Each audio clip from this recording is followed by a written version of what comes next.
Hello students, this is your Mr. GST CA Vishnuvardhan and I am extremely happy to make this introduction video. I am feeling like as if I am a movie director releasing my movie, and thank you so much for so many requests for uploading marathon. So before watching the marathon part 1, please watch this introduction for sure, just 2 minutes. Okay, first, sir, this marathon is properly applicable for May 25 and September 25 exams. For May 25 fully updated with all the amendments.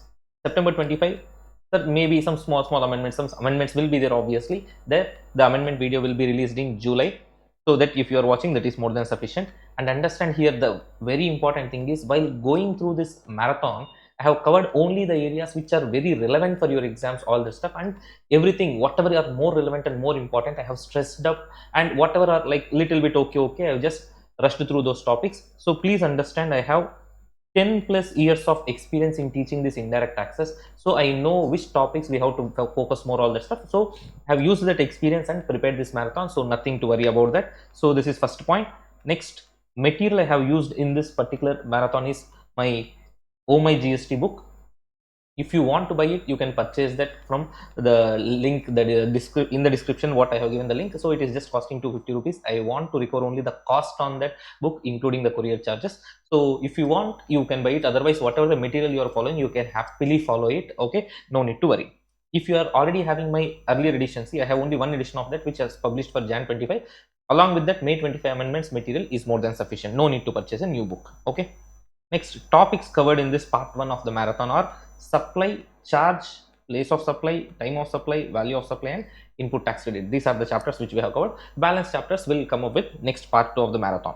Next, sir, after watching the lectures, please understand, for you the practicing the questions is what very important. For that, don't buy any book or anything, any question banks, all the stuff available in the market. Absolutely waste of money. So just solve your ICA model test papers, more than sufficient. And if you get any doubts, you know my Insta ID, sir. This is CA Vishnuvardhan is my Insta ID. You can always drop a message in the Instagram, and of course you can join in my Telegram channel also, where I will be updating all the details, etc. In Telegram also you can happily ping me your doubts. So that is what all about this introduction part. Please thoroughly enjoy the video and sit properly and look at the videos. Don't lie on the bed and watch the lectures, all the stuff. And you're just 30 days from your exams.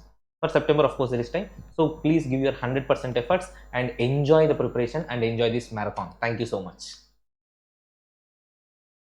As you all know, section 7 of CGST Act deals with supply. In supply, first of all, if you see, supply has been defined in section 7 subsection 1, and this has been defined in clause A, AA, B and C. So whatever the transaction happening, if that is falling within clause A, clause AA, clause B and clause C, then only we can call it as supply. Otherwise it is not a supply, and if it is not a supply, you cannot charge GST on that. That is what the whole idea. So for a transaction to charge GST or not, how do we decide? We decide only when that particular transaction is supply. So whether that particular transaction is supply or not, where it is defined in section 7 subsection 1 of CGST Act 2017. So that is what we are going to see here. Now, first of all, before going into that section 7 subsection 1 clause A, section 7 subsection 1 clause A says, one second, clause A says, all forms of supply of goods or services or both for consideration done in the course or furtherance of business is what called as supply. That means for a transaction to be called as supply, first of all, there should be either goods or services or both, and next one, it should be done in the course or furtherance of business, and finally there should be consideration. So to understand this particular supply, see, we should be clear with 5 important definitions: goods, service, consideration, person and business. If you are clear with these 5 definitions, then the section 7 subsection 1 clause C, which is covering majority of the transactions, will be done. So now, what are the meanings of these definitions? Let us understand one by one. As you all know, what do you mean by goods? Goods means nothing but every kind of mobile property, but other than money and securities. That means if you are dealing with money and if you are dealing with securities, shares, debentures, bonds, all that stuff, it is not goods. And also services definition is also excluding goods, money and securities. That means simple, money and securities are not at all goods, not at all services. So if you are dealing with money or if you are dealing with securities, no GST. That means I give you 1000 rupees and you give me 1000 rupees back. Not goods, not service. Clear? So what is mean by goods? Goods means every kind of mobile property other than money and securities. Okay, we have understood they are not goods. But includes what? Includes what? Includes even actionable claims, growing crops, grass and things attached to or forming part of land which are agreed to be severed. This is not served, I'm sorry. It is severed. That means separated from the land under the contract of supply. Please understand here the interesting point is actionable claim. About that we will discuss later on. Just keep in mind. So we have understood goods means nothing but every kind of mobile property other than money and securities, including growing crops, grass, all these things which you are agreeing to separate. Even though it is attached to land, you are agreeing to separate it from the land. Then it is still we call as goods. So that is goods definition. Next, service definition. If you see service definition says service means anything. But other than goods, money and securities. That means if it is already somewhere classifiable under goods definition, don't call it as service. And money and securities, not goods, not services also. So no GST, simple. And here one interesting point is activities includes here somebody, you're allowing somebody to use your money or you are converting money from one form to another form for which a separate consideration is charged. That is also service. That means, for example, bank is giving loans and they are charging interest, or you're going to any forex dealer giving dollars and taking rupees for which they are charging a separate consideration. So all these things are what? Service. If I give you 1 lakh and take 1 lakh, it is not a service. But if I give you 1 lakh and charge 1% interest, that 1% interest becomes service. Clear? So that is what? Service definition. Next, interesting thing, consideration. Consideration here in GST, consideration can be in cash.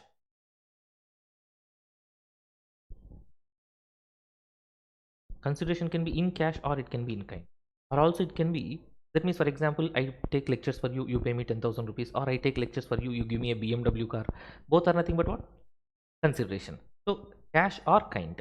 Next one, sir, agreeing to do something or agreeing not to do something. For example, I'm going to a barber and he is doing haircut daily, regularly, not daily, sorry, regularly. Okay, so when he is doing a regular haircut to me, once he asked me to file his income tax return and I'm filing his income tax return. When I'm asking him the fees, he said, sir, for next 1 year, I will do haircut for you, sir, whenever you come to the salon. That means for the services, whatever I did, filing his income tax return, he is doing in return what?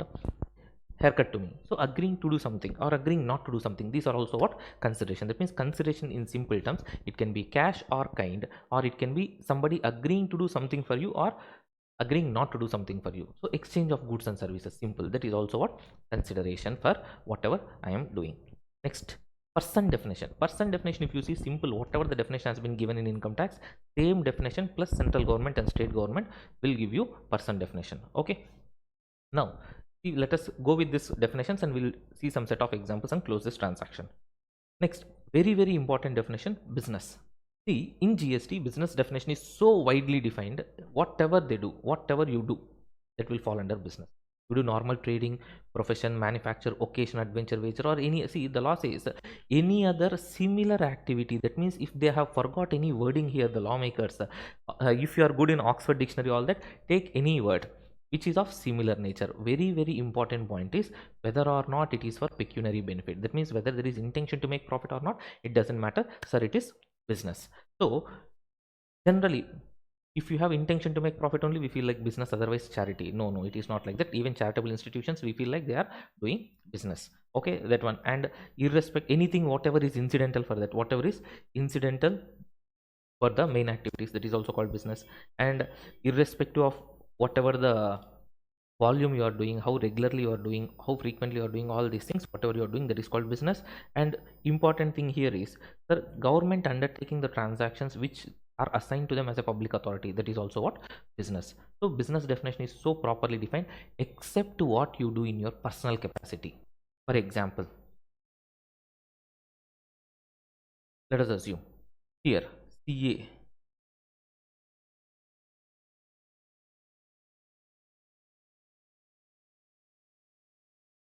Ramesh, employee of Google, selling his personally used BMW car to CA Vishnuvardhan for 25 lakhs. Is this supply? No, this cannot be called as supply because he is selling this car, he is supplying this in his personal capacity. This is not business for him. This is not in the course of furtherance of business. But please understand, a private limited company, let us assume Vivar Private Limited, is disposing their old used car, that will be supply. So disposal of old assets is also part and parcel of business. That is also a business transaction. So it will attract GST. Are you understanding the point? But here this person has used this car for his personal purpose, now disposing that car. So it is not coming under business definition. Okay. Now, if he does the same thing, if he's selling it to a second-hand car dealer, Cars 24 Private Limited, then also you should see whether it is done in the course or furtherance of business or not from the supplier point of view, not from the recipient point of view. So here, same story, the person is selling car to me or the person is selling the used car to Cars 24 Private Limited, a second-hand car dealer. Still, it is not a supply because supply is not done in the course or furtherance of business. So the only thing which will escape this business concept is that whatever you do in the personal capacity. Otherwise, the business definition is so beautifully defined. Whatever you do will come under business definition. Okay, so that is the case. Suppose if now the Cars 24 Private Limited is selling that car to me, then for them it is obviously business. So it is supply. Okay, so business definition, I repeat, it is so widely defined. Even the charitable activities, whatever you are doing, you cannot say, sir, I don't have intention to make profit. For example, there is an yoga camp, yoga seminar going on, 100 rupees. That is supply done in the course of furtherance of business. You cannot say, sir, I am recovering the expenses here, I am not having any intention to pay or intention to earn profit. That way you cannot say, because we don't care about your intention whether you want to make profit or not. Okay, that is what the story. Fine. So we are clear with the definitions: goods, service, consideration, person, and business. Let us see some examples quickly. Now, first example, if you see, Hulk is selling to Doctor Strange the Stark Towers for 100 crores. Is it supply or not? Sir, land, immovable property. It is not a good, it is not a service, so not at all a supply. Here SOG, SOS means supply of goods, supply of service. It is not supply of good, it is not supply of service. Now, for example, if you see, Mr. Ranbir is transferring 1 lakh equity shares of Animal Private Limited to Rashmika for 25 lakh rupees. Is it supply or not? Because securities are neither good nor service, so it is not at all a supply. But Miss Joya, a stockbroker, she is facilitating the transaction between Ranbir and Rashmika. Further, she is charging a consideration, a commission of 20,000 rupees. Is it supply? Here she is facilitating the transaction of arranging the securities. She is not supplying securities, she is just facilitating the transaction. Okay, that is very much supply of service. Okay, that is example 2 for you. Next, you can just go through the small examples. Pushparaj selling the sandalwood trees, yes, supply of goods because they are attached to land, but you can separate them from the land. Next, Udta Punjab National Bank transferring cash of 250 crores to Chennai branch from Mumbai head office. It is merely money, not a supply. Next, Udta Punjab National Bank giving you loan to Ajay Malia for 9.75% interest per annum, 500 crores. So as I already told you, when extra consideration is charged for allowing somebody to use your money or converting money, for that you are charging extra consideration, that is very much what? Supply. So this is supply of service. Yes, supply of service. Same way, one person is converting money from dollars to rupees, where the forex dealer is charging commission or the bank is charging commission. Supply of service. Okay. Next.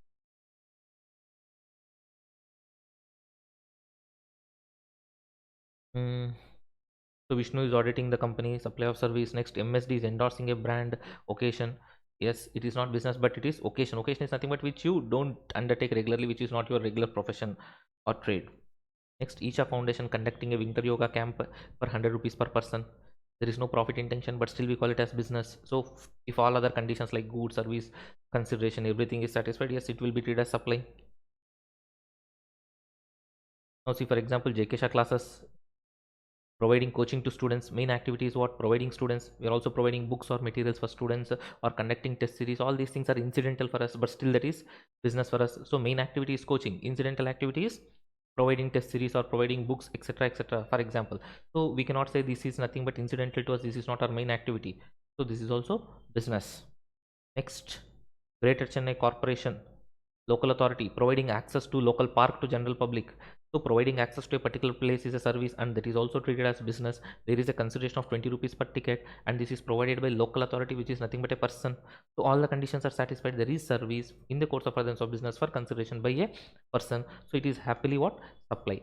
So guys, please understand here, for a transaction to be called as supply, first thing what we have to see, there should be goods or services, and it should be done for consideration in the course or furtherance of business. If all these conditions are satisfied, then only we can call it as supply. Then only we can call it as supply. See, for example, here,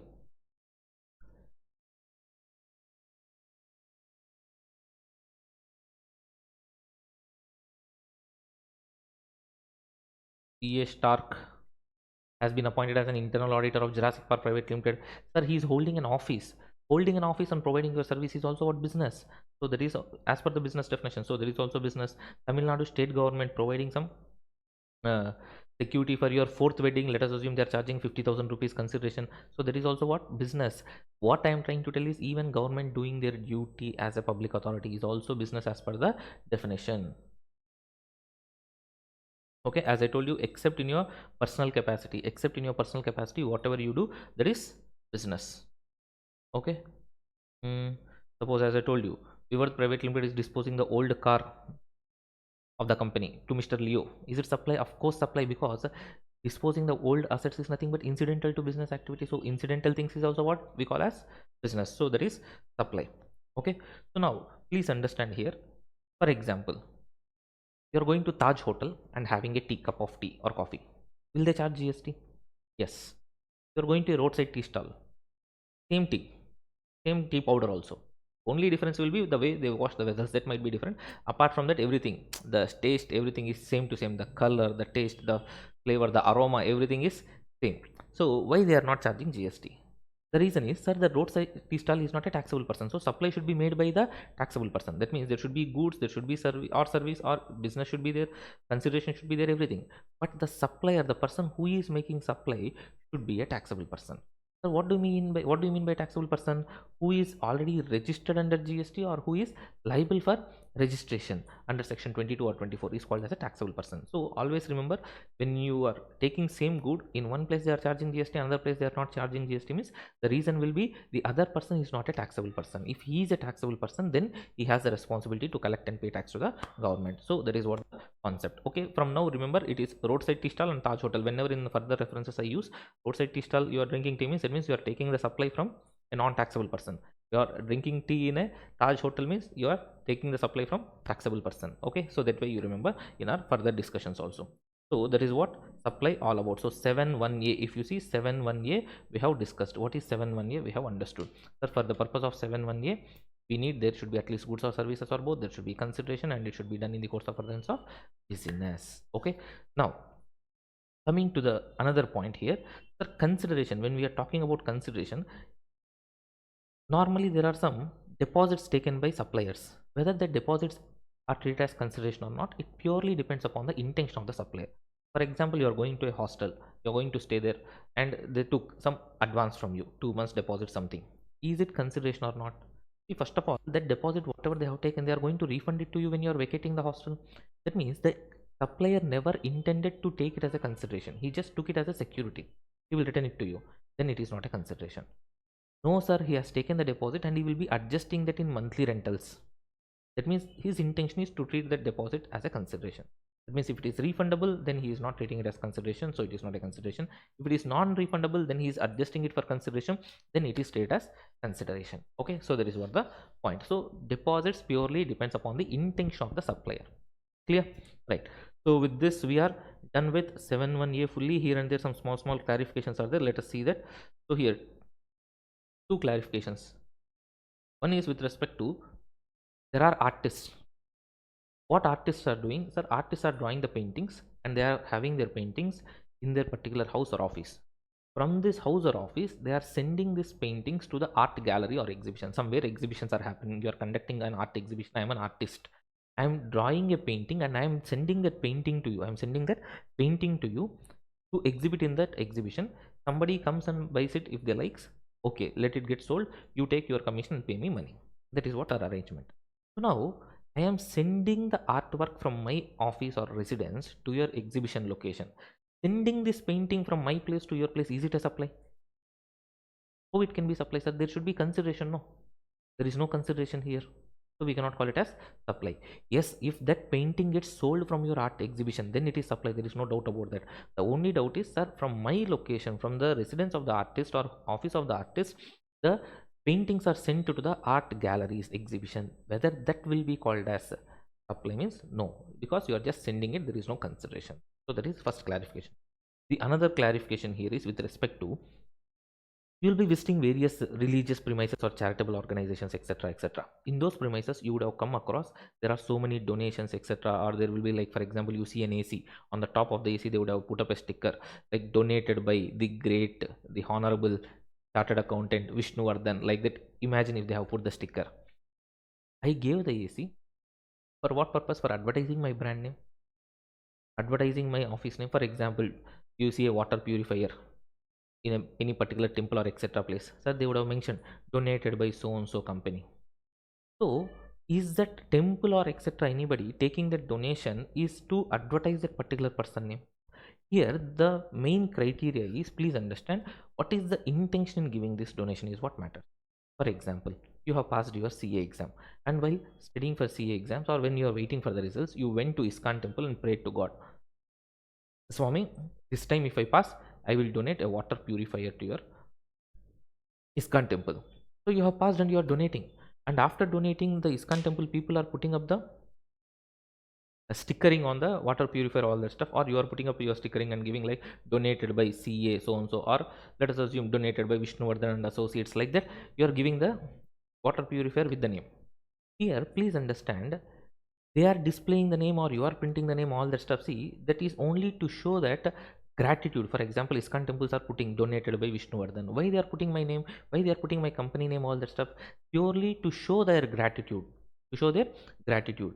So when that is done, that printing the names, etc., etc., to express the gratitude towards the donor, then it is not a supply, because there is no direct consideration which is flowing. I gave the water purifier, I gave the donation something. What is that in return I am getting? There is no direct nexus, there is no direct consideration here, so it is not a supply. But you imagine during this Sri Krishna Janmashtami festival, I know that so many students will go to temple, all that stuff. So I'm going to ISKCON temple board and telling, sir, this time during ISKCON, Sri Krishna Janmashtami, I will donate 10 lakh rupees for ISKCON temple. They said like, thank you Swami. I said, I don't want thanks, but I want outside the temple a 10 feet banner of me in front and background Lord Sri Krishna. Okay, and there should be a tagline there, for all your CA inter and final IDT, contact Mr. GST CA Vishnuvardhan, like that. We are putting the advertisement. That should be the thing. Then only I will give you donation 10 lakhs, I told. Now, is it a supply or not? Yes, that is supply. Please understand, when I am giving donation, the name is not important here, sir. I am giving donation, fine, but that name is not important here. We should understand the purpose. So my donation has a direct nexus, direct consideration of what? Advertising my brand name or advertising my name. So that is obviously treated as supply. Okay, so that is what with respect to GST on display of name of donors in the premises of the charitable organization. So the next one is section 7 subsection 1 clause AA, which is having a non obstante clause. This clause has been introduced just to override a Supreme Court judgment where they are trying to say, now if there is any body, organization, maybe association of persons, body of individuals, even a partnership firm, among themselves, if they are doing anything, see, there is no separate legal entity concept itself there. So if there is a unregistered AOP, there is no separate legal entity concept. So within that, whatever the members are there, the members and the entity as a whole is nothing but one and the same.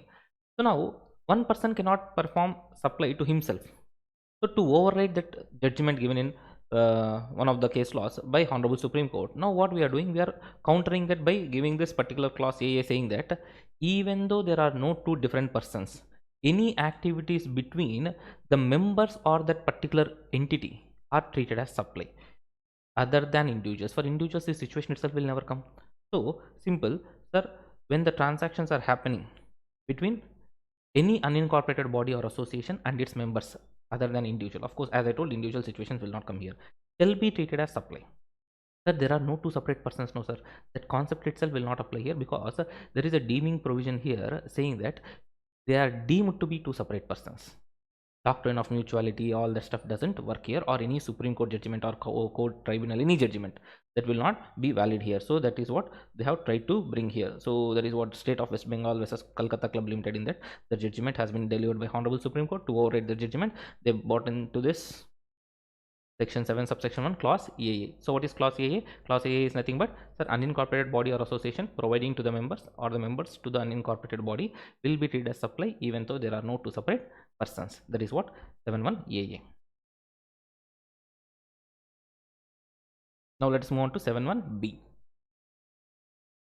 71B, now again the easy one. See, understand, when we are discussing 71A, 71A actually needs business and consideration, very important things. So A needs B and C, but B says I am B, I don't need B. That means in clause B there is an exception to business. Same way clause C says I am C, I don't want C. That means this is an exception to consideration. What I am trying to tell here you is, remember the clauses like this. 71A needs, obviously everywhere goods or services should be there, provided by a person should be there. But in 71A the key points are business and consideration. But in clause B, B for business is not required. Clause C, C for consideration, not required. Okay. What clause B says? What clause B says? Okay. Clause B says importation of services for consideration, whether or not in the course or furtherance of business. Whether or not in the course or furtherance of business. That means, see, for example, now Miss Ivanka Trump is providing services to Mr. Sallu Khan regarding how to maintain the bachelorship for a consideration of 1 lakh rupees. This is for Sallu Khan personal services. Yes. But when importation of service is happening, whether there is business element is there or not, doesn't matter. Sir, it is supply if there is consideration. Same case, see, for example, Donald Trump is providing advisory services to Mr. SRK regarding his film production business, Red Chillies Entertainments, for 10 lakh US dollars. Is it supply or not? As I already told you, if it is importation of service, if there is consideration, blindly you can close your eyes and tell that is supply. So importation of service for consideration, right away supply. Why I am importing, that doesn't matter. Why I am importing, that doesn't matter. And one more thing I just wanted to tell you, when you are talking about importation, you are talking about the recipient. You're talking about the recipient. So whatever you see the condition should be seen from recipient point of view. Okay, so keep this in mind always. Okay, now coming to the point, as I told you, sir, importation of service for consideration, whether or not in the course of furtherance of business is a supply as per 71B. Sir, now what about goods, sir? What about goods?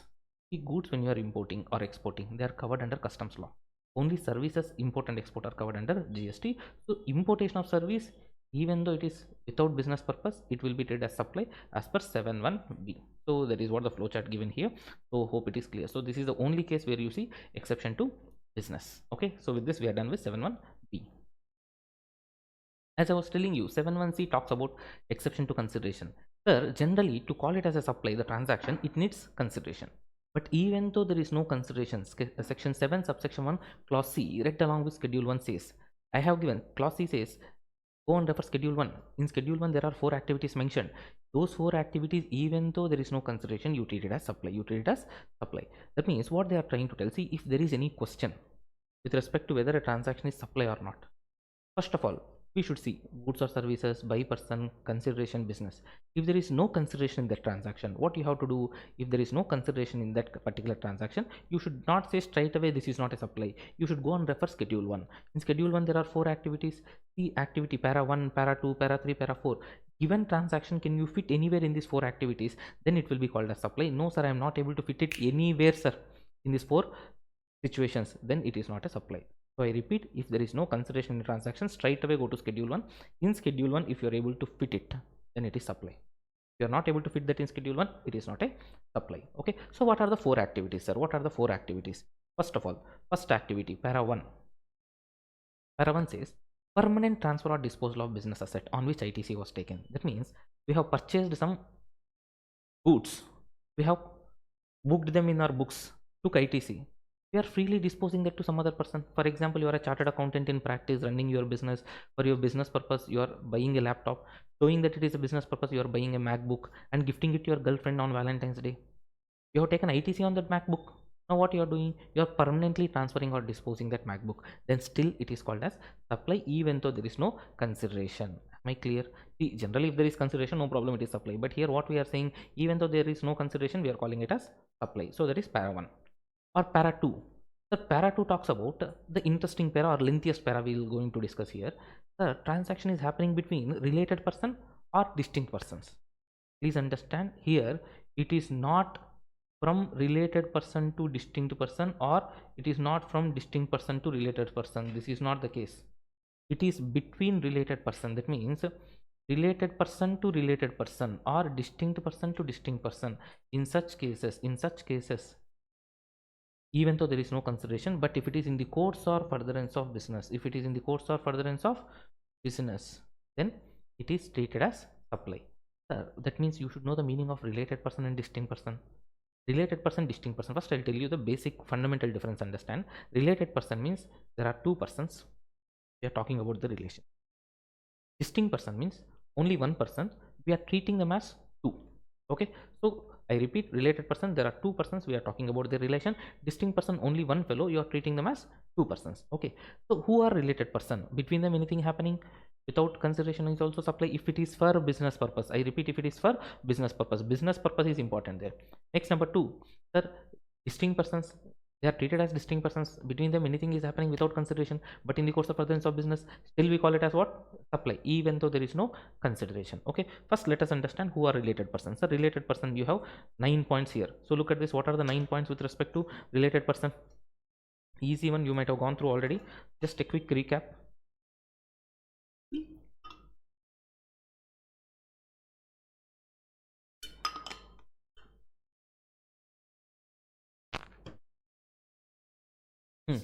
So what is that? These two people, Vishnu and Vamsi, officers or directors of one another's business. We are calling them as related. These two people are legally recognized as partners. Vishnu and Vamsi, both are partners in a partnership firm. Or employer and employee, we call them as a related person. Mark that employer-employee important, because we'll have a detailed discussion about that employer-employee concept. Okay.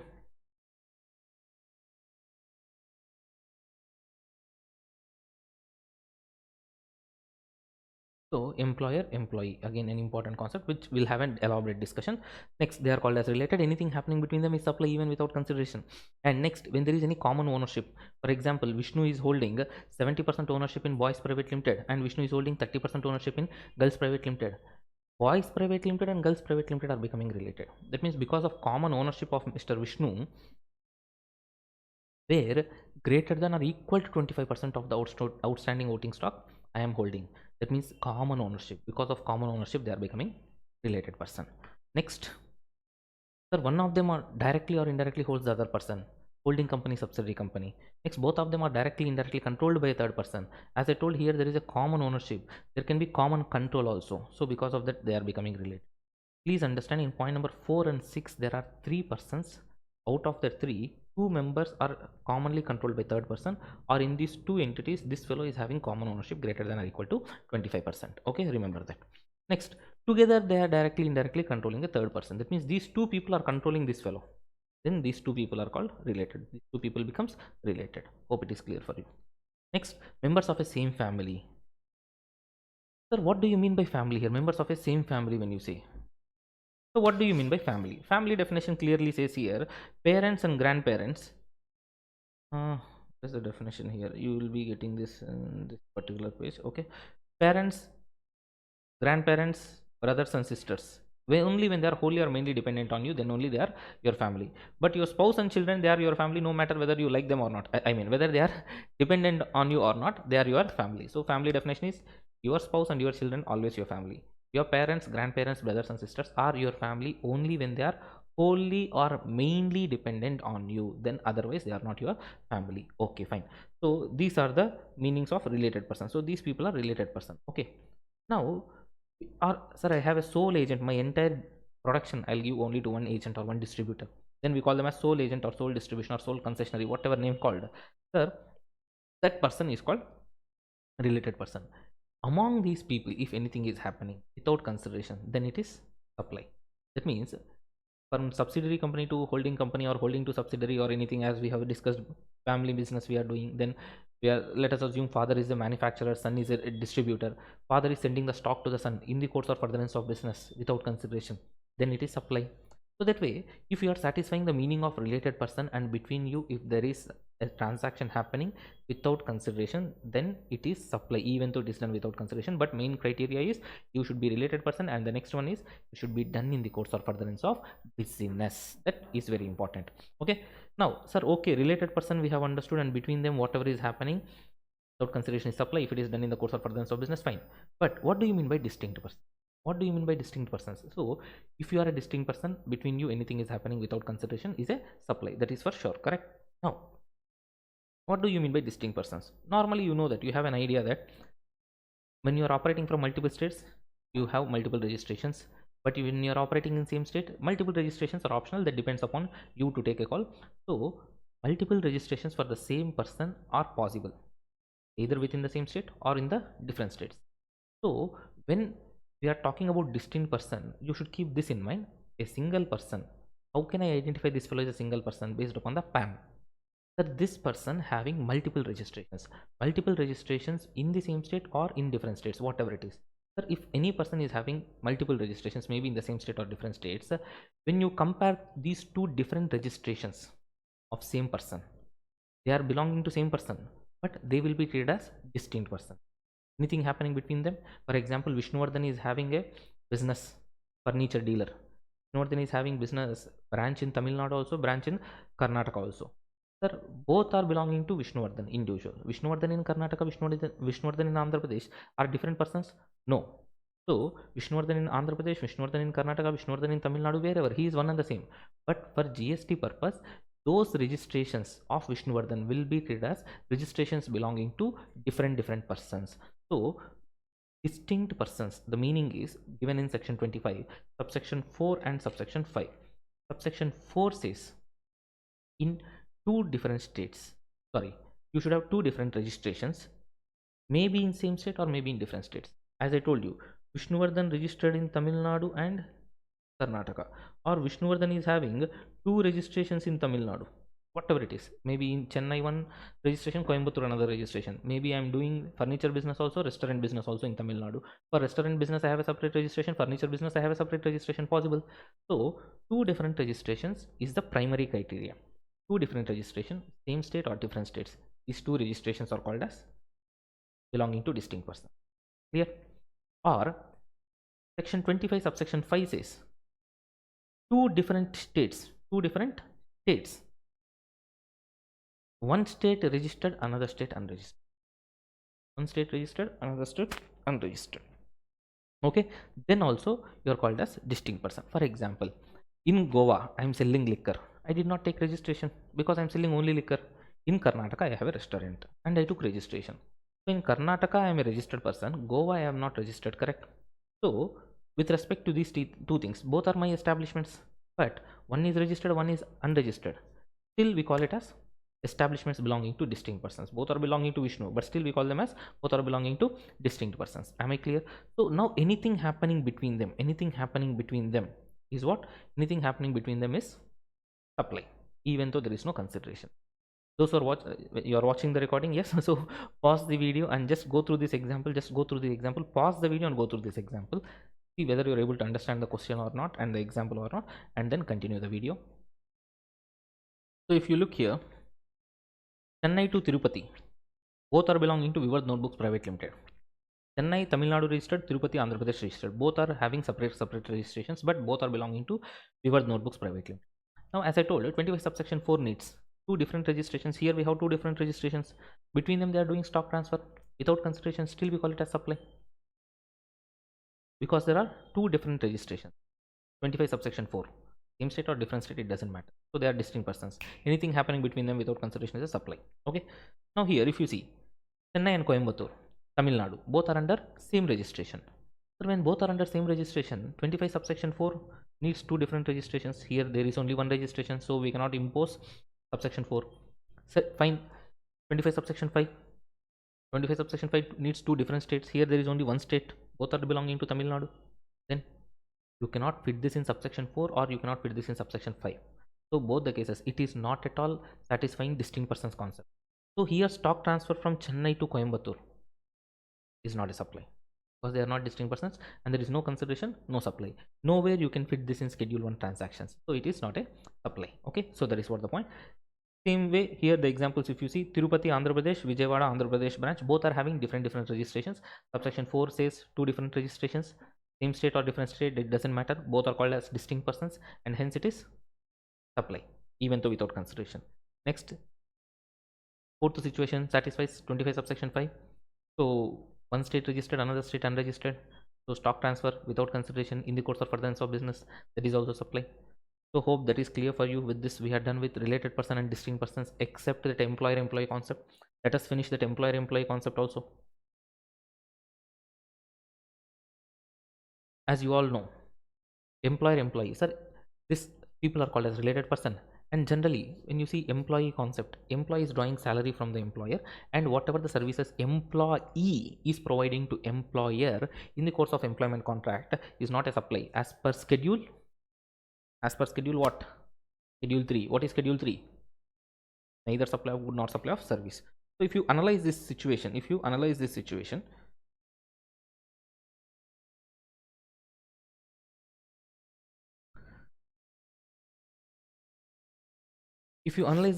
as I was telling, schedule 1 and schedule 3 put together, the common reading, the employee providing to employer his services in the course of employment, and as a part of employment contract, whatever the employer pays to employee, that may be salary, that may be perquisites.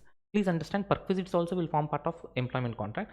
So salary and perquisites, both, whatever he is getting paid from the employer, because he is providing his services in the nature of employment contract, according to employment contract, both are coming under schedule 3. So it is neither SOG nor SOS, it is not at all a supply. So this is number 1. Okay, but sir, during this, certain things are provided by employer to employee which are not even forming part of this employment contract. What about them? That means, see, for example, there is any new year celebration happening, or there is any best employee award given. In that case, some gifts are given by employer to employee which are not mentioned in employment contract. It is not a salary, it is not a perquisite, which is not mentioned in the employment contract at all. Then in such cases, understand what happens is, this becomes gift. That means without consideration, because this is for the services you are providing as an employee. I am paying you salary and perquisites, so whatever extra is given, that is nothing but gift. And gift is not defined under GST, that's a different story. And schedule 1 says employer and employee are related, and anything happening between them is a supply. So these gifts given by employer to employee is nothing but attracting schedule 1 transaction para 2. So now we came up with a relaxation saying that if at all aggregate value of gifts given by the employer to the employee in the financial year, so per annum per employee greater than 50,000, if we give anything, then only that entire amount is supply. If it is less than or equal to 50,000 per annum per employee, it is not at all a supply. But I repeat, if it is 70,000 aggregate, that means all the gifts given in the year, if you add, once you give 10,000, another time you give 5,000, another time you give 20,000, all these things, sir, you add and see it. If it is exceeding 50,000, let us assume if it is 70,000, total 70,000 becomes taxable. But if it is falling within 50,000 limit, that is less than or equal to 50,000, then it is not a supply at all. So that is what the point. So this is something related to employment contract, all that fine. Suppose one more step ahead, if we discuss, what if employee is providing to the employer some other services which are not even covered under employment contract? That means that so long we have discussed, the payment is covered under employment contract or not. Payment is covered under employment contract, then it is salary or perquisite, it is not taxable, not a supply because of schedule 3. If something extra is given, it is treated as gift, and we have seen 50,000 relaxation. But sir, if at all the work itself, whatever I am doing, for example, you are acting as CFO of my company, you are providing your services, getting salary and perquisites, not a supply. And extra I'm giving gift during Diwali or New Year, 50,000 limit we have. What if you're acting as a CFO of my company, and personally also you are providing me some investment advisory services for which I'm giving you some consideration? This is not a service which you are providing to me as per employment contract. So automatically this is what? This is supply and attracts GST. Are you understanding the point? This is not at all covered under employment contract. I repeat, anything you provide outside the employment contract, for that if I pay consideration to you, that will automatically attract supply provisions, and hence it will be liable to pay GST. Clear? So that is what the employer-employee discussion. So again, summarizing the concept, the employer-employee concept, employer paying to employee salary, perquisites, all these things for the work done in the employment contract, not a supply because of schedule 3. If anything extra is given which is not mentioned in employment contract, any consideration extra, anything is given extra, that is nothing but gift. For that we have 50,000 limit, we can enjoy. No sir, the work itself, what employee is doing to the employer, is not covered in employment contract. That means it will not come under schedule 3, hence it is supply, it will attract GST. So that is what the comprehensive discussion of employer and employee. So here there is the example for employer employee concept. So we were private limited paying to the employees Mr. Animal, Mr. Tiger, Mr. Leo, Mr. Animal, Mr. Tiger, all this value of gifts, all that. So you can just go through the example. We have clearly discussed it. The next one is para 3. Para 3 is nothing but principal and agent concept. You know that if anything is happening between principal and agent, here the important thing is anything means here we are talking only about goods, not about services. So goods are going from principal to agent or from agent to principal, that without consideration still we call it as supply. Still we call it as supply when agent has the authority to raise invoice in his own name, then only schedule 1 para 3 can be invoked. So please understand here, for example, Vishnu is having an agent. Vishnu is selling notebooks and he has an agent by name Mr. Spartan in Coimbatore. CBE means Coimbatore. So here I am sending the goods. Here the concept is all about principal sending the goods to agent, agent sending the goods to principal. That will be still called as supply if agent has the authority to raise invoice on that particular transactions, for the transactions. Now Vishnu, the principal, is sending the goods to agent and is asking to sell the notebooks to the local bookstall owners in Coimbatore. Spartan also said, okay, sir, I will do it. But now, when Spartan is selling it to the local bookstall owners, who is raising invoice to the local bookstall owners is what matters. Sir, when the principal himself is raising invoice to the local bookstall owners, so whatever is the movement happening between principal and agent is not a supply. Okay, directly principal is raising invoice on the bookstall owners. Fine. But sir, if agent only raises the invoice to the local bookstall owners, that is Spartan only raising invoice in his own name, then this movement of goods from principal to agent will be treated as supply. That is what the concept. Okay, so that is what all about that. So with this we are done with para 3 also. Let us move on to para 4. Okay, coming to para 4. Sir, what is para 4? Para 4 is all about importation of services without consideration from a related person or own establishment located outside India in the course of furtherance of business, as we have told. So here importation of services we have already seen. So importation of services, when you see, we can compare this with clause B, section 7 subsection 1 clause B. In 7 subsection 1 clause B, what it says, consideration should be definitely there, but here consideration should not be there. Here it may be in the course or furtherance of business, it doesn't matter. So business requirement is not there, but here business requirement is mandatory. 7.1b, supplier should be, can be any person, but here in schedule 1 it should be related person or own establishment located outside India. Then only what we call it as supply. Okay, so if importation of service is tested with consideration, now go to clause B. Without consideration, come to clause C. So as per clause C, what are the conditions? Conditions are, it should be without consideration in the course of furtherance of business and from a related person or own establishment located outside India. Then only we can call it as supply. You know, for example, Mr. Mahendra Bahubali, who is a lawyer in USA, the son of Devasena. Devasena mother is staying in India, right? So now Mahendra Bahubali is providing legal advisory services to her to his mother for filing a divorce suit without consideration, obvious. Now, is it a supply or not? Please understand. Now, the important thing is whether this is supply or not, we should see from Devasena's point of view, not from Bahubali's point of view, because importation of service, the recipient is liable to pay GST. You know that the recipient is liable to pay GST. So we should see from whose point of view? We should see from recipient's point of view. So recipient point of view, if you see, this is importation of service from son, related person, without consideration. Is it in the course or furtherance of business? Devasena, for her personal purpose, she is importing the service here. There is no business element, so it is not a supply. But same Devasena, if she is importing the legal advisory services from her son without consideration for filing a suit against Mahishmati and Co.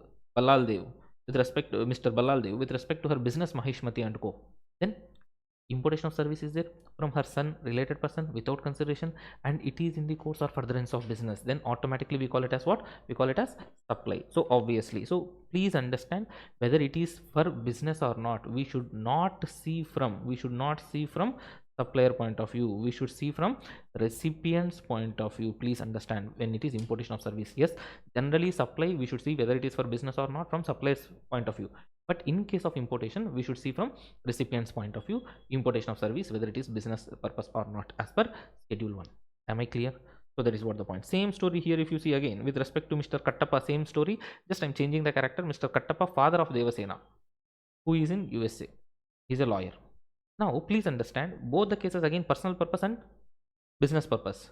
Here please understand both the cases it will not be supply, whether it is personal purpose or business purpose, because you should see whether Kattappa is related person to Devasena or not.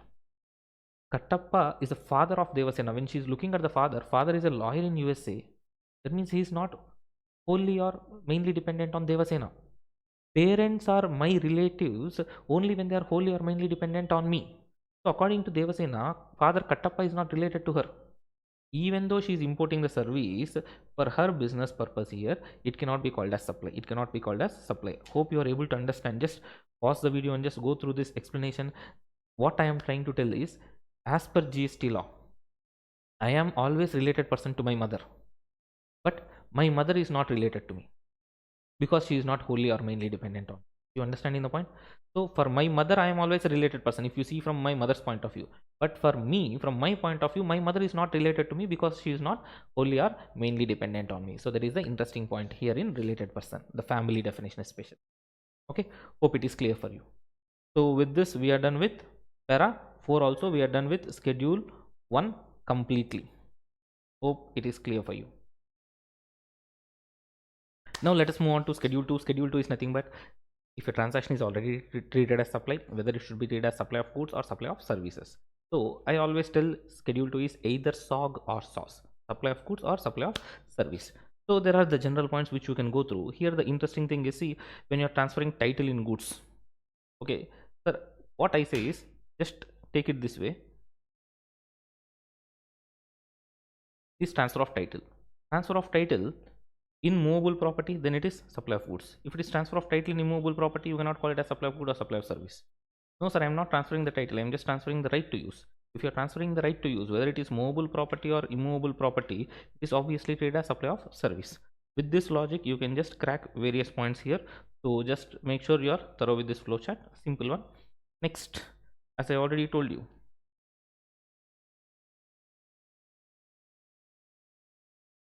transfer of title,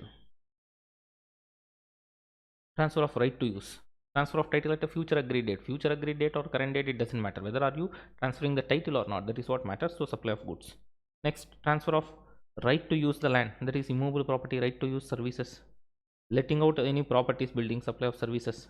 Next, somebody doing treatment or process on the goods belonging to another person, job work, example, supply of services. Your business assets are being transferred or disposed of because they are no longer to form part of your assets, supply of goods, permanently or completely transferring or disposing the business assets. As I told, transfer of title, supply of goods.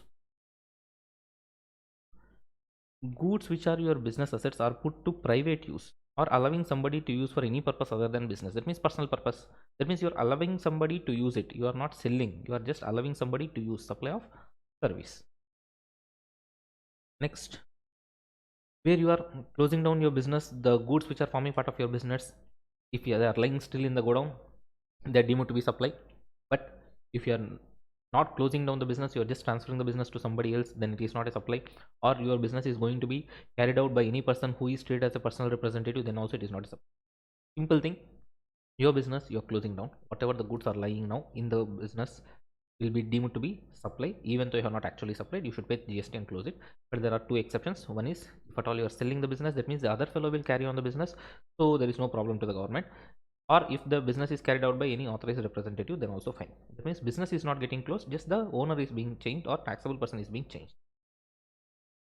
Now, renting of immovable property, temporary transfer of or permitting use of enjoyment of any intellectual properties like trademark, patents, all that stuff, or any developing the design or any softwares, etc., etc. All these things are what? Supply of service only. For this I have given notes, you can just refer the notes here. So intellectual property rights, permanent transfer, supply of goods, temporary transfer, supply of services. IT software, pre-packed form, supply of goods, that is coming in music, CDs, etc., etc. Others, it is service only. Okay, so that way you can just take it up. Next, construction. This is very very important one. For this I have also given an example. Simple, if there is any under construction building, if it is being sold, whether it is supply or not, it will be treated as supply even if 1 rupee consideration is taken before the completion certificate or first occupation, whichever is earlier. So if you are constructing anything, under construction things, anything, if you are buying, so even if the, see, understand, if the building is already ready made, it is like ready made product but immobile, so if you sell that, it is not a supply because it is not good, it is not service. But if it is still under construction, you go and pay 1 rupee advance, that means you are hiring that opposite fellow to construct your house, so it will be treated as supply of construction services for you, so it is service. So I repeat, under construction buildings, supply of service. It is completely constructed, immobile, it is not a supply. Clear? So this is the example and you have the answer for this. You can just go through that. Okay, that is important point here. So construction 1, so in the schedule 2, this is important thing. Next, here one more thing is there, agreeing to tolerate something. This is also important, so we'll discuss here. So the analysis has been given here. And I repeat, if you are buying the under construction properties, the total consideration will become supply of service, not just the advance amount what you give during the construction. So even though you have given 10 rupees advance during the construction, the total building cost will be treated as supply of service. Next, works contract. Works contract. What do you mean by works contract? Generally, when you talk about immobile property, if the contractor brings only the labor, that is called pure labor contract. No, sir, the contractor is bringing both labor and material, then we call it as works contract. See, if they are just bringing the labor and doing the construction related activities also, then it is supply of service. Or they are bringing both material and labor and doing the construction work, then also it is called supply of service only. Technical meanings will change. That is pure labor contract, this is called works contract. Remember this word works contract, very important. So always remember, works contract means with respect to construction, both goods and services the contractor is providing, the material and labor both he is only bringing. That is what we call as works contract. So remember, very very important wording. But both are, pure labor contract is also service, works contract is also supply of service, nothing to worry about. Next, supply of food and beverages. The restaurant services, supply of service only, so that also schedule 2 last point. Okay, so with this we are done with schedule 2, except that some clarifications below. Now this is one interesting clarification given by the department. Actually, after 5 years of implementing GST, in this clarification they have discussed about various occasions and whether it is taxable or not. See, the fundamental concept of this particular clarification is, when you have an agreement to do something or not to do something or tolerate something, for that agreement, either to do something or not to do something or tolerate something, for this agreement, if there is also consideration, then only we call it as supply. Okay, that means, now see, for example, sir, you are driving a bike, and when you are driving the bike without helmet, if the traffic police is charging 1000 rupees penalty or fees, please understand that 1000 rupees is not a consideration for violating the law. Correct? The same way, when you are entering into a contract with a person and you are breaching the contract, and because of the breach of contract, you are paying the penalty or liquidated damages. Is it consideration for breaching the contract? No, that is compensation you are paying to the opposite fellow because he has incurred some loss because of you breached the contract. So because of this, please understand here the fundamental thing is that if there is agreement to do something and further there is consideration, if there is agreement not to do something and there is consideration, agreement to tolerate something and there is some consideration, then only it is called supply. So taking that logic into picture here, see, any liquidated damages are not consideration for breaching the contract, so it is not a supply, not taxable. Cancellation of coal blocks. The government has entered into a contract where the private entities have been allotted with coal blocks, and those contract has been breached by the government and they have paid damages to them. So again, breach of contract, the damage is paid not because of an agreement to tolerate the breach, all that. So this is not a supply, so no GST. Next, check dishonor charges. Bank is agreeing to, like, okay, no problem, you deposit the check without balance also, let it get dishonored, you pay us this much fees, like that they are asking consideration. No, that is penalty for you to depositing the check without sufficient balance. Any other penalty imposed for violating any laws, as I told you already, that is not consideration for violating the law, that is not the consideration for violating the law, so it is not a supply. Next, any employee terminating the employment contract before the period, so if he is not serving the complete period, notice period, etc., for which the employer is forfeiting his salary, so that is punishing the employee for not fulfilling his contract, that is also not consideration for agreeing to tolerate something, so it is not taxable. But here if you see certain cases where late payment surcharge or fees, for example, sir, if you go and try to purchase a mobile, the mobile shop owners itself nowadays they are saying pay after 30 days, pay after 60 days, pay in 3 installments, pay us so much extra, that's all. Like that, they are giving you an option for making late payment. They are not punishing you for making late payment, they are giving you an option of making late payment, but they want some extra consideration. So in such cases what is happening, they are agreeing to tolerate you making late payment. Okay, so for extra consideration, so in such cases, yes sir, it is treated as supply, and the amount whatever they are charging, they will the amount will be treated at par with the principal supply.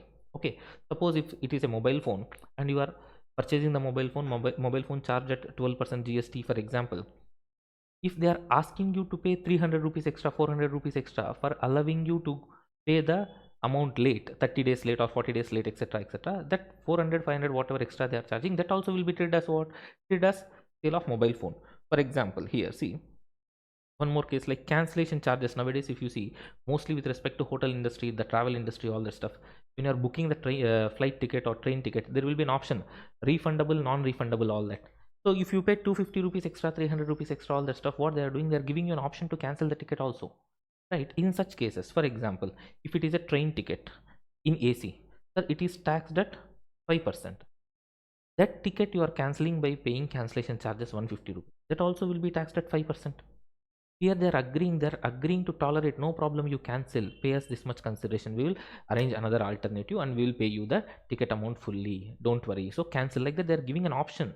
They are not punishing you for canceling the ticket, they are giving you an option to cancel also. So they are agreeing to tolerate you canceling, so the amount will be treated at par with the principal supply. Suppose for example, if it is a sleeper ticket in train, it is exempt under GST, so the cancellation charge is also what? Exempt under GST. Okay, so that is the situation, clear? So at par they will be treated with the principal supply. There is one more doubt, sir, regarding the minimum electricity bill we pay, no, monthly, whether you use it or not, at least for 50 units, 100 units, will be paying that 150 rupees, 250 rupees extra, so etc, something like minimum amount, correct? So the doubt was, are we punishing the consumers for not using that minimum electricity? No, it is not like that, sir. We are selling electricity, and for selling electricity, this much minimum amount is my bill, 150 rupees minimum starting package. So like that they are selling the electricity and they are taking the consideration, so it is supply, and of course it is very much exempt under GST also. Yeah, so there is another clarification there. And there are certain cases like where they're forfeiting the advance amount paid for agreement to sell the immovable property. You know, normally when we are buying the land or selling the land, buildings, etc, etc, we will enter into first an agreement. We'll pay 20%, 25% advance, and we'll agree we'll pay that balance amount in 30 days or 60 days, 90 days, based upon your understanding. And after paying the balance amount, we'll get the land registered. So that way we'll agree. Now, we will also tell initially, if you don't pay the balance amount within the specified time of 90 days, 60 days, 30 days, we will forfeit the advance. We will not repay you the advance back, return the advance back. Okay, so that way we'll agree. So in this case, the forfeiture of that advance amount, is it consideration for agreeing to tolerate your breach? This is also similar to breach of contract. Here we don't want people coming and just doing some time pass. We want to sell the land, correct? It is not like, okay, you breach the contract, you don't come within 30 days, you don't come in 60 days, even if you are not coming and paying, don't worry, I am okay with the advance amount, I'll forfeit the advance. That is not my agenda. My agenda is to sell the land, not to forfeit your advance. So this is also similar to breach of contract. So whatever the forfeiture is happening, so it is not a supply, because there is no agreement to tolerate the breach. Okay, so that is the case. Next, there are 2 points here which I did not give actually. So here, for example, we have a building, 7 floors building, east facing, nice sunlight, nice ventilation, everything. So we are getting proper ventilation. Next to our building, another fellow got a permission to construct 20 floors. And if he constructs the 20 floors, the ventilation, the sunlight, everything, what we are getting, that will be definitely gone. Normally sun rises in the morning 5:30, 6 o'clock. Now for us, if that fellow constructs the building, for us the sunrise will happen afternoon somewhere 11:30 or 12 o'clock. Okay, so what we are doing, we are asking that person, sir, even though you got permission to construct so many floors, sir, reduce 3 floors, sir, or reduce 4 floors, sir, we'll pay 40 lakhs, 50 lakhs, 1 crore, 5 crores for you, please don't construct so many floors. Like that we are asking, and that opposite fellow is also like, fine, okay, no problem. He's agreeing not to construct the higher number of floors for a consideration. So that is supply. So there is an agreement not to do something, there is an agreement to do something, there is agreement to tolerate something, and for that agreement there is consideration also. Then obviously it will be treated as supply. So it is supply and taxable. Okay, of course. Sir, we'll be seeing, for example, outside a ladies fancy store, there will be a pani puri anna will be setting up his pani puri stall kind of thing. So the hawkers we call on the roadside footpath, where there is a common entrance area for the shops. Outside that there will be some mehendi shops or pani puri shops or stalls that way. So the shopkeeper is allowing the hawker to operate from the common pavement, even though it is a disturbance for his customers, for his business, all that stuff, for which he is charging some consideration from the hawker, from the pani puri vendor, all that, right? So the shopkeeper is agreeing to tolerate the hawker, the pani puri anna, operating from the common pavement. So there is an agreement to tolerate that, and there is consideration for that. So that is treated as supply as well. Okay. Now, so that means the overall summary, the overall understanding of this concept is nothing but, please understand, sir, there should be an agreement between you and me. It need not be writing, it may be in oral or written, whatever it is, sir. There should be an agreement to do something or not to do something, or to tolerate something, for which we are accepting some consideration. That is the case, it is supply. Otherwise, in simple terms, penalty, penalizing you, punishing you because I have incurred some loss, taking compensation from you, all these things will not be considered as consideration for agreeing to do something or not to do something or tolerate something. That will not be supply. So penalty, punishment, compensations, leave it, it is not a supply. But consideration to do something, consideration not to do something, consideration to tolerate something is supply. Okay, so that is what the clarification all about, in which they have covered multiple situations. The next clarification is regarding Pagadi system. See, generally we know that if there is sale of land or building is happening, there is no GST, because we understand that is immovable property. But normal people's understanding, the common man understanding, is we are already paying stamp duty, the registration charges, all the stuff, so there is no GST. That means stamp duty, registration charges, if they pay, there is no GST according to them. So they got a doubt that there is a system called Pagadi system, and where we are transferring the tenancy rights, so lease. So when they are entering into the lease agreements, they are registering that in sub-register office, paying the stamp duty, registration fees, all that stuff. And they got a doubt: is GST applicable in this case? Because we are paying stamp duty and registration charges. Then the department has clarified, sir, you are paying stamp duty or registration charges, that's a different story. But what is that you are doing here? You are renting the immovable property. When you are renting the immovable property, it is nothing but supply of service. You are allowing somebody to use the immovable property. In schedule 2 also we have seen, it is nothing but supply of service. So hence it is supply and taxable accordingly. Okay, so that is what the clarification. So the next one we are going to see is nothing but schedule 3. Schedule 3, what is schedule 3? Neither supply of good nor supply of services. So whatever the items given in schedule 3, you know that they are not at all supply. It is neither supply of good nor supply of services. So what are the activities given in schedule 3? So number 1, you know, obviously employer and employee. Employee providing his services to the employer in the course of employment contract is neither a supply of good nor supply of service, hence it is not subjected to GST. So here if you see the interesting things, as I have already told you, whatever is part and parcel of employment contract, the salary, perquisites, everything is nothing but not a supply, so no GST. But if anything is provided on principal to principal basis, which is outside the contract of employment, all that, then it is supply, it will attract GST. And here, see now, for example, sir, any amount received by the employee from employer on premature termination. Premature termination is also part of employment contract. So whatever is given is not a supply. Next, the services provided by the casual worker on daily basis. No matter whether you are paying the wages on daily basis, weekly basis, or monthly basis. Employee is an employee, so not a supply. Next, casual workers in construction contract, all that stuff, there is also not supply. Workers are workers, employees are employees, so obviously sir, it is an employment contract and there is not a supply. Next, services provided by employee to the employer in the course of employment contract are outside the realm of supply, that we have already understood. But suppose if the employee is leaving the organization and the employer is asking, don't join the competitor, there is non-compete agreements, then whatever the employee is agreeing not to enter into competing business or not join the competitor, so for that he is getting consideration from the employer which is outside the contract of employment, so it is supply. That is very interesting thing for you. This is not a part and parcel of employment contract, so it is not a supply. So this is regarding first entry in schedule 3, neither SOG nor SOS, that is neither supply of good nor supply of service.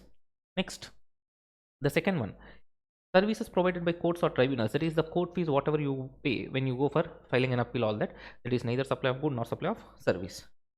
And here there is like this court includes what? District court, high court, supreme court, all these things. And that also covers consumer dispute redressal commissions. So whatever the disputes you are taking to consumer dispute redressal commission, and whatever the application fees etc you are paying, see, generally these are not tribunals, but they have the characteristics of tribunal. So what the department has clarified here is, so whatever the services provided by these people are also covered under schedule 3, neither supply of good nor supply of service. That is the second one.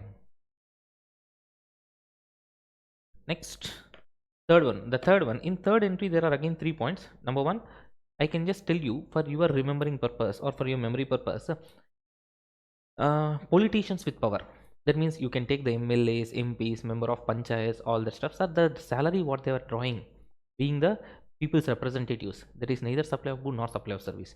You cannot say that they are employees of public, so it is not employment contract, so it is not covered there. So anything else, so I can just tell you simple terms, politicians with power, that means the members of parliament, members of legislature, MLAs, MPs, members of panchayat, member of municipality, sarpanch, ward member, corporator, councillor, all these things, and other local authorities is neither supply of good nor supply of service. Okay. Next, the next one is with respect to any constitutional post you are holding, for example president, vice president, chief justice of India, prime minister, chief minister. For that, see, even though you are an MLA, being a chief minister, you will get extra salary. So that whatever the post created by constitution that you are doing, there is neither supply of good nor supply of service. So that is the third one here. So the second one, the third one, the final third one is, you are acting as a chairperson, member, or a director of a body established by central government, state government, or local authority, and who is not deemed as an employee. If you are deemed as an employee, obviously will come under first category. So here you are not an employee, but you are acting as a chairperson, member, or a director of a government body. So example, as I told, independent director of BSNL company. Sir, BSNL is a government company, so government body established by central government. If you are acting as an independent director there and getting remuneration, it is not a supply. But same if you are an independent director of TCS company, then it will be treated as supply. Okay. Hope you remember the reverse charge mechanism entry of director services also. We will see in reverse charge mechanism the connection with this, and we'll have an analysis of director services. Okay, so that is number 2. Sorry, number 3. Okay. Next, the fourth service, we can say rest in peace services actually. So the services of funeral, burial, crematorium, mortuary, including transportation of deceased, these things are also neither supply of good nor supply of services. The government is saying, may your soul rest in peace at least after your death without paying taxes, like that. So they are saying these are not at all a supply. Okay, so this is the next one. Next, coming to the next one, sale of land is neither SOG nor SOS, because it is not a good, it is not a service. Sale of building subject to paragraph 5b of schedule 2. If you remember, we have discussed under construction buildings, if you are paying an advance amount, then totally becomes supply of service, except those cases. Remaining any case, if you are selling a building, then it is not supply of good, not supply of service. If you remember, we have discussed an example also there, diamond apartment. Yes, there is an example which I have just displayed, so you can just go through that. So simple, under construction buildings, neither supply of good nor supply of service. But if it is any other case, so automatically what will happen? Sir, automatically it is not a supply. Under construction building, supply of service. Okay, so that is what the fifth point. Next, the sixth point, actionable claims other than specified actionable claims. If you remember, I told you when I was discussing goods definition, remember the word actionable claims. I will discuss about that later. But actionable claims, generally we don't have any intention. If you remember sale of goods act, in sale of goods act, goods definition, actionable claims is not included. But here in GST we are adding actionable claims definition mainly to target lottery, betting, gambling, not any other actionable claim, not anything which is satisfying the meaning of actionable claims. So what they said, in goods definition they have added actionable claim, and in schedule 3 what they are doing, they are again saying actionable claim is neither supply of good nor supply of service, except specified actionable claim. So what they are trying to tell, sir, they are trying to tell that specified actionable claims, other than that remaining any actionable claim is not a supply. Then what will happen to specified actionable claim? Specified actionable claim will be treated as supply of goods, simple supply of goods. But sir, what do you mean by specified actionable claim? Specified actionable claim means nothing but lottery, betting, gambling, casinos, online money gaming, and horse racing. Remember, lottery, betting, gambling, we play all these three in casino. and we play all these things online, so online money gaming, and one odd man out, horse racing. These 6 people are called specified actionable claims, and if you are providing them, it is treated as supply of goods, and hence it will attract GST just at a rate of 28%. Simple. Okay, enjoy gambling, right? So that is what the point. So we are done with schedule 3. Now we are moving into the next 7 subsection 2 clause B. Nothing but the government has given, the law has given powers to the government to release any notification to declare anything as neither SOG nor SOS. So the panchayat and municipality undertaking the functions which are entrusted to them as per article 243W and 243G is neither supply of good nor supply of service. I have given some examples, you can just go through that. And alcoholic liquor license. So state governments giving liquor license to anybody is neither supply of good nor supply of service. But please understand, this relaxation is only for liquor license, but not for mining license, telecom license, any other licenses. This is only purely for, you know, our favorite liquor license. Okay, I mean favorite for the government to generate revenue. Okay, so that is the case. So this is what with respect to the notifications, and there are some clarifications here. One super duper clarification, my favorite clarification actually. So this clarification is all about,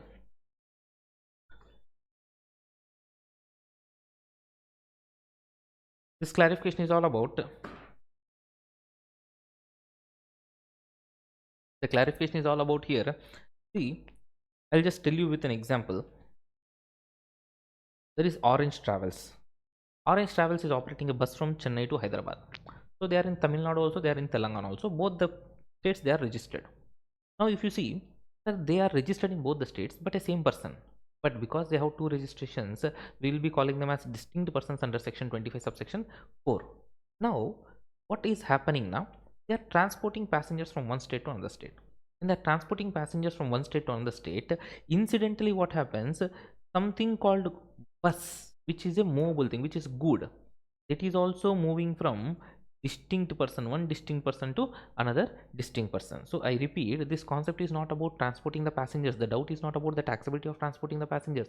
The doubt is about when these two distinct persons are there, from one distinct person in Tamil Nadu, the bus is moving to another distinct person in Telangana. So there is movement of goods.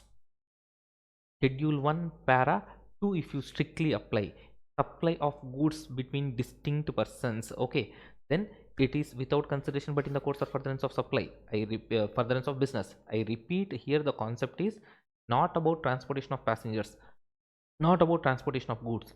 It is all about movement of bus from one distinct person to another distinct person.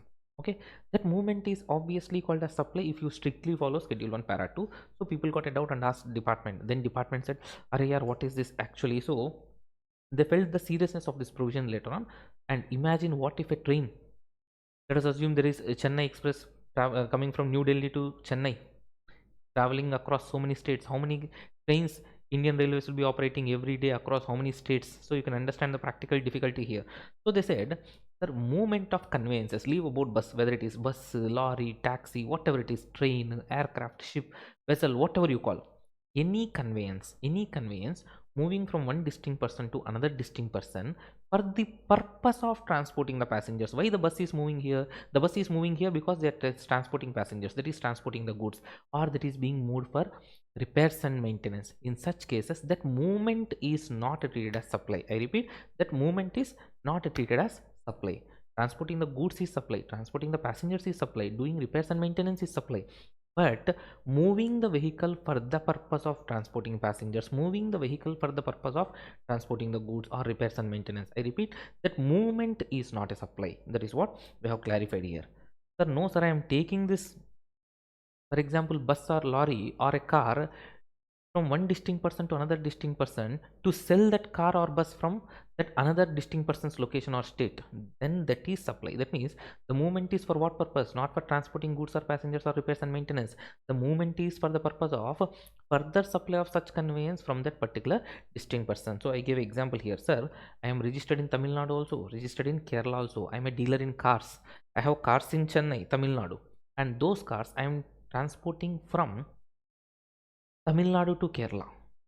For what purpose? To sell them from Kerala. Then this is supply, because the movement of cars from Tamil Nadu to Kerala is happening not for transporting goods or passengers, but for further supply of such cars from Kerala. Okay. So that is what the concept, hope it is clear for you. Okay, right, so that is what the clarification, which actually I liked a lot, because understand the interpretation levels of people. Okay, and the same logic applies even for the rigs, tools, spares, and all other goods on wheels like cranes, all that stuff. The same clarification, mutatis mutandis, is applicable, so it is equally applicable. Then that is also neither sog nor sos, neither supply of good nor supply of services, except where the movement is for the further supply of same goods. If you are moving this rig, tools, space, all the stuff, even for further supply from such particular distinct person, then only it is supply, otherwise it is not a supply. Okay, so that is what with respect to clarifications. So additional conditions to attract GST, obviously what the supply shall be made by a taxable person and supply shall be a taxable supply, the normal things. So with this we are done with this particular concept. Okay, hope it is clear for you all. Coming to next one, section 8, composite supply and mixed supply. If you see composite supply and mixed supply, a simple concept. When do we refer this section 8, composite supply and mixed supply? Sir, for one single price, if you are getting more than one supply, so bundled supplies are flowing towards you for one single price. Then whether what is the tax treatment, whether it should be treated as composite supply or mixed supply. Sir, it depends upon purely one fundamental question, that is whether these supplies are naturally bundled in the ordinary course of business or not. If they are naturally bundled in the ordinary course of business, obviously then it is called composite supply. And whatever the principal supply is there, whatever the principal supply,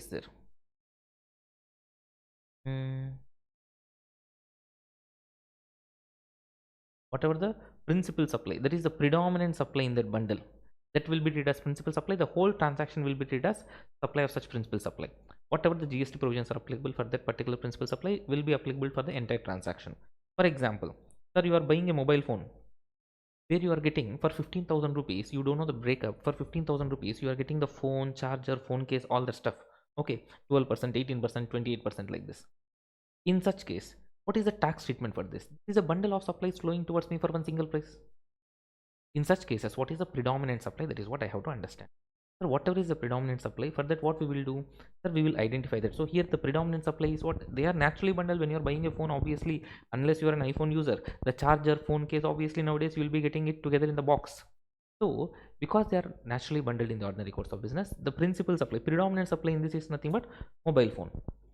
So whatever the provisions are applicable for the mobile phone, for the entire supply, all these provisions applicable for mobile phone will be made applicable. Mobile phone is a good, so entire transaction will be treated as supply of good. Mobile phone is subjected to 12% GST, so entire supply is treated as subjected to GST 12%. So that is what the concept. For example, if you are going and booking a room in a Taj hotel, 9999 room charges per day or per night, for whatever it is. Sir, you are getting accommodation services, complimentary breakfast, free free Wi-Fi, gym, swimming pool, newspaper, all these things for one single price. In that case, sir, here what we should see, what is the principal supply, predominant supply? These are naturally bundled, obviously. Why they are naturally bundled? Sir, generally when you are going and taking a room in any hotel, based upon the cost and etc., they give you so many amenities so that they want you to feel like you are at your home. So that way they try to keep you more comfortable. In such cases, they are bundling all these supplies which are nothing but naturally bundled in the ordinary course of business. So what is the predominant supply? Predominant supply is I'm going to the hotel not for complimentary breakfast or not for the free Wi-Fi. I'm going there for accommodation services. So predominant supply will be accommodation services. The entire transaction 9999 will be treated as supply of accommodation services. Whatever is the GST provision applicable for that accommodation service, for the entire transaction the same tax rate will be made applicable. So that is what the tax treatment. Now you will get a doubt, sir, how can you determine whether these are naturally bundled or not? Any formula is there for this? This is not a plus b whole square, my dear friend. So it is like there is no standard formula here to identify whether they are naturally bundled or not. It depends upon case to case. So there is a scope for litigation here. You should always be careful or cautious before taking a decision. So before taking a decision whether they are naturally bundled or not, we should be going through certain various other factors, like what? Large number of recipients reasonably expecting them as a package, or majority of the competitors may be providing it as a package. The nature of various supplies, the bundle itself will tell you whether this is naturally bundled or not naturally bundled, that way. Or there are some other indicators like single price the customer pays. No matter whether he is using all the items in the package or not, he will pay the same amount. and they are normally advertised as a package. Different elements are not separately available. Can you go and swim in the swimming pool of Taj Hotel saying that, sir, I want to do swimming here for 1 hour, I'll pay 150 rupees? That is not possible. So that way they are forming part, like integral part of one overall supply. If you remove one or the other, the nature of the supply itself would be wholly affected.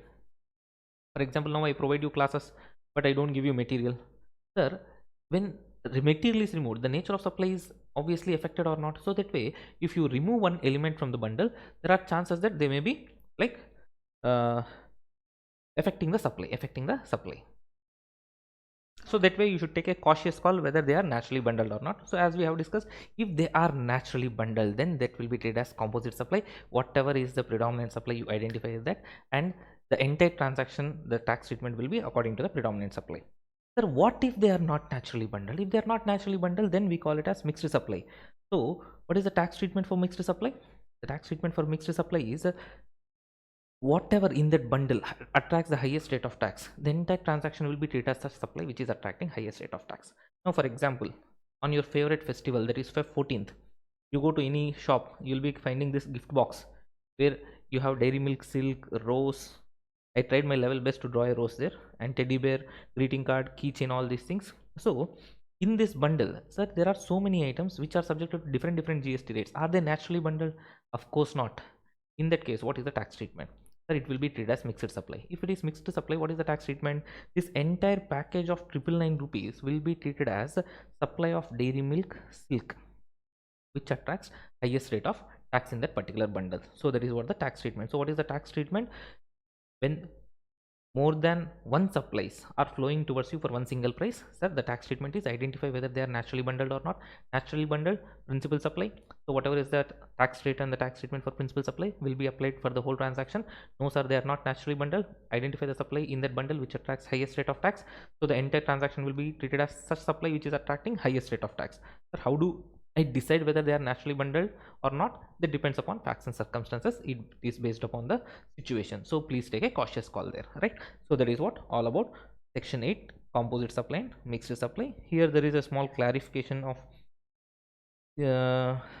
CBIC that, see, when servicing of cars is done, where both goods, that is the spare parts, and service, that labor is provided, and in that case, sir, they are shown separately in the invoice. There the CBIC clarified GST shall be charged separately. For this, who went for CBIC clarification, I seriously don't understand. So fine. So the goods and labor, the services and labor, whatever the spare parts involved, are separately shown in the invoice. Now you can tax them accordingly. So that is what section 8, right? And there is one more thing here regarding taxability of samples and gifts and buy one get one free offer. See, please understand, when it is a free sample and a gift given, obviously free sample and a gift given, that means that there is no consideration at all. If there is no consideration, we know it is not at all a supply. But certain cases, even though there is no consideration, we call it as supply. Which cases? Schedule 1 cases. So when there are free samples and gifts given, you should see whether that free samples and gifts given, are they falling within the scope of schedule 1. If they are falling within the scope of schedule 1, then it is called supply. Otherwise it is not a supply. Simple, because there is no consideration. Or the next case is, sir, buy one get one free offer. In buy one get one free offer, sir, what is the tax treatment here? Please understand, when you are getting buy one get one free offer, there are two possibilities. For example, I am buying one 5-star, getting another 5-star free. So here, what is the tax treatment? Tax treatment, you need not worry at all. Why? Because you are giving 10 rupees. Actually, you should get one 5-star. You are getting two 5-stars. So how does it matter for your tax treatment? Only the column of quantity in the invoice will change. Instead of getting one chocolate, you are getting two chocolates. Tax treatment will remain same. No change in GST rate, nothing. The good is same. The service is same, correct? So if you are getting buy one get one free, the same product, no need to worry at all. But if you are getting buy one get one free, a different product, for example, you know, when you are like buying a hair oil, buy a hair oil, get a face wash free. Even the companies knows that the Indian moms will apply the hair oil in such a way, definitely the child will be needing the face wash immediately. So what they will do, you buy one hair oil and get one face wash free. So like that they are offering. Or you buy a surf excel powder, you get a bucket free. Buy one get one free offer. In such cases, sir, what will happen? We should see whether they are naturally bundled or not. You might be thinking, sir, obviously these are not naturally bundled, it is a composite mixed supply. But you understand, for example, if I tell you, buy my classes, get books free, they are naturally bundled. So buy one get one free offer if the goods are completely different. You should see again whether they are naturally bundled or not. If they are naturally bundled, then it is a composite supply. If they are not naturally bundled, it is a mixed supply. So now there are some other miscellaneous clarifications here. In this first one is regarding the printing activities. See, generally, for example, I have prepared the book and I'm going to the printer and giving him the content, the soft copy of the book for printing the book and giving to me. Now the printer is providing goods to me or services to me. He's printing, let us assume, some 1,000 books and giving to me. Is he giving me supply of goods or supply of service? Same way, when you go to get your pamphlets or leaflets or envelope covers, annual reports, brochures, all these things printed, sir, what is that they are doing? See, you are going to the printer mainly, predominantly for getting the printing services. So, how do he print the content what you are giving? He has to print it on the air. No, he has to print it on some material, and that material is obviously becoming your brochure or a pamphlet or a leaflet or a book. So here predominantly why you are going to the printer is getting for printing services. So in such case, it is treated as supply of service. But now the another interesting thing is, for example, you are going to buy a tissue paper for your restaurant, tissue papers, or you are going to buy some envelope covers for your office. When you are going to buy the tissue papers or envelope covers, the seller is telling, sir, pay me 1 rupee extra for every tissue paper or for every envelope cover, pay me so much amount extra. I will also print your company logo or office logo, or on the envelope cover I'll print your from address, the office address, and give it to you. So here you are buying the tissue papers also, and also they are printing your logo there. You are buying the envelope covers also, they are printing your from address there. So in such cases, you are also getting goods, you are also getting printing services. But sir, here what is predominant thing? Here the predominant thing, you went to buy tissue papers, you went to buy envelope covers, you went to buy some office stationery. Incidentally, they are printing your office logo, etc., etc. All this. So in that case, it will be treated as supply of goods. So what is the predominant thing? Clear? So printing anytime when you are getting certain things printed on like books or pamphlets or brochures or envelopes or annual reports or leaflets or cartons, boxes, etc., where it is printed with the design, logo, name, address, or other contents. In such cases, is it goods or service? That depends upon actually what is the circumstance. Okay, so that way it can be supply of service also, supply of goods also. Now coming to other clarifications. Sir, whether bus bodybuilding is it supply of goods or service? Then again, bus bodybuilding, whether it is supply of goods or services, it depends upon facts and circumstances. So it may be supply of goods, it may be supply of services based on various situations. Okay. Next, retreading of tires. This also there can be supply of goods or supply of services. See, for example, retreading of tires means what? The retreading of tires means you are processing the old tire and making it into a new tire. For example, I am retreading the tires.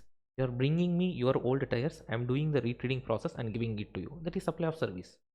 Or I am going to every puncture shop in the market, buying the old tires, doing the retreading process, and now selling the retreaded tires. So this is supply of goods. So I procure old tires and do retreading and sell them now, supply of goods. You bring your old tires and I do the retreading and then give it to you, then it is supply of service. Simple one. Sir, what about food supply to the patients? Food supply to the patients, please understand, if at all it is an inpatient, that means the patient who is admitted in the hospital. But that patient, if you are supplying the food, it is nothing but part and parcel of your healthcare service. So it is treated as composite supply of healthcare service and not charged separately. But if the food is supplied to patients who are not admitted or their attendants or visitors, for example, when you are getting admitted in hospital, your friends will come to meet you in the hospital. Okay, maybe to see the nurse or you, that's a different story. But when they come there and they eat in the canteen or etc. in the hospital, all that, sir, that is not supplied to inpatients. So that will be obviously taxable. So that is what with respect to the fifth one. Sixth point already we have seen. So already discussed one. Buy one get one free or free samples and gifts, all that. So already discussed. Now seventh one, the very very important one.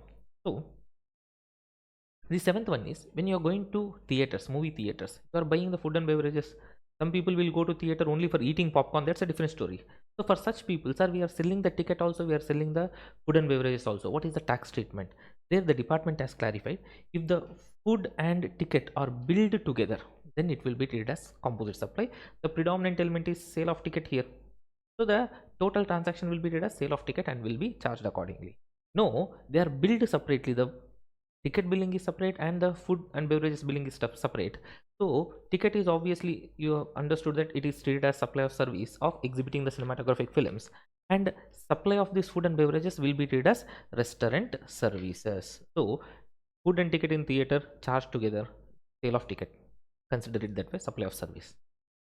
Now food and beverages are charged separately, ticket is charged separately. So food and beverages treat it like restaurant services and tax it accordingly. That is what the point. Fine. So next, point 8, taxability of shares held in a subsidiary company. There was a doubt here, sir. Holding shares in a subsidiary company, is it a supply? Holding shares in a subsidiary company, how it becomes supply? Mere holding of securities, does it become supply? No, you are providing something to your subsidiary company, goods or services, that will become supply. Mere holding of securities doesn't become supply. So that is what the concept here. Mere holding of shares in a subsidiary company doesn't become supply. So that is what the point. Now the next one, the important one, GST on warranty replacement of parts and repair services during the warranty period. What is this clarification all about? So now replacement of spare parts, etc., etc. I will take a small example here, and based on that let us understand this. Now see, for example, I have a car. Now for this car, let us assume this is car. Please excuse my artistic skills.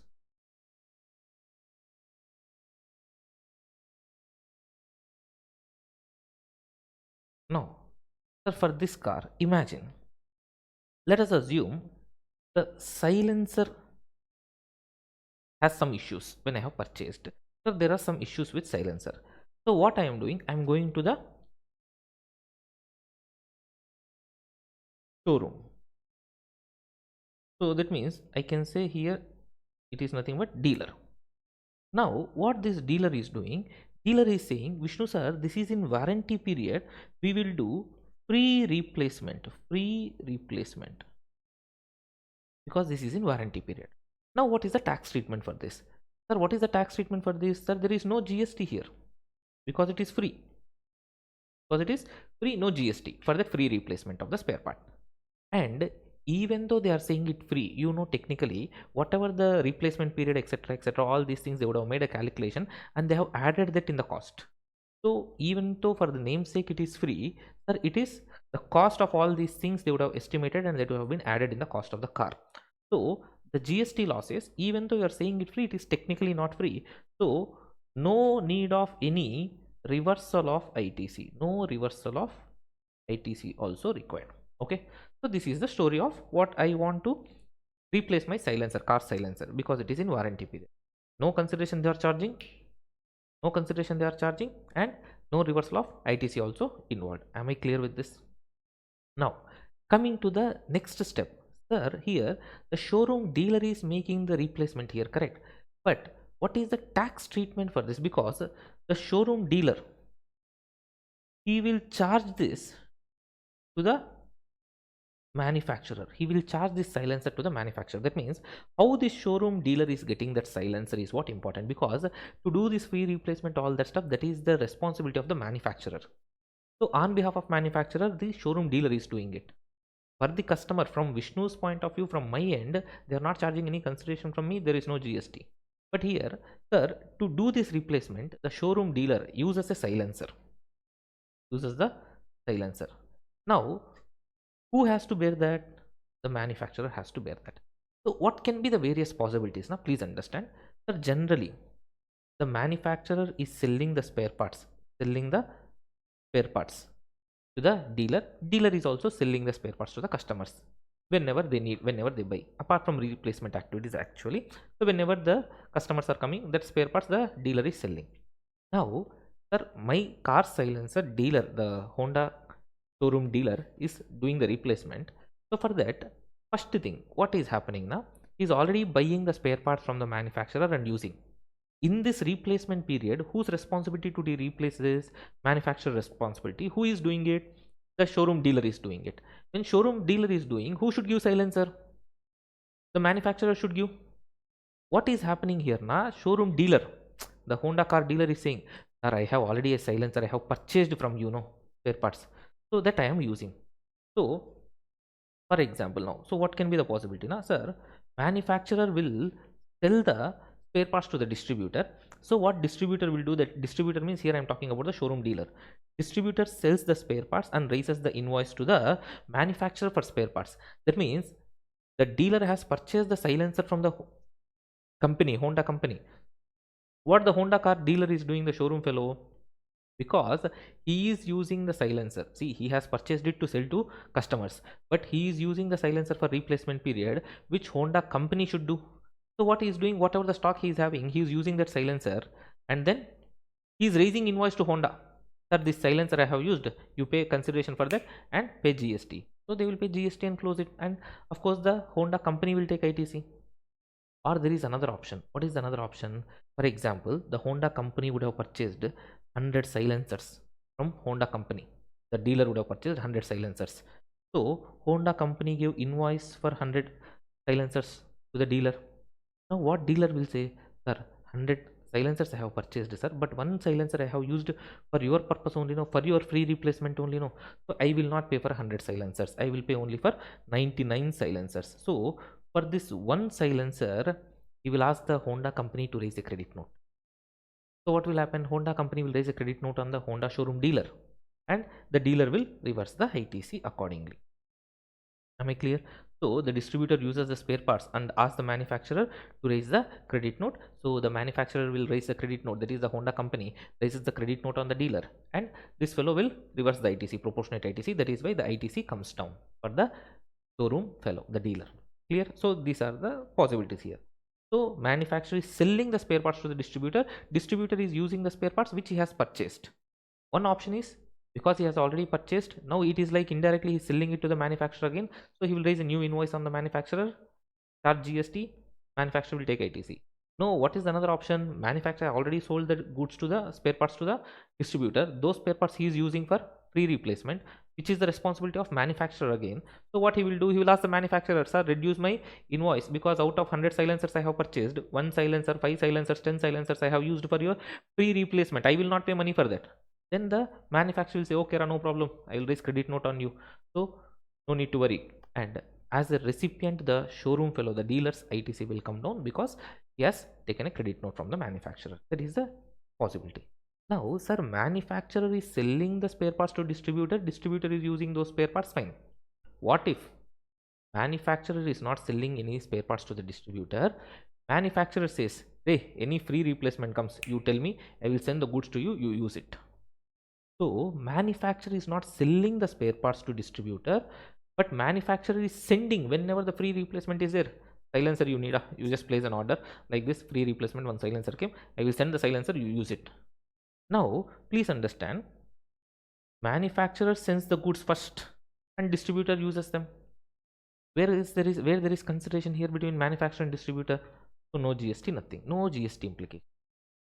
Or manufacturer already has sent some silencers and that is there with the showroom person, the distributor, and he is using them, and later on, sir, I have used already whatever you have given, so send some more, like that he may send a request. So then also the distributor first uses the goods and then manufacturer sends the goods, then also no GST implication. Both the cases, manufacturer is just sending the goods to the distributor to use them and distributor is using them. There is no GST implication at all here because no consideration has happened between manufacturer and distributor for giving this spare part. Okay, so that is what the whole concept here. Sir, the one more interesting, the further step of discussion here is, so as I was telling, the next interesting step here is nothing but, see, okay, replacement of spare parts, everything is done. See, first of all, we are discussing so long the spare part replaced here, the silencer. But for replacing the silencer, the distributor, that is the car showroom dealer, what he will do, he will use some services. He is providing services to me, that is the car owner. What they are doing, they are providing services of replacing the part. That means goods is involved, silencer example. Fixing the silencer is also involved. There are two things. We have spoken about the goods element. Now what is about the service element? Service, it is a free service to the customer.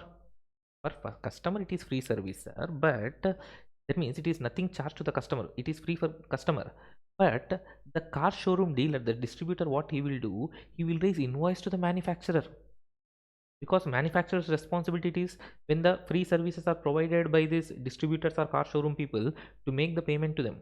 So This fellow car showroom dealer, what he will do, he will raise invoice on the car manufacturer, and manufacturer will make payment. So just like supply made to car manufacturer, there is supply of service and there is GST, and manufacturer will take ITC of it. Simple. So I repeat, replacement of goods portion we have discussed what is the tax treatment, and we have also discussed service portion, fixing that goods which has got damaged, all the stuff. So for that, customer will not get any tax implication, there is no GST, nothing, but the distributor will raise invoice on the manufacturer, so obviously that will be subjected to GST. That is another step. And one more next step or next thing here with respect to this clarification is, sir, hope it is clear till now. And the final thing here is, as I have explained here, this is regarding replacement service. So this is regarding servicing. Okay. The last point is regarding, in this particular clarification, in this particular thing, sir, whether GST would be payable on extended warranty to the customers.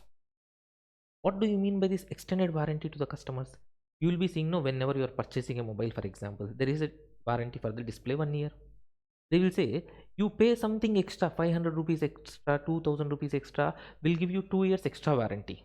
So like that, the warranty period will get extended. You are buying a TV, so they will say for TV display so many years warranty, you pay 5000 extra, we will extend the warranty. So we are talking about the tax treatment about this extended warranty. So what is the tax treatment for this extended warranty? There are two possibilities. First of all, whether this extended warranty is given at the time of buying that product itself or later on. If that is given at the time of buying the product itself, then please understand, if the extended warranty is provided by the supplier himself, I am buying the mobile phone, let us assume in Sangeeta Mobiles, sir, Sangeeta Mobiles itself is giving me extended warranty, then it is nothing but, see, part and parcel of the main supply, so treated as composite supply and will be taxed accordingly. That means it will be treated as supply of mobile phone only and will be charged accordingly. It is not taxed separately, it is added to the entire supply and it is treated as composite supply. The principal supply is supply of mobile phone in the example. Entire transaction, even that extended warranty, will be treated as what? Supply of mobile phone, right? Next one, sir, if at all when I am buying this mobile phone in Sangeeta Mobiles, in the mobile store there is a person from Bajaj Finance, he is saying, sir, you pay 1000 rupees extra to us, we will cover extra warranty, extended warranty for this mobile phone. Whenever you are angry, throw the mobile phone onto the wall and let the display get broken, we will replace it, sir, don't worry. Like that, they are giving the extended warranty. So now extended warranty is provided by a different person altogether, then it is treated as a separate supply, taxed as a supply service. But please understand, this will be like when this is provided at the time of buying the goods. What if later on, after 6 months, I have understood my BP levels have gone up so much, so whenever I am just getting frustrated, I am throwing the mobile.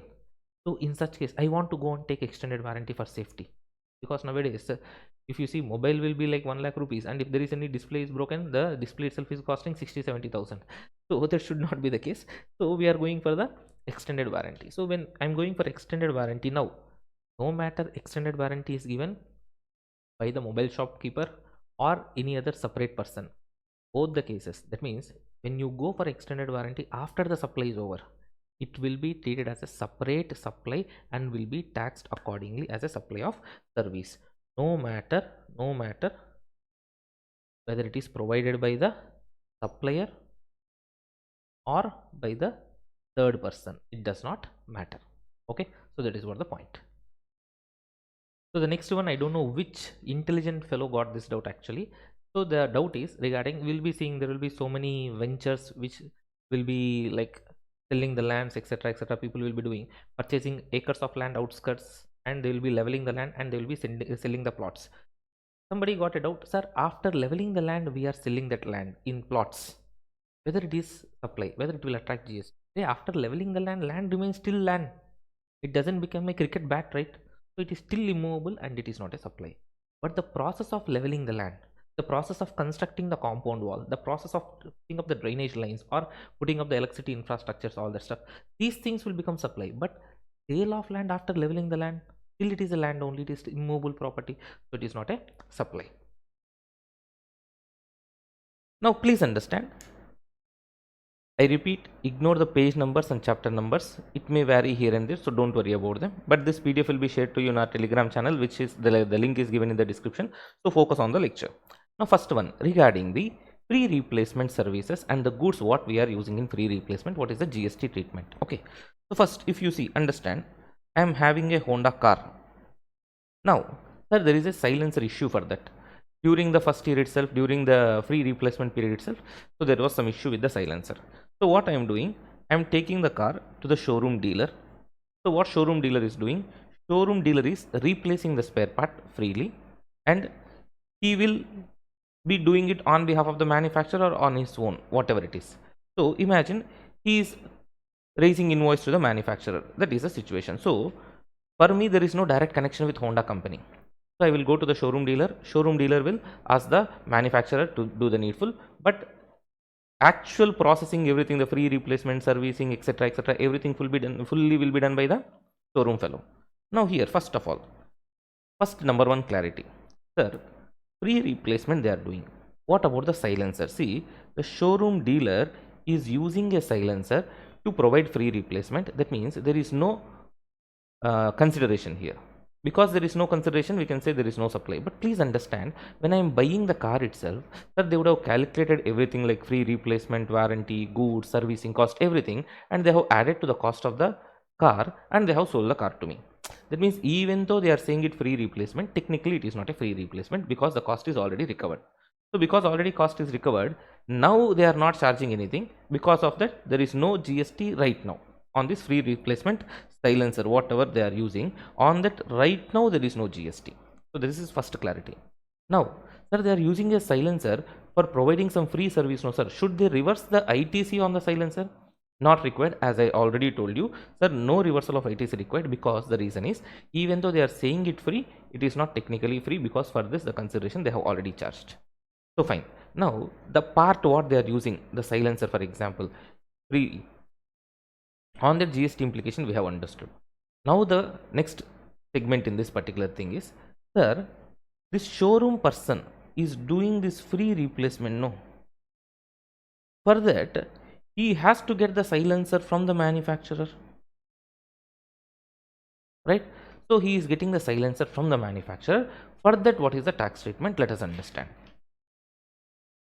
So what can be the possibilities here now? If you understand, see, first of all, the free replacement to the customer.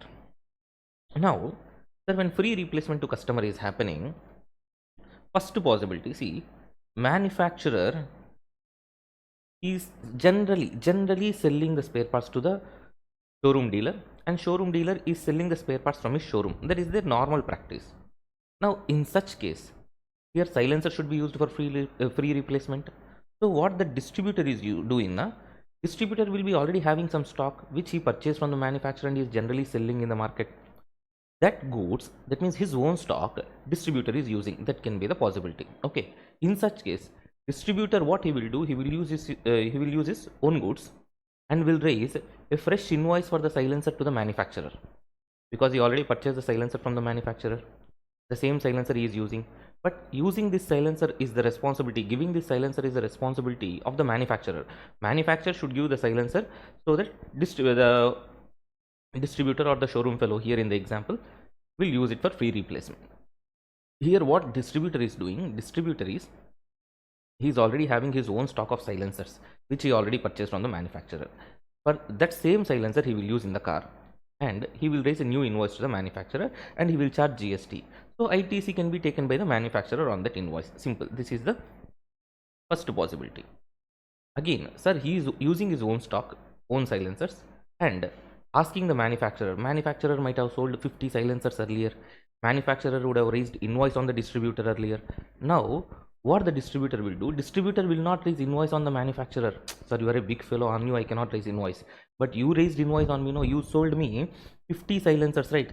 On that 50 silencers, one silencer I am using it for Vishnu sir car for free replacement, sir. For that, please raise a credit note and reduce my liability. So that what will happen, sir, in this case also, there won't be any GST liability, but the distributor has to reverse the proportionate ITC. That is the second possibility. So I repeat, distributor is, that is the showroom dealer in our example, is using his own stock which already purchased from manufacturer. So he will use the own stock and raise a new invoice on the manufacturer for the silencer, so that he will charge GST and manufacturer will take ITC. Or he will ask the manufacturer, sir, you already sold me silencers, you gave invoice. No sir, the same silencer I am using here, so reduce that one silencer value, that means you credit note and close this transaction sir, so that I will also reduce my proportionate ITC, so I will do the reversal of ITC. This is the one scenario, I mean distributor using his own stock for doing free replacement. Okay, next, second possibility is what? Manufacturer will send the stock, will send the silencer to use in the free replacement. So in that case, what will happen? That means he is not actually having any of his own stock or etc, whatever it is. Sir, manufacturer said I will send the silencer, you do the free replacement. Then okay, manufacturer is sending and distributor is using them. Then there is no GST implication because manufacturer is not selling it to distributor, distributor is not selling it to the customer. So no GST implication, nothing. Okay, here no GST impact.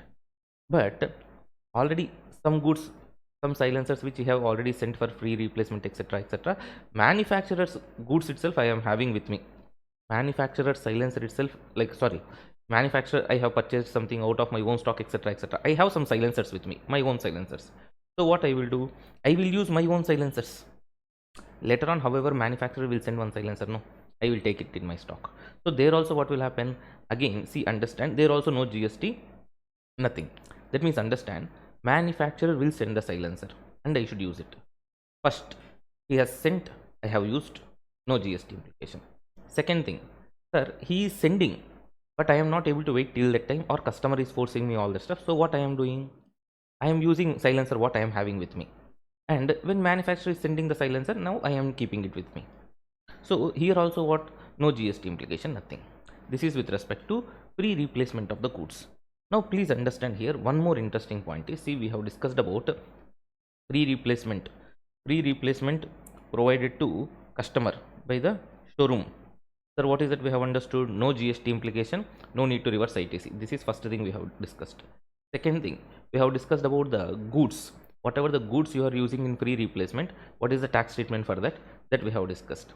Now third thing, please understand, sir, the showroom dealer will not charge any consideration, for the customer. He said free replacement. Sir, when he is doing free replacement, he is doing servicing also, no? We spoke about the goods. What about the service element involved here, where the showroom dealer is doing the service for the customer of replacing that silencer? Now in this case, sir, he will not charge anything to the customer, but he will charge it from the manufacturer. That means manufacturer will pay to the showroom dealer, that is the distributor, the cost for doing the service. Okay, that means now see, for example, sir, for dealer to customer, this is a free service, but dealer will raise invoice on the showroom, manufacturer, that is the Honda company. So now what Honda company will do? Honda company will pay to the showroom dealer, that is the distributor. Here in the examples, whatever I am discussing, Honda company I am taking as manufacturer, showroom fellow I am taking as distributor. Okay. Now Honda company will pay to the dealer. Clear? So now on that, obviously it is like the distributor is providing services to the manufacturer, so he will raise the invoice, and on that manufacturer, there is a Honda company will take ITC. Simple. Okay. So I repeat, we have discussed about what is the tax treatment for free replacement. Goods also we have discussed, service element also we have discussed. Hope it is clear, right? So this is the clarity with respect to this. So here you can just pause the video and take the screenshot for this, the notes.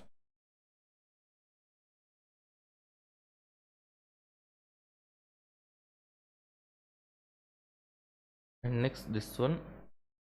Okay, so totally we have covered here. One second. So this is now perfect. You can take a screenshot. The material will be available in the Telegram channel. The link is given in the description, so nothing to worry. Hope it is clear, right? So with this we are done with amendment number 1. So completely the notes, everything properly here we have given. So amendment number 1 is done and dusted. So everything, the 4 situations whatever we have discussed, 1 2, 3, 4. So we have discussed. Okay, next we have discussed about the services also. Right, now we are moving into the extended warranty. Extended warranty, please understand here, extended warranty with respect to this. Sir, what is this concept now? Sir, extended warranty, see, when you are buying a mobile phone, sir, when you are buying a mobile phone, you know, they'll be giving some 1 year warranty. Sir, when they are giving 1 year warranty, like when they are selling, they are saying, sir, there is an extended warranty option available, sir, and if you pay 2000 rupees extra, we will give 2 years extended warranty, sir. So during these 2 years also, if your mobile gets, like, the display gets broken, etc., etc., we will do free replacement. So you can understand, display cost itself is 15,000, 10,000, 25,000. So just pay 2000 rupees and get 2 years extended warranty, like that they are telling us. So normally 1 year warranty if you buy the mobile phone. Okay, you pay 2000 extra, you get 2 years extended warranty. In that case, for the extended warranty, what is the tax treatment is what we are going to see here. Sir, here the concept is, again, the concept is, understand that extended warranty, when it is given, it is given at the time of supply itself, sir. When I am buying the mobile itself, I am getting the extended warranty. Now please understand, this extended warranty, when you are buying, it may be provided by the supplier. That means I am buying an iPhone and the seller itself is providing me extended warranty. So 2 years you get extended warranty, sir, pay 2500 extra, I have paid. This can be one situation. Or there is a third person. Let us assume I am buying the iPhone through EMI, etc., etc., Bajaj Finance or somebody. The third person, whoever is there, he is saying, sir, you pay 2500 extra, we will cover extended warranty also. So when I am buying the iPhone itself, sir, I am getting extended warranty. Maybe the seller is giving it, or maybe a third person is giving it. In that case, we understand, if the seller is providing, for the seller, it is a part and parcel of composite supply. So it will be treated as per the principal supply. That means extended warranty is also treated as sale of iPhone and charged accordingly. But if any third person like Bajaj Finance or etc., etc., if any third person is giving extended warranty, sir, you pay 2500 extra, will give 2 years extended warranty, all that. For that fellow, it is not a composite supply. Please understand that he is not selling the mobile phone, along with he is not selling the extended warranty. So it is altogether a separate supply for him. So it will be taxed as supply of service of extended warranty. Hope it is clear for you. Right, so I repeat, when you are getting the extended warranty at the time of buying the mobile itself, or the time of buying the product itself, if it is provided by the supplier, then it is part and parcel of composite supply and taxed as per the principal supply. If it is provided by the third person, it is part and parcel of not composite supply, so it is a separate supply and it will be taxed separately. That is what the point. Imagine, after 1 week of purchase, after 10 days of purchase, after 1 month of purchase, you are fighting with your girlfriend or boyfriend and you are breaking your mobile again and again. So you have understood the seriousness of the issue. So you want to get the extended warranty, otherwise mobile next time it will break or not, your heart will break because of the display cost. So what you have decided, sir, after 1 month, after 10 days, after 1 week, you went to the shop to get extended warranty. Okay, so now they are providing extended warranty after the supply. Please understand, they are providing the extended warranty after the supply. In this case, because already the supply is over, now extended warranty is provided by the supplier or by the third person, it doesn't matter, sir. It will be treated as a separate supply, it will be treated as a separate supply and it will be taxed accordingly. That is what the concept. So I repeat, so if the extended warranty is taken after the supply is over, then whether it is provided by the third person or the supplier himself, the mobile seller itself, still it will be treated as a separate supply and it will be taxed accordingly. Hope it is clear for you. So you can just take the screenshot of the notes.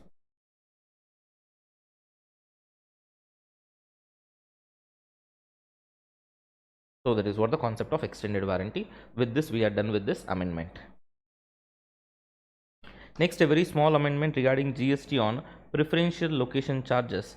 Please understand, what is this preferential location charges? See, they are talking about, sir, when you are paying a consideration for what? For getting any residential, commercial or industrial complex. See, for example, this is a residential complex. Sir, they said these side plots are east facing with good sunlight, good ventilation, all that stuff. These side flats are west facing, so you don't get like sunrise feeling, all that stuff. You can see only sunset, you cannot see sunrise. But if you want to see sunrise, you have to purchase these flats. Sir, here if you want these flats, you have to pay some 10 lakhs extra, let us assume. So preferential location charges. So that way, for example, there is an industrial corridor, a particular place where it is close to highway. If you want to take that on lease, or if you want to buy that, whatever it is, sir, this concept is applicable equally for selling, leasing, all this stuff. So please understand, simple, when you are taking a property on rent, when you are buying a property, sir, all these cases, I repeat, I am extending this clarification and discussing overall what is the applicability of preferential location charges. Preferential location charges is nothing but whether you are buying a property or you are taking a property on rent, etc. They are charging something extra because it is a preferential location. In that case, please understand, even though they are charging something extra, it is part and parcel of a composite supply, either the sale of the property or the renting of the property. So it is part and parcel of that. So the department has clarified it is a part of composite supply. So whatever the tax treatment is there for principal supply, the same tax treatment will be applicable for the whole. Suppose if at all you are buying an apartment, a flat in this complex, sir, under construction building, you know, when you are buying it is supply of service, and they are charging preferential location charges from you, that also forms forms part of the composite supply. So main supply is construction services, so automatically what, this preferential location charges also will be taxed as construction services. So the same tax treatment as the main supply, that is construction services, will come into picture. So that is what this second amendment all about. And if you remember, the similar type of thing we have seen even in exemptions, preferential location charges for long term lease. So long term lease 30 years or more, the preferential location charges there, it is exempt, if you remember, because long term lease is exempt. Preferential location charges are also treated as part and parcel of long term lease only, and treated as principal supply. Principal supply is exempt, so that was also exempt. So the same logic here they are applying for this also. Now the next amendment, see, this is all about an Indian domestic company. See guys, for this a proper like notes or simplified version I have given here, you can just refer that. So now let us discuss the point. See, an Indian domestic company is providing, or it is allotting, the securities, the shares to the employees. But the interesting part is they are not allotting the domestic company shares. This is a subsidiary company. The domestic company is actually a subsidiary company, and its holding company is located abroad. This Indian domestic company, which is a subsidiary company, is promising the employees the shares of the holding company which is in abroad. I repeat, the Indian domestic company, which is a subsidiary company in India, is allotting shares to the employees of foreign holding company. Okay. Now, sir, the point is the allotment directly happens, if you see, to the employees of domestic company. The allotment directly will happen from the foreign company, the foreign holding company. Okay. Now, sir, here allotment may be happening from foreign holding company, but it is like domestic subsidiary company is providing securities to employees of domestic company. So please understand, because it is a transaction in securities and it is part and parcel of employment contract, it is not at all a supply. That means subsidiary company giving shares to employees. Shares of holding company, that's a different story, but giving shares to employees is not a supply, because it is number one, transaction securities, and number two, they are providing this as a part and parcel of their employment contract. Okay, so it is not a supply at all. This is fine. But sir, the subsidiary company, the domestic subsidiary company, will pay the cost to the foreign holding company for the shares, for allotment of shares. Now, sir, if they are paying actually the cost, actually whatever is the cost of that securities, if they are paying only that much, then it is again, you know, transaction in securities, it is not a supply.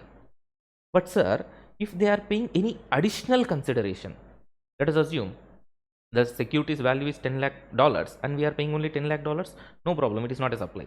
But if we are paying $11 lakh or $10,30,000, $10,40,000, like that, something additionally you are paying, the domestic subsidiary company is paying to foreign holding company, whatever the extra they are paying, then that is supply.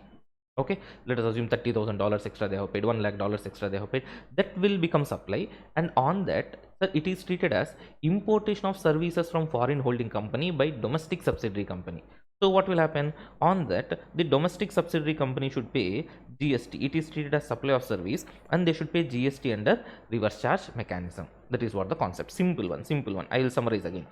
Sir, domestic subsidiary company is promising to the employees to allot shares in the employment contract, and they are allotting the shares. But actually, allotment is happening from foreign holding company of their own shares. So, foreign holding company is allotting foreign holding company shares to the employees of domestic subsidiary company. So, the allotment of shares to employees is nothing but transaction in securities. Hence, it is not a supply. Okay. Now, for this domestic subsidiary company is making the reimbursement to foreign holding company. If they are reimbursing the exact amount, how much is the value of that securities, then it is nothing but transaction in securities, it is not a supply. But if they are reimbursing something extra, then sir, this will become supply of service. So it is treated as holding company from foreign is providing service to domestic subsidiary company. So it is like importation of services by domestic subsidiary company, and domestic subsidiary company should pay GST under reverse charge mechanism. Sorry, that is what the clarification. You can just take the screenshot of the notes. So with this, we are done with this amendment as well. So you all know that section 9 subsection 3 deals with reverse charge mechanism. Generally under GST, the liability to pay tax will be with the supplier. So the responsibility to pay tax to the government is generally in the hands of the supplier. That is what we call as forward charge mechanism. But in certain cases, as we have discussed in our regular batches, when it is easy to collect GST from the recipient, the burden has been shifted to the recipient, and those scenarios are called reverse charge mechanism. And not whenever you buy any goods or any service, reverse charge mechanism will come into picture. Only when you are purchasing the notified goods or notified services, then only reverse charge mechanism will come into picture. And earlier in your syllabus, only notified services were there, but now they have added notified goods also. So let us see what are the notified goods and what are the notified services. Quickly we'll revise which are under reverse charge mechanism. First, let us go with services. So the first service covered under reverse charge mechanism is goods transport agency services. Please understand, when you are going with reverse charge mechanism, we should keep in mind 3 points always. Number one, who is the supplier, who is the recipient, what is the nature of supply. If you are clear with these 3 things, and automatically the answer will be correct, because any changes here and there in supplier, recipient and nature of supply, if the law is getting violated here, then automatically it will fall under forward charge. So whatever are given here in this notification, if all the conditions are satisfied, then it is reverse charge mechanism. Otherwise, if even one condition is not satisfied, it will go with forward charge. Coming to GTA, what are the conditions? Who should be the supplier? Supplier should be a goods transport agency, and they should be transporting the goods by road. And here the triggering point or the interesting point is the recipient. If it is provided, see, in this particular entry, I am dividing the customers of GTA fully into 3 categories. One is those customers, those recipients who are given in section 9 subsection 3, and next other recipients, and next finally those people who got registered under GST under section 51. Just to comply section 51 purpose, they have registered under GST. For those people, GT is providing their services. So now, as I told you already, if the recipients are specified under this particular notification, who are specified under this notification, if GT is providing the services to these people, the factory registered under Factories Act, society registered under Societies Act, cooperative under Cooperative Societies Act, any person registered under GST or a body corporate, partnership firm plus AOP, whether registered or not, association of persons, okay, and finally casual taxable person registered. These people, see, understand, everybody here are registered under some or the other law except this partnership firm and association of persons, whether registered or not. These people are the recipients, and GTA is providing services of transporting goods by road to them. Then who is having the liability to pay GST? The recipients are having the liability to pay GST. So these people are supposed to pay tax under RCM at 5%. Okay, here the interesting things are, see, now for example, Vishnu's GTA is providing services of transporting gold, the goods, to KGF factory. KGF factory is liable to pay GST on that under reverse charge mechanism, and being recipient there, KGF factory can take ITC of it. That means, understand, even though you buy something which is covered under RCM, yes, you have the responsibility to pay tax to the government, but you can still avail that amount as ITC, no need to worry. So you have a purchase, whether it is FCM or RCM, you can take ITC happily. The problem is not for you, the problem is for GTA. That is, sir, any person who is making RCM supplies, for him, Sir, whatever the purchases he is making, he cannot take ITC because his sales are covered under reverse charge mechanism. So on his purchases, he cannot take ITC. That is very important point you should remember. So here, this logic is applicable for all the RCM transactions. If I am selling something under RCM, for selling that, if I buy something, I cannot take ITC. Okay, but my customer who is buying that goods or services from me under RCM, my customer can happily take ITC. That's not a problem here. So in this example also, as I was telling, sir, KGF Gold Mine Factory buying the GTA services covered under RCM, that amount whatever they pay under GST they can take as ITC. But the problem is, to provide these services, if GTA purchases a lorry, GTA takes some premises on rent and pays GST, on all those purchases GTA cannot take ITC. Why? Because GTA is supplying something which is covered under RCM. Not only GTA, anybody for that matter supplying something covered under RCM, they cannot take ITC on their purchases. Am I clear? So this is the interesting point here. Now, sir, what do you mean by casual taxable person? As you know, casual taxable person is a person who doesn't have fixed place of business in the state from which he is making the supplies. Okay, so yes, coming to this GTA services, as I told, specified recipients, yes, if specified recipients are receiving the supply, then it is taxable under RCM at 5% rate.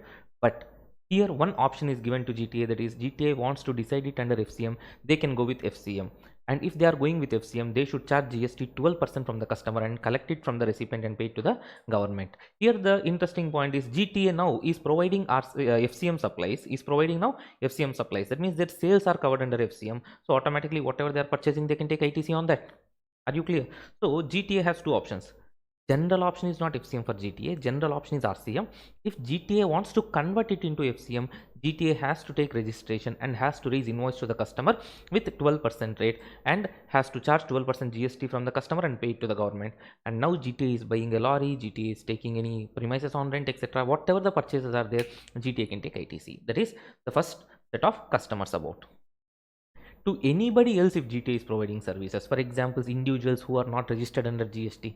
For example, you are traveling, like you are in a hostel, vacating the hostel after your exams and going to your native, booking your luggage in the GTA, paying consideration. Is it coming under RCM? Leave about RCM, sir. It is exempt under GST, so there is no question of RCM or FCM. Not only that, sir, if GTA is providing services to the government departments, local authorities, government boards, authorities, which are covered under section 51, they are taking registration under GST not because they are doing some business, because they have to comply with section 51, they are taking registration under section 51. For those people, if GTA is providing services, then that is also exempt under GST. No RCM, no FCM. That means, see, I am dividing the entire set of customers of GTA into three categories. One is specified recipients, taxable under RCM first, then if GTA wants, they can convert into FCM. But option one's exercise, that cannot be reversed in the entire financial year. So only financial year wise they have to exercise this option. This is number one. Number two, other than specified recipients, and number three, section 51 entities. For our understanding, for our discussion, let us call them as section 51 entities who got registered just for the purpose of complying section 51. With those people, if GTA is providing services, then these two categories is exempt under GST. They are not coming under RCM or FCM because it is exempt under GST. So that is what GTA transaction all about. Here there is an example. You can just go with this example as well. The next entry is legal services. Legal services, individual advocate or firm of advocates or a senior advocate providing legal services to any business entity. That is very important. Business entity means, generally we understand, when we listen about the word business entity, we feel like, sir, only companies, corporates, big factories. Not only that, even the individual, the sole proprietors doing business are also called as business entities. So please be clear with that. So individual advocate, senior advocate or firm of advocates providing legal services to business entity located in India, no matter whether they are like partnership, from body, corporate, all that stuff, it should be a business entity. Business entity means even individuals doing business, sole proprietors are also business entity. Another important thing is legal services means just not only going and representing in the court, but also the legal advisory services in any branch of law is called legal services. So that is what the point. And here parallel I will be teaching you exemption also with respect to legal services. If you remember, legal services are provided to these business entities, then it is taxable. But if they are provided to any person other than business entity, let us assume, for example, Jolly LLB senior advocate is providing a divorce case related services to Mr. Imran Hashmi, an individual. He is not a business entity because marrying and giving divorce is not his business. So this is not taxable under GST at all, it is exempt, so no RCM, no FCM. If you recollect the exemptions, legal services provided to person other than business entity exempt under GST, to a business entity whose aggregate turnover not exceeding the threshold limit for registration. So we will be calling them as small business entities. What do you mean by small business entity? There is no such word called small business entity in the law. This is just for our understanding. Small business entity means the business entity whose aggregate turnover is not exceeding the threshold limits for registration under section 22. It means 10 lakh, 20 lakh, 40 lakh, that much also they are not doing. For such business entities, if you provide legal services also exempt under GST, any other business entity, that means all other big business entities who are liable for registration as per section 22, crossing the threshold limits, all that stuff. So for them, if you provide, it is taxable under GST and taxable under reverse charge. That means those business entities only liable to pay GST. This is with respect to legal services. And the same point regarding arbitral tribunal also same logic. If you remember, exemptions with respect to arbitral tribunal and advocate services are same to same. Arbitral tribunal also equally, whatever we have discussed for legal services, equally applicable for arbitral tribunal services as well. So they are providing services to business entity, small business entity exempt, other than business entity exempt. For other business entities like whose aggregate turnover exceeding threshold limit, taxable under reverse charge mechanism. The next one is sponsorship services. See, generally we have a misunderstanding. Sponsor means is providing some supplies or services to us, like that we'll have a misunderstanding. Please understand, sponsor is the person who is receiving the advertising services from us. We are advertising the brand of the sponsorer. So sponsorer is nothing but the recipient, not the supplier. So supplier can be any person who is advertising the brand of the sponsorer. So sponsorship services, in that case, supplier any person, recipient should be the sponsor, should be the body corporate or a partnership firm. In that case, here it is not a business entity, the recipient should be body corporate or a partnership firm. In that case, the recipient is liable to pay GST. So please be careful here. Sponsor is the recipient, not the supplier. The next one with respect to government services. See, government services, I can teach this RCM only when I'm linking these provisions with exemptions. So please be careful, a very important discussion here. First of all, understand with respect to government services, I'm treating the government services like this. See, we have a comprehensive discussion here. So in this comprehensive discussion, first let us understand what is taxable, what is exempt, and then if it is exempt, no need to worry about RCM or FCM. But if it is taxable, then we should check whether RCM or FCM. So government services, some services are exempt, some services taxable under forward charge, some services taxable under reverse charge. So let us understand first the taxability of government services. Coming to taxability of government services, see, government services, now let us divide the customers of government services into two categories. So the customers of government are divided into two categories. Number one is general public, the other is business entities. See, first of all, coming to government services, government means here we are talking about central government, state government, union territory, local authority. These people providing services to general public. See, for general public, whatever the services they provide, they are exempt under GST, except three things. Always remember these three things: A, B, C. That is based on exemptions entry 6 A, B, C. I am not talking about RCM entry. I am talking about exemption entry 6 A, B, C. 6A is postal department and railway services. 6B is services in relation to aircraft or vessel. 6C is transportation of goods or passengers. Sir, these three services. This is 6A. This is 6B. 6B of I am talking about exemption entries. Again, I am not talking about RCM entry. In exemption entry number 6A, B, C. Always you should remember what is 6A, B, C, because in further other entries or notifications you'll be seeing this word.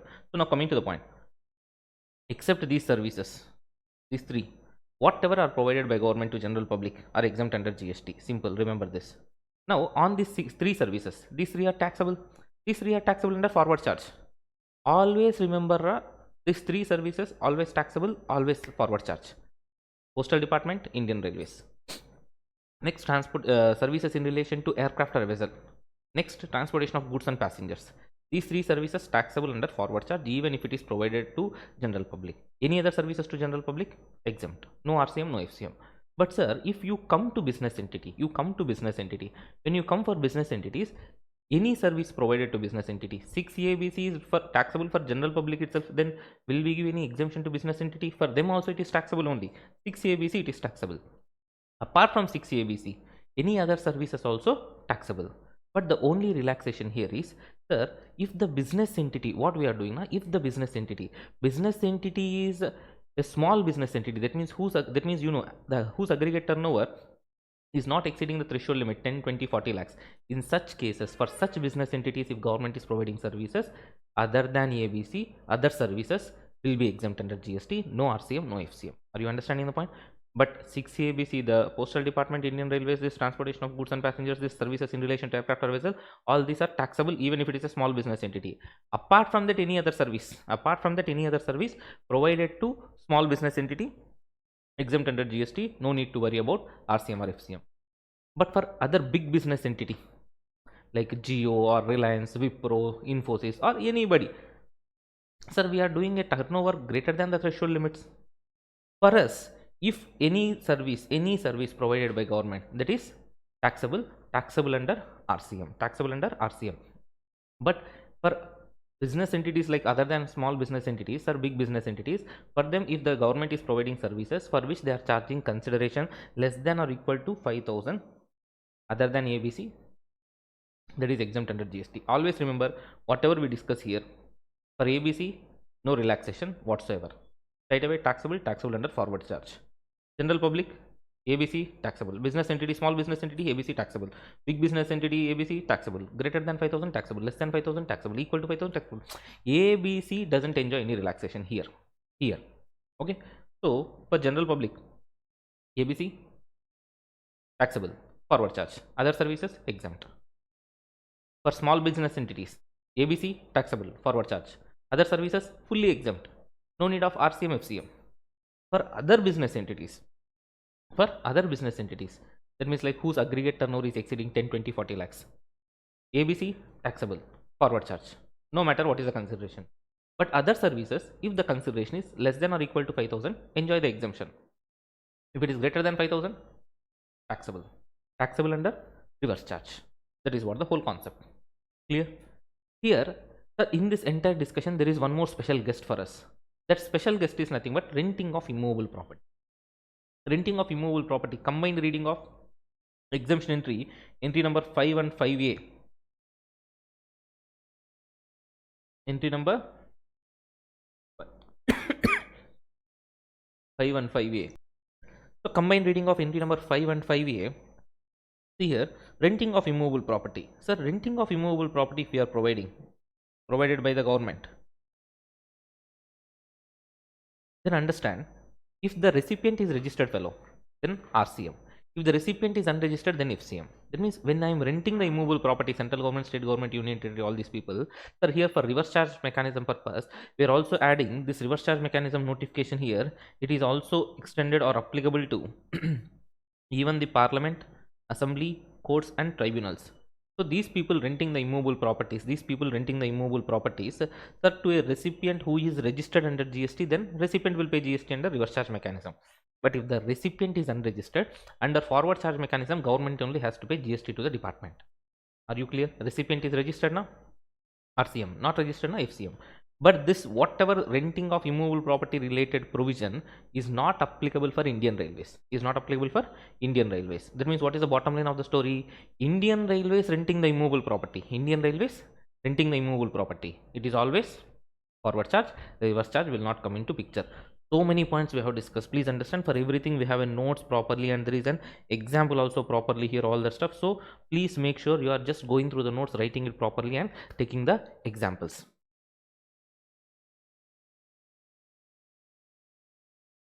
Clear? Let me finally summarize again. Government services to general public, ABC, taxable, forward charge. Other services, exempt. Okay. For business entities, if it is a small business entity, that means as we have discussed, aggregate turnover not exceeding even the threshold limits, ABC, taxable, forward charge. Other services, exempt. For any other business entities, ABC, taxable, forward charge. Other services, if consideration is less than or equal to 5,000, exempt. Greater than 5,000, fully taxable. Clear? And one special guest is there, renting of immovable property. What is that renting of immovable property? If the recipient is registered, RCM. Recipient is unregistered, FCM. But if it is provided by Indian Railways, recipient is registered or unregistered, both the cases it is forward charge. That is what the summary of entry 5 and 5A in RCM. And for this purpose, we have discussed exemptions entry number 6 to the extent required. Mostly everything we have discussed. Okay. The next entry is with respect to entry 5AA. So entry 5AA is with respect to renting the residential property. See, renting the residential property for residential purpose, it is exempt under GST. But people are taking residential property on rent and using it for commercial purpose. So in such cases, that is taxable. So in such cases, if the recipient is registered, then the renting of that residential property for commercial purpose will become taxable under RCM. If the recipient is unregistered, then it is taxable under FCM. So simple, residential property for residential purpose exempt under GST, but residential property for commercial purpose, business purpose, taxable. Recipient is registered now, the tenant, then it is RCM. If not registered, then it is FCM. That is what the point. Okay, so this is entry 5AA. Next, coming to entry 5AB.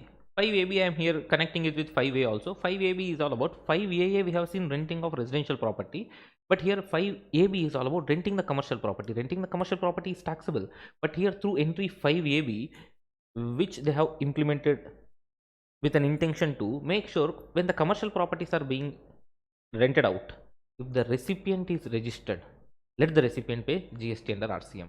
When supplier is unregistered, here the important criteria is supplier should be unregistered, recipient should be registered, and renting the commercial property comes under RCM. So I repeat, if supplier is unregistered and recipient is registered, then only RCM. In any other case, it will go with FCM. That means supplier is also registered na FCM. Supplier is registered, recipient is unregistered na FCM. Any other case. The main thing to trigger RCM here is the supplier should be unregistered, recipient should be registered. That is the important factor. Okay.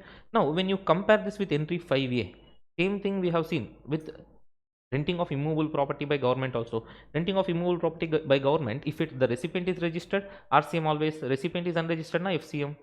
But in this, anybody other than government, for example renting any commercial buildings, all that stuff, recipient is registered and the supplier who is giving the premises on rent, the owner is unregistered.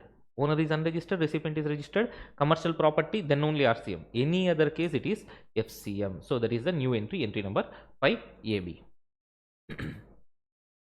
The next one, services provided by director of a company coming under reverse charge mechanism. So the recipient, that is the body corporate, is liable to pay GST under RCM. Here the important point is the director should not be employee of the company.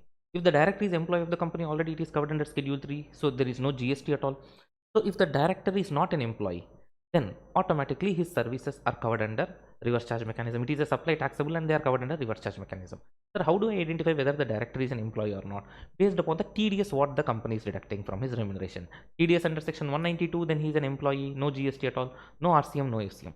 If the TDS is under section 194J, then it is supply and it is subjected to RCM. But here the interesting thing is, please understand that only when the services provided by him in the capacity of director, for that he is getting remuneration, then only this RCM comes into picture. Any other services he is providing in his personal capacity to the company, then we should see that independently. We should not bring that here. So I am a director of a company. Whatever the services I give to the company in the capacity of a director, then only RCM will come into picture. Sir, whatever I am doing in my independent capacity, individual capacity, separately, not as the director of the company, providing some goods or some services to the company, then we should assess that case independently. We should not bring that here. So this is another important point. And one more interesting thing here is, when we talk about director, we understand what are the possibilities with respect to director services. The director services, director may be treated as an employee. How do we understand that? TDS under section 192, so neither SOG nor SOS, no GST implication at all. But if director is not treated as an employee, section 194J, in such cases, if he is a director of a body established by central government, state government, or local authority, as we have seen in schedule 3, that again neither supply of good nor supply of service, no GST, no RCM, no FCM. In any other case, then only RCM comes into picture. Hope it is clear for you. For example, you are an independent director of BSNL company, no GST, no RCM, no FCM. But if you are an independent director of a TCS company, then it is RCM. Clear? So that is what with respect to director services, which you should be careful about. Okay. Next, services provided by insurance agent to insurance company. The insurance company is liable to pay GST. The services provided by a recovery agent to a banking company, financial institutions, and NBFCs. The Banking company, financial institutions, and NBFCs are liable to pay GST. The same way, a music composer or a photographer or artist providing their services. What is the service they are providing? Now, please understand, they are allowing somebody to use their copyright, which they got registered under Section 13(1)(a) of Original Copyright Act 1957. So the point is, somebody is allowing, this music composer, photographer, or artist is allowing somebody to use their copyright for which they are getting the royalty. On that, who is liable to pay GST? That particular music company or producer is liable to pay GST. Okay, so I repeat, the important point here is allowing somebody to use the copyright. That is what the point. And the same logic applies to author also in entry 9A. So author is allowing somebody to use his copyright on the book. For example, I wrote a book, for example, how to pass CA in 30 days, and I am transferring this right to publish to the Voice Publishers, a publishing company. Who is liable to pay GST on the royalty? The Voice Publishers. The publishing house is liable to pay GST on that under RCM. The only difference here we are going to see is, just like in GTA, here also for author we are giving an option. What is the option? Now, if the author wants to make this under FCM, he can make it under FCM. Generally, the author allowing somebody to use his copyright, that is the publishing house. Obviously, publishing house is liable to pay GST, but if the author wants to make it under FCM, he can make it under FCM. So he can take GST registration and collect GST and pay GST to the department under forward charge mechanism. But once the option is exercised, it will be valid for the entire financial year.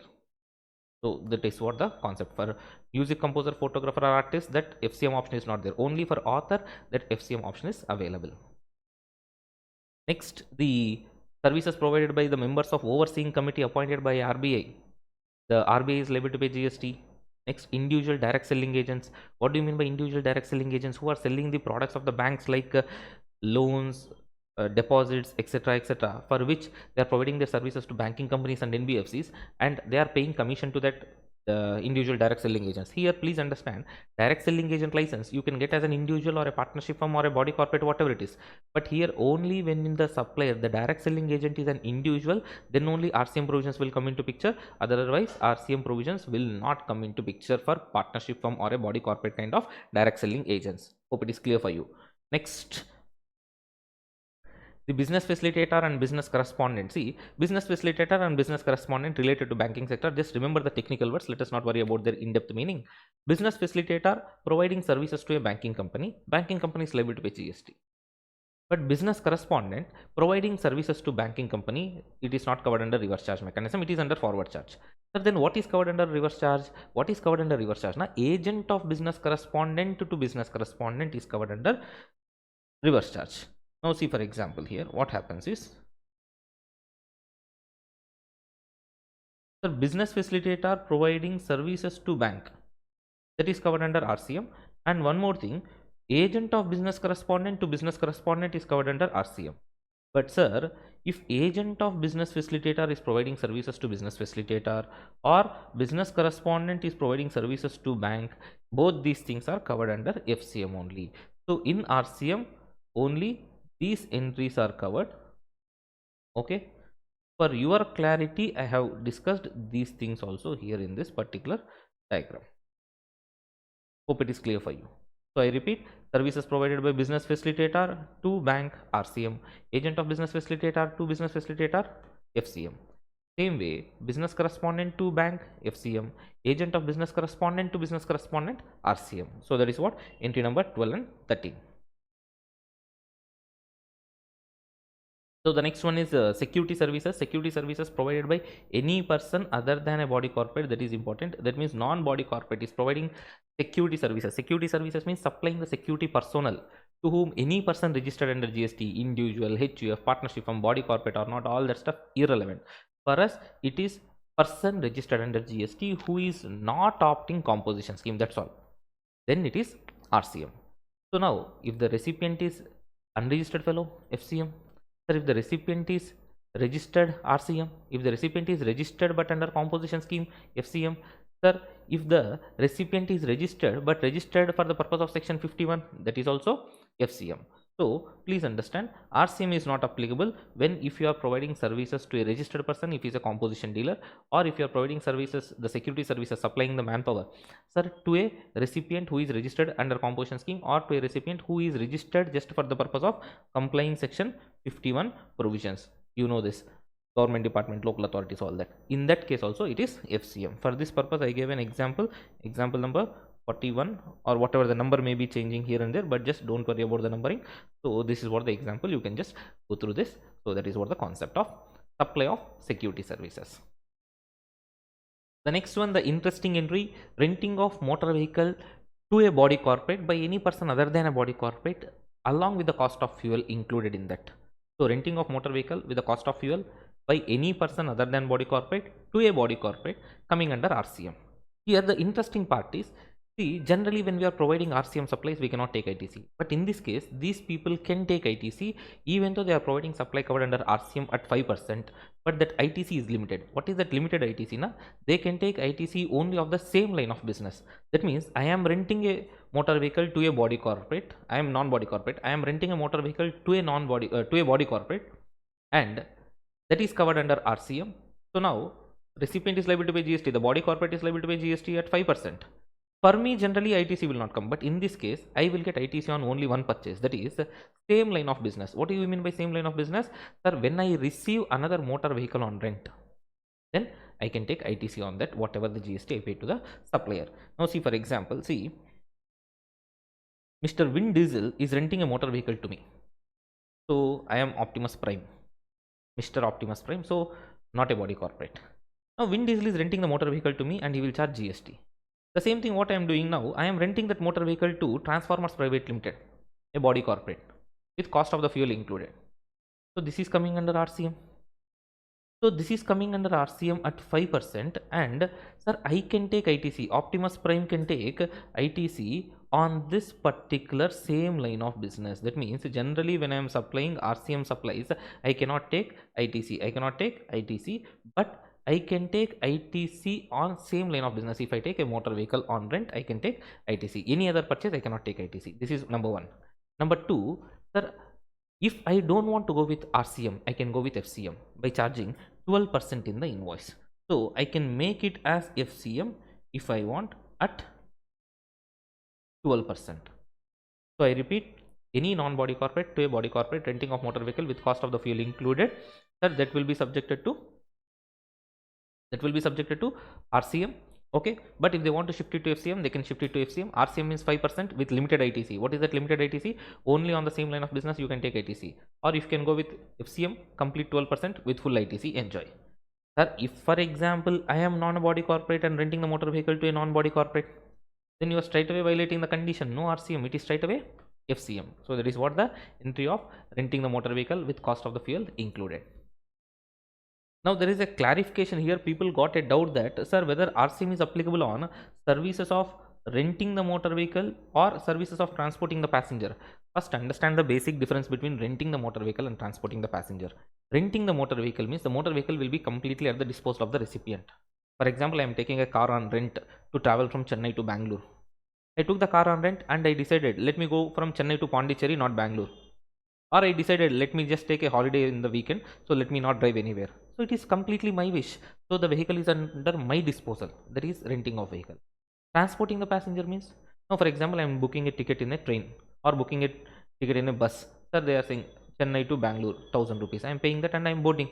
Whether the vehicle is under my control, or I am just booking a Ola cab or a Uber cab, they will drop me from one location to another location. Correct. Sir, will I ask the driver, you get down, I will drive the car?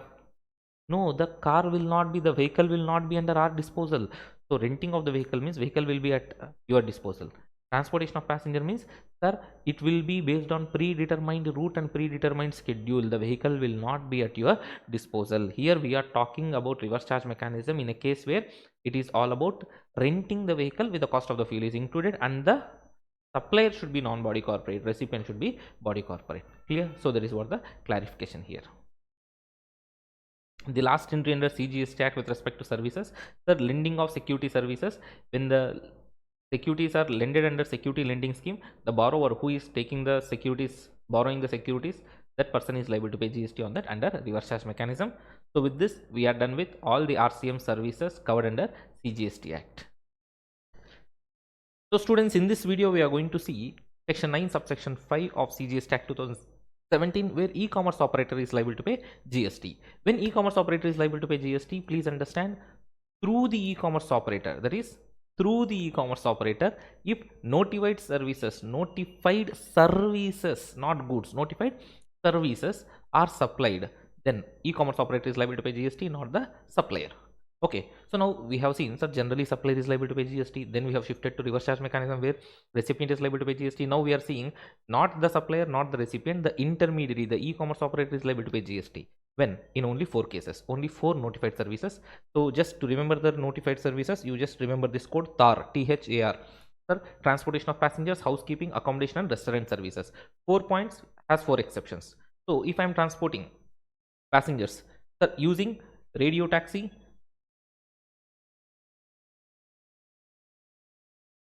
if I'm transporting passengers using radio taxi, motor cab, maxi cab, motorcycle, omnibus. Omnibus alone we have the exception, that is why I marked it there, or other motor vehicle. Sir, if it is supplied through e-commerce operator is liable to pay GST, not the supplier, not the recipient. Example, Ola, Uber, Rapid, all that stuff. But what is the exception? Exception is if it is by omnibus. Omnibus is the vehicle being used and supplier is a company through e-commerce operator, but still company is liable to pay GST, not the e-commerce operator. I repeat, if the transportation of passengers through e-commerce operator, yes, you are using, but it is omnibus you are using, whatever it is. And next one is, sir, it is the supplier is company. In that case, sir, who is liable to pay GST? The company is liable to pay GST, not the e-commerce operator. You know, for example, Vivarth Travels Private Limited. Person by name Mr. Sanchar is booking the ticket through Vaue Private Limited. On that, who is liable to pay GST? In omnibus, the supplier is company is liable to pay GST. But same Mr. Sanchar is booking ticket from a travels company called Transformers Travels, which is a sole proprietor, and booking the ticket through Vaue. Who is liable to pay GST here? Vaue is liable to pay GST. Okay. Next, H for housekeeping. For housekeeping services and accommodation services, if you see, housekeeping services and accommodation services, they enjoy the same exception. That means generally if you are providing housekeeping services or accommodation services, that the e-commerce operator, housekeeping for example urban company, accommodation services like Make My Trip, Agoda, Oyo, whatever it is, sir, these e-commerce operators are liable to pay GST. But in both the cases, what is the common point? What is the common exception is if the supplier if the supplier who is supplying this housekeeping or accommodation services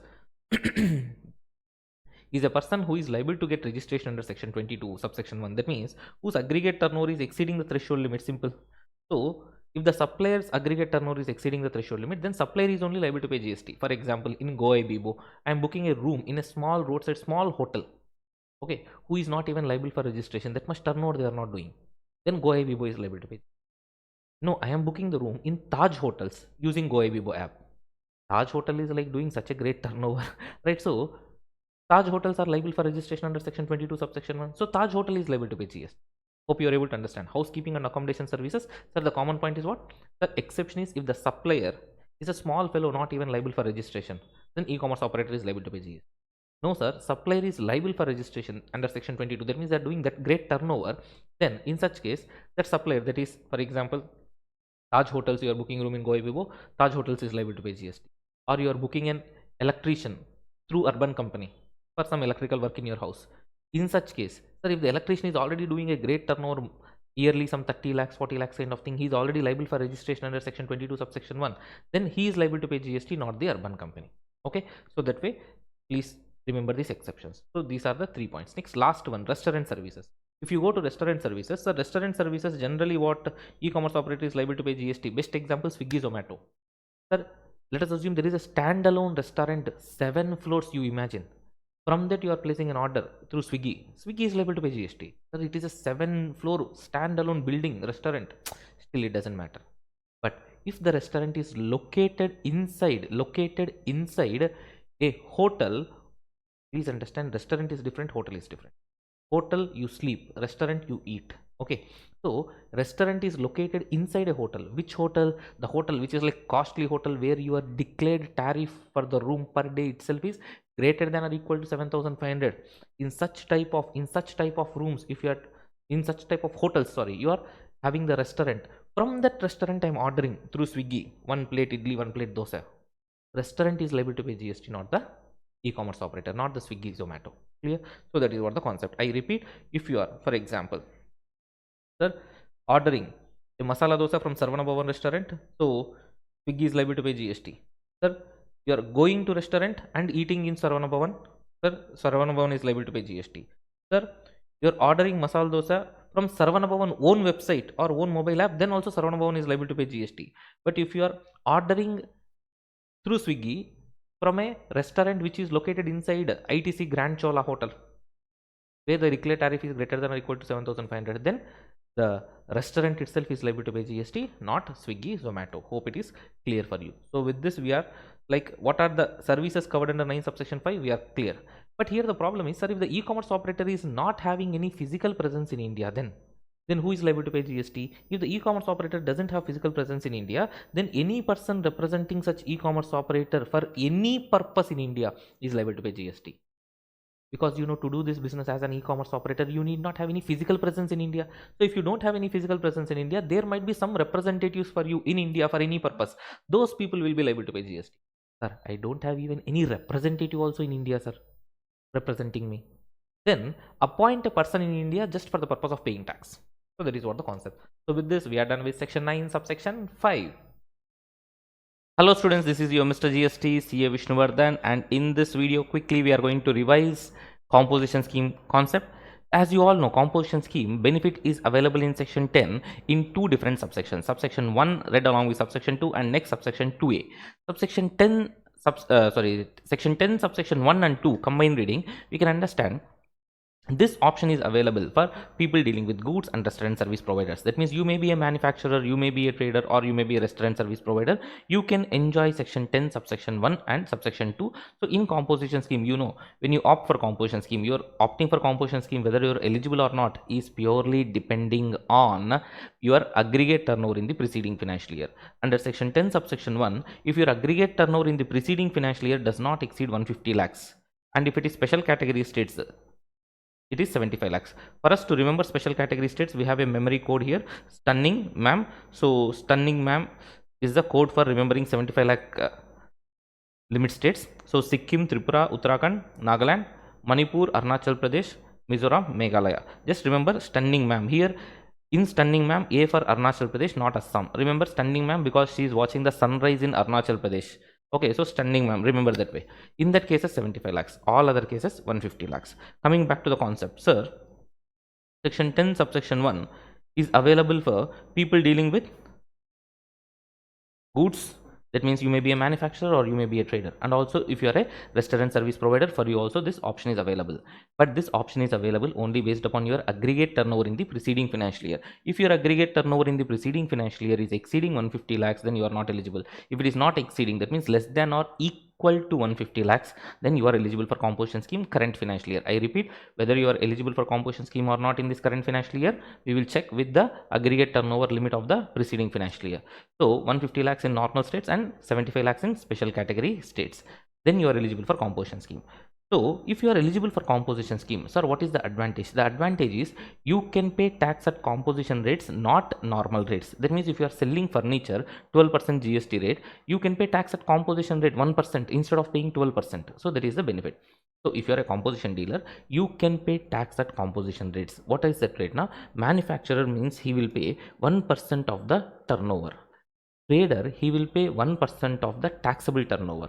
Restaurant service provider will pay 5% on the turnover. So here if you see properly, the trader alone is having one relaxation, that is he will pay 1% tax on the taxable turnover. Remaining people will pay tax on total turnover, no matter whether it is taxable or exempt. Okay, so here when I say 1%, it is half percent CGST, half percent SGST. When I say 5%, 2.5% plus 2.5%. Okay, so if you are a special category state, if you are in special category state, then the threshold limit is 75 lakhs, not 150 lakhs. Okay, so that is the concept. Right now, sir, For other service providers or who are not eligible for section 10 subsection 1 benefit, they can go with section 10 subsection 2a. Section 10 subsection 2a, ditto same, only thing threshold limit changes, it is 50 lakhs no matter in which state you are, and tax rate is 6%, not 1% or 5%, it is 6%, 3% plus 3%. I repeat, who are not eligible for section 10 subsection 1 can go for section 10 subsection 2a, but technically speaking, subsection 2a will be mainly for the people who are going through services. People dealing with goods can go with this. Okay, but here in section 10 subsection 1, another point what we have to understand is, if you are in section 10 subsection 1, you should not provide any services other than restaurant services. But the law is giving you permission to provide marginal services. That means even though you are under section 10 subsection 1, other than restaurant services, you can provide 10% of the turnover in the state in the preceding financial year, or 5 lakhs, whichever is high, that much amount of turnover. That means, see, for example, in the preceding financial year 22-23, you have 3 states, 3 branches, 3 registrations: Andhra Pradesh, Tamil Nadu, Karnataka. Each state you are doing 70 lakhs, 60 lakhs, 10 lakhs. That means 140 lakhs aggregate turnover. Aggregate turnover, you know, pan India basis we have to take the aggregate turnover, and aggregate turnover meaning is what? Nothing but, sir, it includes everything: taxable supplies, exempt supplies, even interstate supplies between people having the same pan, that is distinct persons. Okay, from Andhra to Tamil Nadu, if you do any sale here, that means supply as per schedule 1, that is also added in aggregate turnover, but only when it is interstate. Okay, so fine, coming to the point, sir, aggregate turnover, when you see, sir, 140 lakhs in preceding financial year 22-23, I am eligible for composition scheme in 23-24. So in 23-24, in Andhra Pradesh I can do, one second, in Andhra Pradesh I can do 10% of the turnover, 10% of the turnover in that state in the preceding financial year. That means 10% of 70 lakhs, 10% of 60 lakhs, or 10% of 10 lakhs, or 5 lakhs, whichever is higher. So here 7 lakhs or 6 lakhs or 5 lakhs. So this way, sir, in 23-24, I can make this much of services, this much of services, this much of services, even though I am going with section 10 subsection 1 benefit. But understand, when you are providing these services, when you are going with this limit is extra than restaurant services, and in this limit we will not calculate your income by providing services of extending loans, advances, or deposits. Remember, always see, when you are allowing somebody to use your money and charging interest or some other consideration, that means you are doing service. For that you are receiving consideration, and that is exempt under GST, you know it. But that service we will ignore for anything in section 10. I repeat, maintain a thumb rule. Remember a thumb rule, that is, sir, for the purpose of section 10, you are calculating aggregate turnover, you are calculating the tax amount, or whatever it is, the threshold limits, whatever it is. Sir, ignore one fellow. That fellow is nothing but the interest income earned by way of extending loans, advances, or deposits. Clear? So that is what the point, right? So we will ignore that, and apart from that you can provide. So I repeat here, you have the benefit,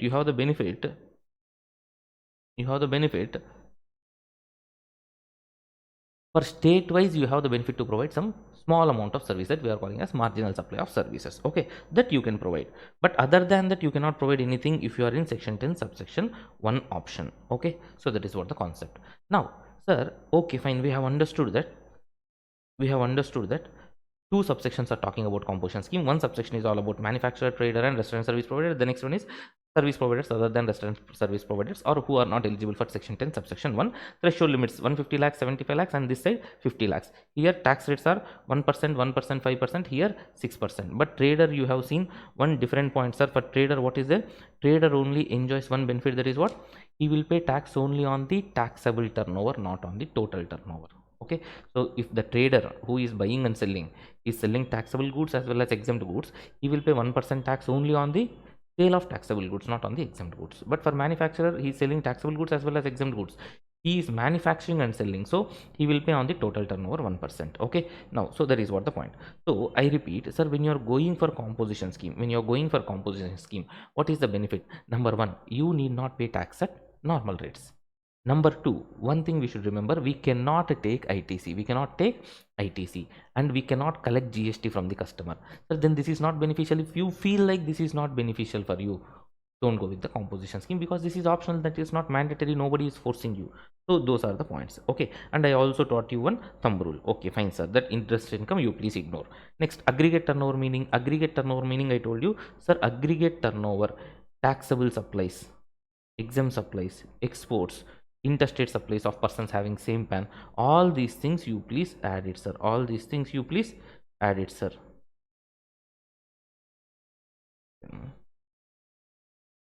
So all these things, like as I was telling, taxable, exempt, exports, and interstate supplies of persons having same pan, you please add all those things. That means here there can be intrastate, interstate, non-taxable, everything. The exempt supply means here the definition says wholly exempt, nil rated, non-taxable, everything. In simple terms, I'm telling you, whatever the sales you are making, you take it as aggregate turnover. Simple. Only sales, not purchases. So intrastate supplies between distinct persons not considered in aggregate turnover. Number one, clarity. Next, what and all I should not include in turnover. Taxes don't add. That means CGST, SGST, UTGST, IGST, GST compensation says any other tax other than GST you should add it to the turnover. Okay. Then and all inward supplies covered under RCM. That means inward supplies covered under RCM, sir. Yes, you are paying GST on them. You need not add them in your turnover because it is not your sale. I told you aggregate turnover, simple logic is it is your sale, it is not your purchase.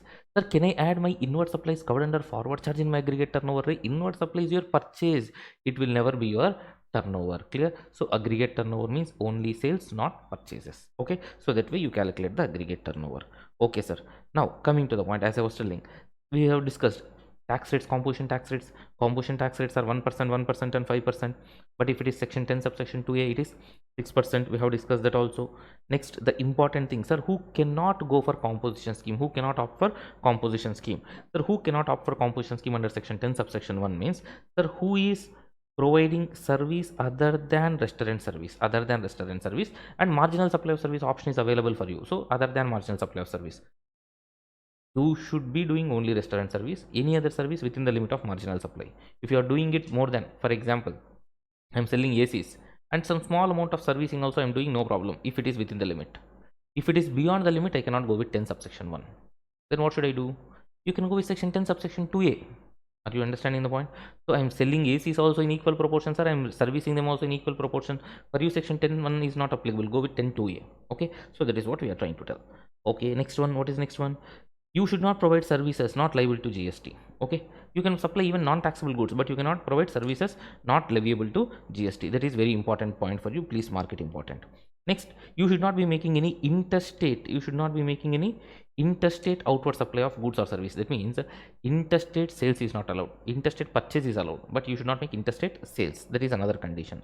You should not be supplying services through e-commerce operator attracting TCS. Okay, you can supply goods through e-commerce operator, that is possible. Okay, but if you are under composition scheme, you cannot supply services through e-commerce operator who has to collect tax at source under section 52. Okay, very another important point for you. And also, sir, you should not be a manufacturer. You should not be a manufacturer of certain notified products. What are those?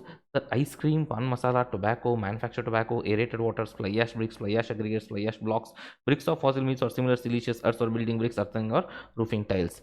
You should not be manufacturing and selling them, sir. Trader, yes, fine, he is eligible, but manufacturer is not eligible. So please understand, here we are not targeting this Amul ice creams or any like quality walls ice cream. They are not even eligible because their aggregate turnover itself is exceeding 150 lakhs. Here we are targeting only people like we'll be seeing, no, near our house there will be some during summer season, etc. The local ice cream vendors will be coming. They'll manufacture and they'll bring. Or we are not talking about Coca-Cola, Pepsi here, aerated waters. We are talking about local Goli soda manufacturers and sellers. So for such people who are already completely unorganized sector, for those people we don't want to give any relaxation. So manufacturing and selling them, you are not eligible for composition scheme. If you are buying and selling any these items, then you are happily eligible for composition scheme. You can enjoy the benefit. Okay. Next, if you are a casual taxable person or a non-resident taxable person, you cannot go for composition scheme. And sir, I have multiple registrations. I was showing in the example Andhra, Tamil Nadu, Karnataka, all that. Sir, when you are calculating aggregate turnover, you will calculate the aggregate turnover on pan-India basis, correct? So here when you have multiple registrations, whether they are eligible or not for composition scheme. See here, guys, in the soft copy I have given various examples. Please go through the examples clearly.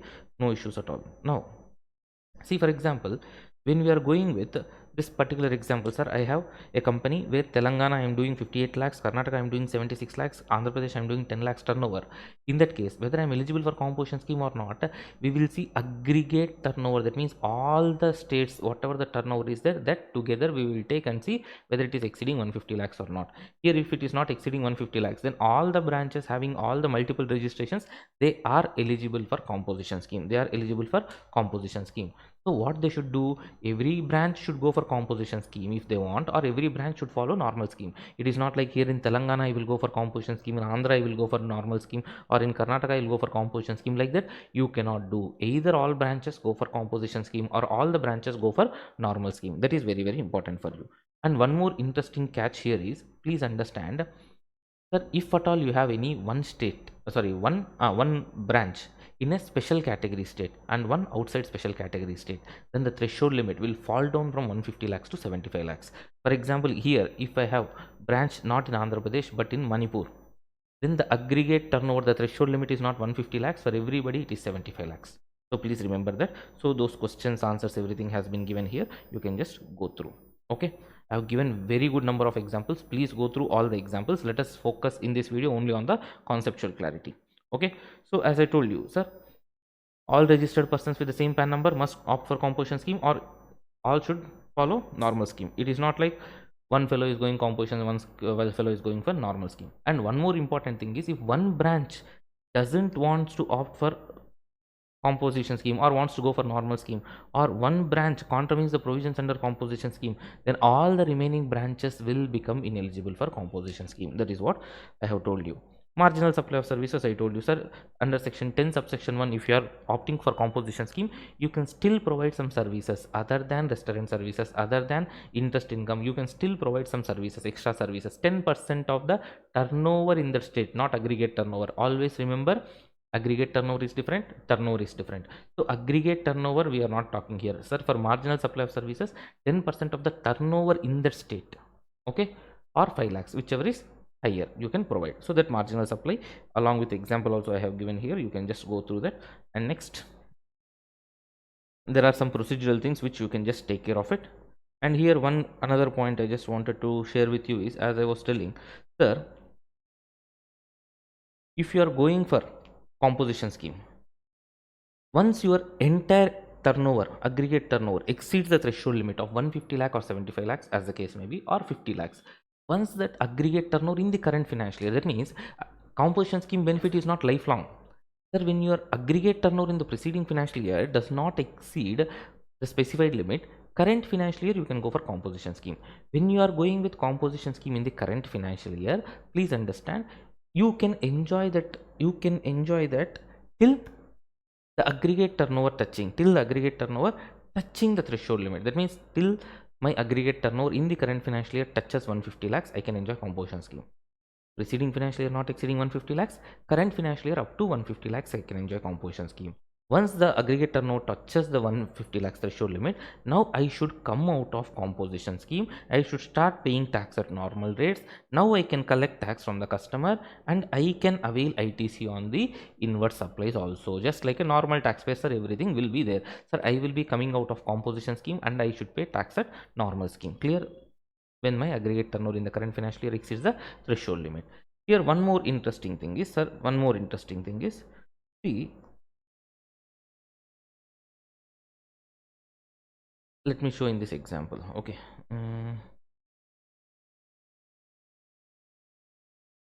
Or you just go through the examples, I will just teach you the concept here. See now, sir, what is happening now?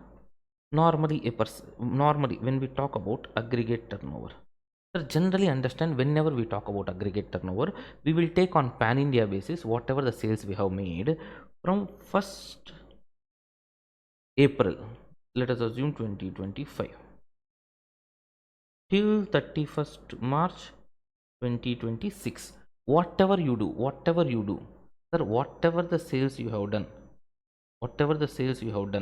on pan India basis, that will be treated as your aggregate turnover. Sir, in pan India basis, let us assume certain period, for example, for 2 months, you are not registered, and balance 10 months, you are registered. Then, sir, no matter whether you are unregistered for some period or not, all these things, that means from 1st April whether you are registered or not, that we will see, we will not see, sorry, we will not see, sir. We will just see what and all sales you made from 1st April till 31st March. That's all. That fully will be taken as aggregate turnover. During that period, how long you have been taxable person, how long you have been non-taxable person, whether you are registered or not, we will see aggregate turnover. Means we will see from 1st April to 31st March whatever we have done. Sir, whatever the turnover you have done as a not registered person will be added to what? Will be added to aggregate turnover. Will be added to aggregate turnover. Whether you will pay tax on that, whether you should pay tax on that, but no tax payable. Am I clear? So I repeat, aggregate turnover means from 1st April to 31st March, whatever you do, that will be the aggregate turnover. And during that period, during that financial year, you may be unregistered also initially for 2-3 months. During that period, whatever turnover you have done also, that will be added to the aggregate turnover, but no tax is needed to be paid. Okay, on that we have some questions also, examples also. Please make sure you are going through that. I have given good number of questions and examples here for you to solve, so please go through that. So with this, we have completed composition scheme, the provisions point, and obviously there are certain procedural things, sir. Composition scheme, every year you have to keep on selecting whether you want it or you don't want it. If you want to opt for composition scheme, if you are eligible, if you want to opt it, electronically intimate to the proper officer. Simple. While first time when you are applying for registration, sir, every time when you are applying for registration first time, see, you are applying for registration now this year, means what does it mean? Preceding financial year your aggregate turnover is not exceeding the threshold limits, or you don't have business, etc., etc. So preceding financial year, your aggregate turnover will be definitely less than or equal to 150 lakhs. That is why you are applying for composition scheme. So every time when you are applying for registration, in the registration application itself there will be one point: do you want to opt for composition scheme? If you are eligible and if you want to opt, and you can opt there itself. So first year like that you can decide. From next subsequent year, what you have to do, before the commencement of the financial year, you check whether you are eligible for composition scheme or not, and intimate it to the proper officer electronically only. Nothing to worry. You need not call him or go and meet him and say, sir, I want composition scheme. All these things not required. So intimate him electronically so that you will get composition scheme in the subsequent years. So that is what the concept. So with this, we are done with composition scheme. So this video is helpful for both CA Inter Final and CS CMA, all the levels, whoever is reading composition scheme under GST. The relevant material is uploaded in the Telegram channels. The Telegram channel link is given in the description below. So please do share this video with your friends. See you all in another video. This is your Mr. GST signing off. Jai Hind. Hello students, this is your Mr. GST CA Vishnuvardhan. In this video, we are going to see place of supply chapter. Quickly, we are going to revise. And place of supply, this is the only chapter where we will be reading IGST sections in your syllabus in your CA intermediate. So section 7, 8, 9, 10 and 12 we are going to see in this particular chapter. Okay, actually place of supply provisions are dealt in 10, 11, 12, 13. For you in syllabus, section 10 and 12 related to place of supply are given. 11 and 13 you will be reading in your CA final. So let us move into the chapter. So section 7 and 8 are talking about interstate supply and interstate supply. Simple thing, sir. What is interstate supply? Interstate supply means, sir, first of all, for place of supply, two things are important. One is location of supplier of service and place of supply. Sir, if these two, location of supplier of service and place of supply, are falling in two different states or two different union territories, or one different state and one different union territory, then we call it as interstate supply. Simple. Sir, when we call it as interstate supply, location of supplier and place of supply are falling in two different states, Karnataka, Tamil Nadu, or two different union territories, or one different state and one different union territory, then we will call it as interstate supply. And imports, sir, of course, imports are called as interstate supplies. Other cases, where other cases we can call it as interstate supply, where supplier is located in India and place of supply is outside India. That means nothing but exports. Supplies made to or by SEZ unit or developer. This is important one. Remember always, any supply made by an SEZ unit or to an SEZ unit, made by an SEZ developer or to SEZ developer, is interstate supply. It means, sir, even though there are two units located in same SEZ next to next door, they are making some supplies between them. That is also called as interstate supply. Sir, one unit is in DTA, sir, the other unit is in special. Both are in Chennai. Let us assume, for example, there is a company in Tamil Nadu. Sir, a company in Tamil Nadu in Chennai outside DTA, providing services to another company in Tamil Nadu in Chennai, same city, but which is in SEZ. Sir, then the supply happening between them is interstate supply. Leave about that. What I am trying to tell is, in the same SEZ, there are two different companies located next to next door. One fellow is providing supply to another fellow. Still, we call it as interstate supply. Clear? So, supply made to SEZ unit or developer or made by SEZ unit or developer, we call it as interstate supply. Okay, that is another point. Next, suppose nowhere in the law if you are able to classify it as intrastate supply, then classify it as interstate supply. So, these are what the meanings of interstate supply. In this, the important thing is that supply to SEZ, all that we have seen. Okay, so hope you are clear with section 7, interstate supply. Next, section 8 is all about intrastate supply. What section 8 is talking about? Na intrastate supply. First of all, please understand, you ignore about the page numbers, etc here, because concepts whatever common for inter, the inter material will be different, final material will be different. So concepts are common, so I am recording it in a common way. So ignore about the page numbers. Concept and content will be same in your materials. Okay, don't worry.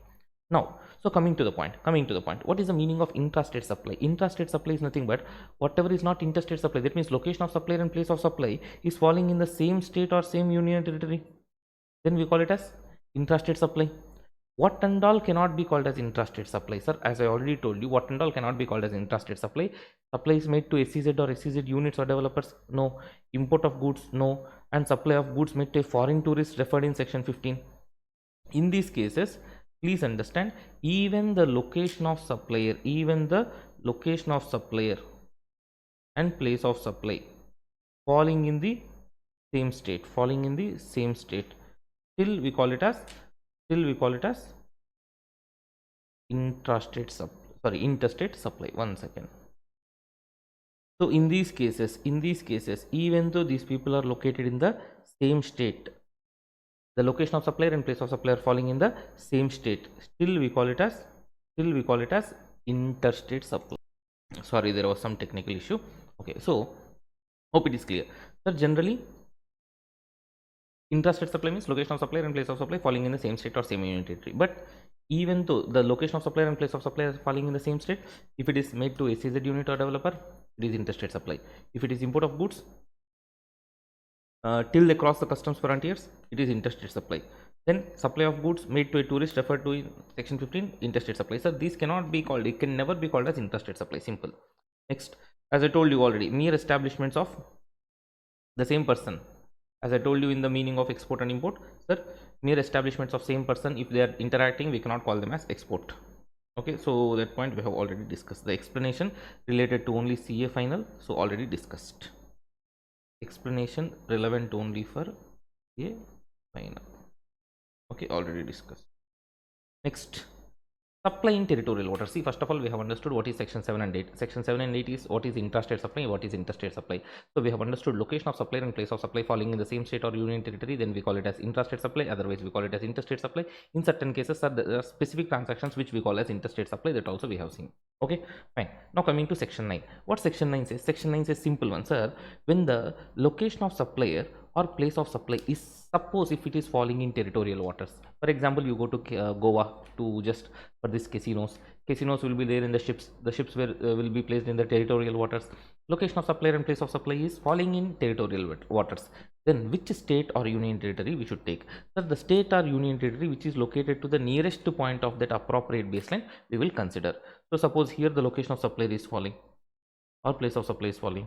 So we will take the state or union territory which is closest to this appropriate baselines or closest to point. Okay, so that way section 9, simple one, let us not worry about that. Now let us move on to section 10. Sir, what is section 10? Section 10, see, first of all, we have seen section 7, 8, 9, correct? Section 7, 8, 9 talking about what is interstate supply, all that. Here, to call it as interstate supply or interstate supply, first of all, we should be clear with what is the location of supplier and what is place of supply. Location of supplier, okay sir, fine, I will understand. But what is the meaning of place of supply? Here, please understand, place of supply chapter itself is like It is a mathematics formula. Already they have derived the formula. You should just remember the formula now. Let us not worry about the derivation. Okay. Now, so in section 10, 11, 12, 13. I repeat, section 10, 11, 12, 13. In section 10, 11, 12, 13, the IGST Act clearly mentioned what is place of supply in different occasions. 10 and 11 talks about goods, 12 and 13 talks about services. Section 10 is purely for goods other than export and imports, 11 and 12 exclusively for imports and exports, 12 services where both supplier and recipient are located in India, and 13 where any one fellow supplier or recipient are located outside India, then 13 is applicable. Section 10, 11, 12, 13, all the four sections are there in CA final. So in CA Inter, you have only section 10 and section 12 in the syllabus. 11 and 13 is there in CA final. So I repeat, in CA Inter, there are only two sections, section 10 and 12. Section in CA final, all the four sections 10, 11, 12, 13 are there. Sir, place of supply, four sections are dealing with this. Section 10, place of supply for goods other than exports and imports, a small section. Section 11 also, place of supply for goods, imports and exports, small section again. 12 and 13 are little bit lengthy sections, that's all. Okay, so section 12 is place of supply for services where both the supplier and recipient are located in India. 13 is where recipient or supplier, any one fellow, not both. If both are located outside India, why will we study about them in GST? Let us not worry about them. So section 13 talks about any one person, either the supplier or recipient is located outside India. Okay, so let us move on to section 10 first. So section 10. Section 10 talks about place of supply with respect to goods. I'll explain this to you in a very simple way. First of all, see, understand.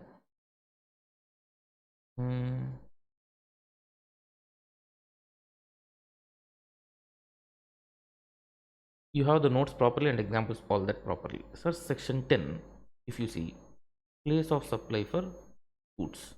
Place of supply for goods. The place of supply for goods here, first of all, what it will say now, sir, there is clause A, clause C, and clause CA. Now, clause A says when you are selling the goods, whether movement in goods involved or not. Yes, sir, involved. If movement is there, then what is the destination of the goods? That will be treated as place of supply. No, sir, movement is not involved. For example, you are going to a mobile showroom and buying the mobile. Is the movement of goods involved? Moving the mobile from one place to another place? No. So then what is the place of supply? Location of goods at the time of delivery. Okay, that will be the place of supply. Movement is involved, I repeat, movement is involved. At the movement is involved, then whatever is the destination, that will be the place of supply. Movement is not involved now, where the goods are handed over to the customer, where the goods are located at the time of supply, that will be the place of supply. Okay, so for example, sir, I am selling raw material to you. I am in Tirupati, you are in Chennai. I am sending 10,000 kg raw material to you from Tirupati to Chennai. Movement of goods is involved from Tirupati to Chennai. So what is the place of supply? Chennai will be the place of supply because that is the destination.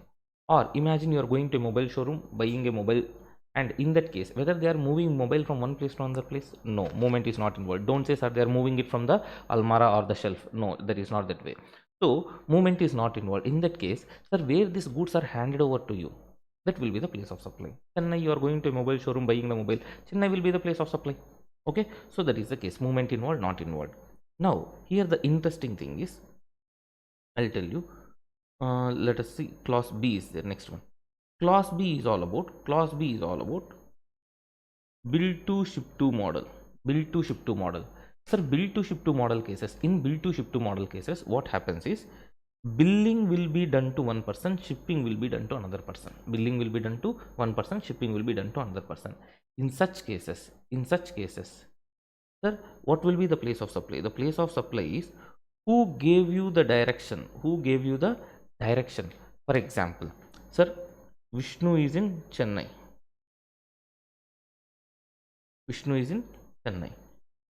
Vamsi is in Hyderabad. Vishwanath is in Bengaluru. Okay. Vishnu is making a sale to Vamsi. So I am making bill to Vamsi. Hey Vamsi, this is the bill, like that. What Vamsi is doing? Vamsi is making a sale to Vishwanath. So what Vamsi is asking to me now, Vishnu sir, you made a sale to me, no? Don't do shipping to me. Do shipping to Vishwanath. So what I will do now? Billing to Vamsi, shipping to Vishwanath. This is what I will do. Bill to ship to model, bill to ship to model. In such cases, what is the place of supply? See, Vishnu has to determine place of supply now. Okay. So when Vishnu is determining the place of supply, sir, he will see because of whose direction I am moving the goods to Bengaluru, on the directions of Vamsi. Okay, what is the place of business of the person who has given the direction? That will be the place of supply. That means, please understand, in case of bill to ship to model, simple, to whom you are billing, that fellow's place of business will be the place of supply. Simple. Okay, that is what the concept. Now, sir, there is one more new clause they have added, clause CA. In clause CA, what they are saying now, listen carefully, listen carefully. In clause CA, what they are saying now, if the recipient is unregistered, that means the buyer is an unregistered fellow. If the buyer is an unregistered fellow, then in such case, sir, what is the place of supply? What is the place of supply? Whatever the address of the recipient you have recorded in the invoice, recorded in the invoice. But sir, if recipient has not given his address, not given his address, if he has given his address, then that will be the place of supply. If he has not given the address, then location of supplier of that goods itself will be the location of supplier of goods itself will be the place of supply. That means that I am selling something to an unregistered person. So what is the place of supply in that case? I will not check now clause A or clause C, because clause CA has not a non-obstante clause. You need not verify clause A and C, movement is involved or not involved. You should see only, sir, what is the address of that recipient, what is that he is giving, what is that you are recording in the invoice. That address will be the place of supply. Okay, if address is not given, if address is not given, if he is not giving the address, then location of the supplier itself will be the place of supply. And one interesting point here is, sir, when we are asking the address of the recipient, detailed address like his door number, landmark, street name, all these things not required. Just the state name, if he is giving, the recipient is giving, that is also more than sufficient. That you record in the invoice, that is more than sufficient. That will be taken as place of supply. Now, for example, you are going to Goa. You are an unregistered person going to Goa and buying a mobile there. And in the mobile shop, they are asking your address. You are saying, sir, I am from Tamil Nadu. They are recording in the invoice Tamil Nadu. That is more than sufficient. That will be the place of supply. If you say, sir, my address and all I will not give you, you please sell the mobile to me, I will give money and get lost, then in that case, location of supplier, he is in Goa, he will take place of supply as also Goa itself. Am I clear? That is what the concept. And one more interesting clarification here, the new one which has been given is, see, I'm not just going through the material, I'm just trying to put it in a simple way. I'm presenting it so that you can just have a quick revision. Okay, now ignore my handwriting, please.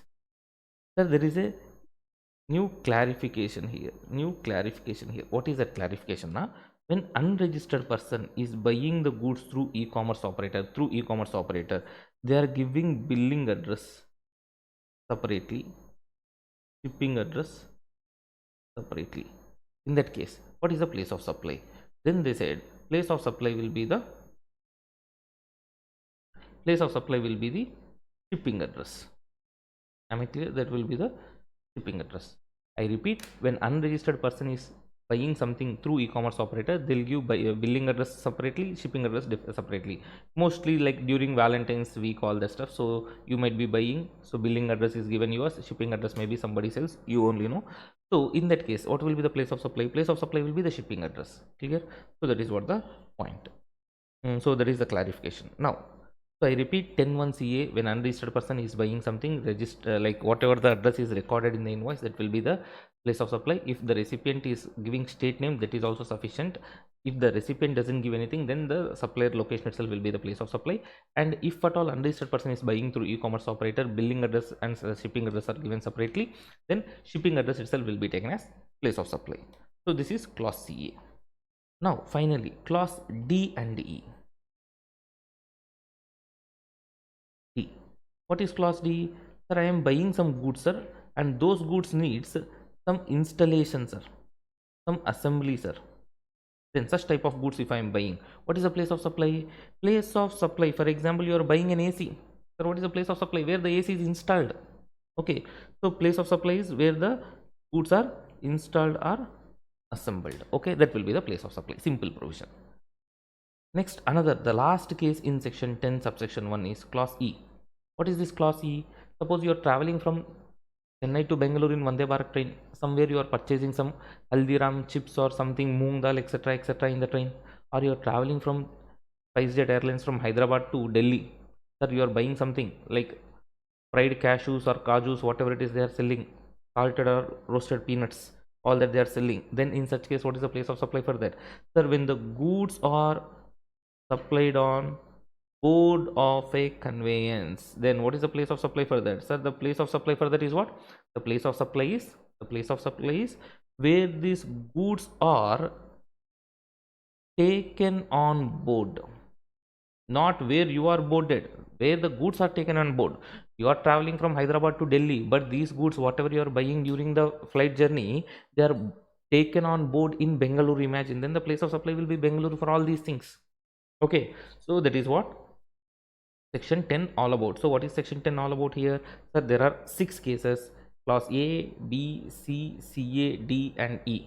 Movement involved, movement not involved, sale to unregistered person, bill to ship to model, goods where needs installation and assembly, and finally goods which are supplied on board of a conveyance. Clear? So those are the things. So we have discussed place of supply for all the occasions. For you, the proper notes and the examples for all these things have been given here. You can happily go through this. So just to show all the differences etc, for quick revision purpose, I have used the flow chart. Okay, section 10 is applicable for supply of all goods other than exports and imports. Hope it is clear. Now let us move on to section 12. Section 12 is nothing but place of supply for services where location of supplier and location of recipient both are in India. Okay, section 12. In section 12, if you see, the interesting part is in section 12 there are 14 subsections. But subsection 1 says go and refer the following subsections to identify place of supply. Subsection 2 says from 3 to 14, if it is not applicable for you, come to me, I will tell you what is your place of supply. That means subsection 2 is general rule. From subsection 3, sir, it is specific rules.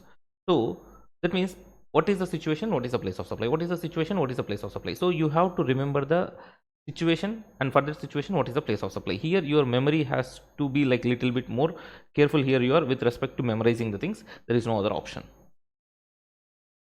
So coming to first subsection, section 12 subsection 2.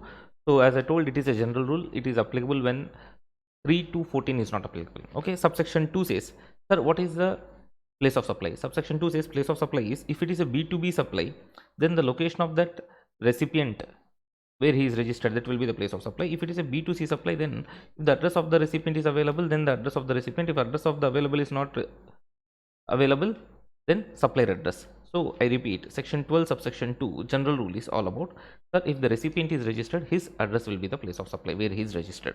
If he is unregistered, then if you have his address, then take his address as place of supply. If you don't have his address, then your address will be the place of supply. Clear?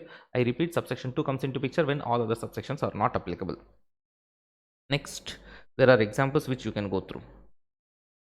Now, as I told, subsection 3 to 14, we know this is the scenario, this is the place of supply. So, what is the scenario? Sir, subsection 3. Subsection 3 deals with anything you do, anything which is directly related to immobile property. Anything which is related to immobile property. So, the services relating to immobile property, lodging, accommodation in a hotel or a boat or a vessel, or accommodation in any immobile property for social, business, or religious or cultural functions, and any incidental or ancillary things related to above. So first of all, sir, anything which is related to immobile property, lodging and boarding. Here one interesting thing is lodging and boarding not only in the hotels, guest house, etc., but also houseboat and vessel. Even though it is mobile, it is covered here. Next, for conducting the functions, we are renting out the property. Okay, and finally anything incidental for all these above activities. For these cases, the place of supply will be the location of immobile property. The location of immobile property. For example, you are an architect, you are designing the hotel plan. Then the place of supply will be where the hotel is going to be constructed. So let us assume you are a real estate agent giving advisory services for selling or buying the land. So what is the place of supply? Where the immobile property is located. Or you are going to a hotel, booking the accommodation. What is the place of supply? Where the hotel is located. So like this, with respect to these things, the location of the immobile property itself will be the place of supply. And if that immobile property is located outside India, if the immobile property is located outside India, then the place of supply will be the location of the recipient. The location of the recipient. Hope it is clear for you. I repeat, section 12 subsection 3 comes into picture with respect to immobile properties, all that stuff. But in such cases where the immobile property is located or intended to be located will be the place of supply. And if the immobile property is located outside India, then the place of supply will be the location of the recipient. Okay. Now, the interesting part is, as I told you, the examples can be the architects, interior decorators, surveyors, engineers, or other related experts like real estate agents, etc., etc. So, for these things, the place of supply will be the location of immobile property. Now, the interesting thing is, sir, what if this immobile property is going to be located in more than one state? That means, for example, I'm an architect. Taj hotels are coming and asking and entering into a contract with me. Vishnu sir will pay you 10 crores. You design a hotel plan for us. For the hotel we want to construct in Lakshadweep also, the hotel we want to construct in Delhi also. In the single contract, I am going to provide service with respect to two immobile properties which are going to be located in two different states. Then place of supply will be that if the immobile property is located in more than one state, each state will be treated as place of supply. Each state will be treated as place of supply. So for me, Lakshadweep is also place of supply, Delhi is also place of supply in the example I gave. Sir, how do you proportionately allocate the amount here? See, that is there in the contract. For Lakshadweep property, I'll give you 3 crores. For Delhi property, I'll give you 7 crores. Like that, it is given in the contract.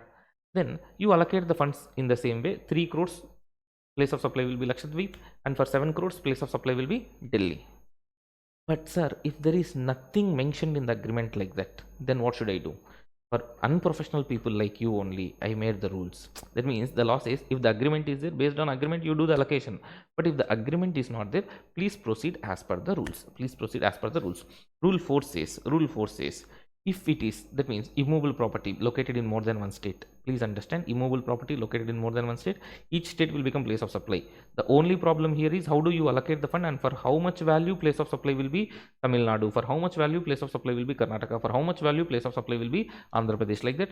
On how much value place of supply should be applied, because on that value, if you identify this is place of supply Tamil Nadu, place of supply Karnataka, place of supply Delhi, like that, you will understand whether it is intrastate supply or interstate supply. Then you will charge CGST, SGST, or IGST. Okay, yes, coming back to the point.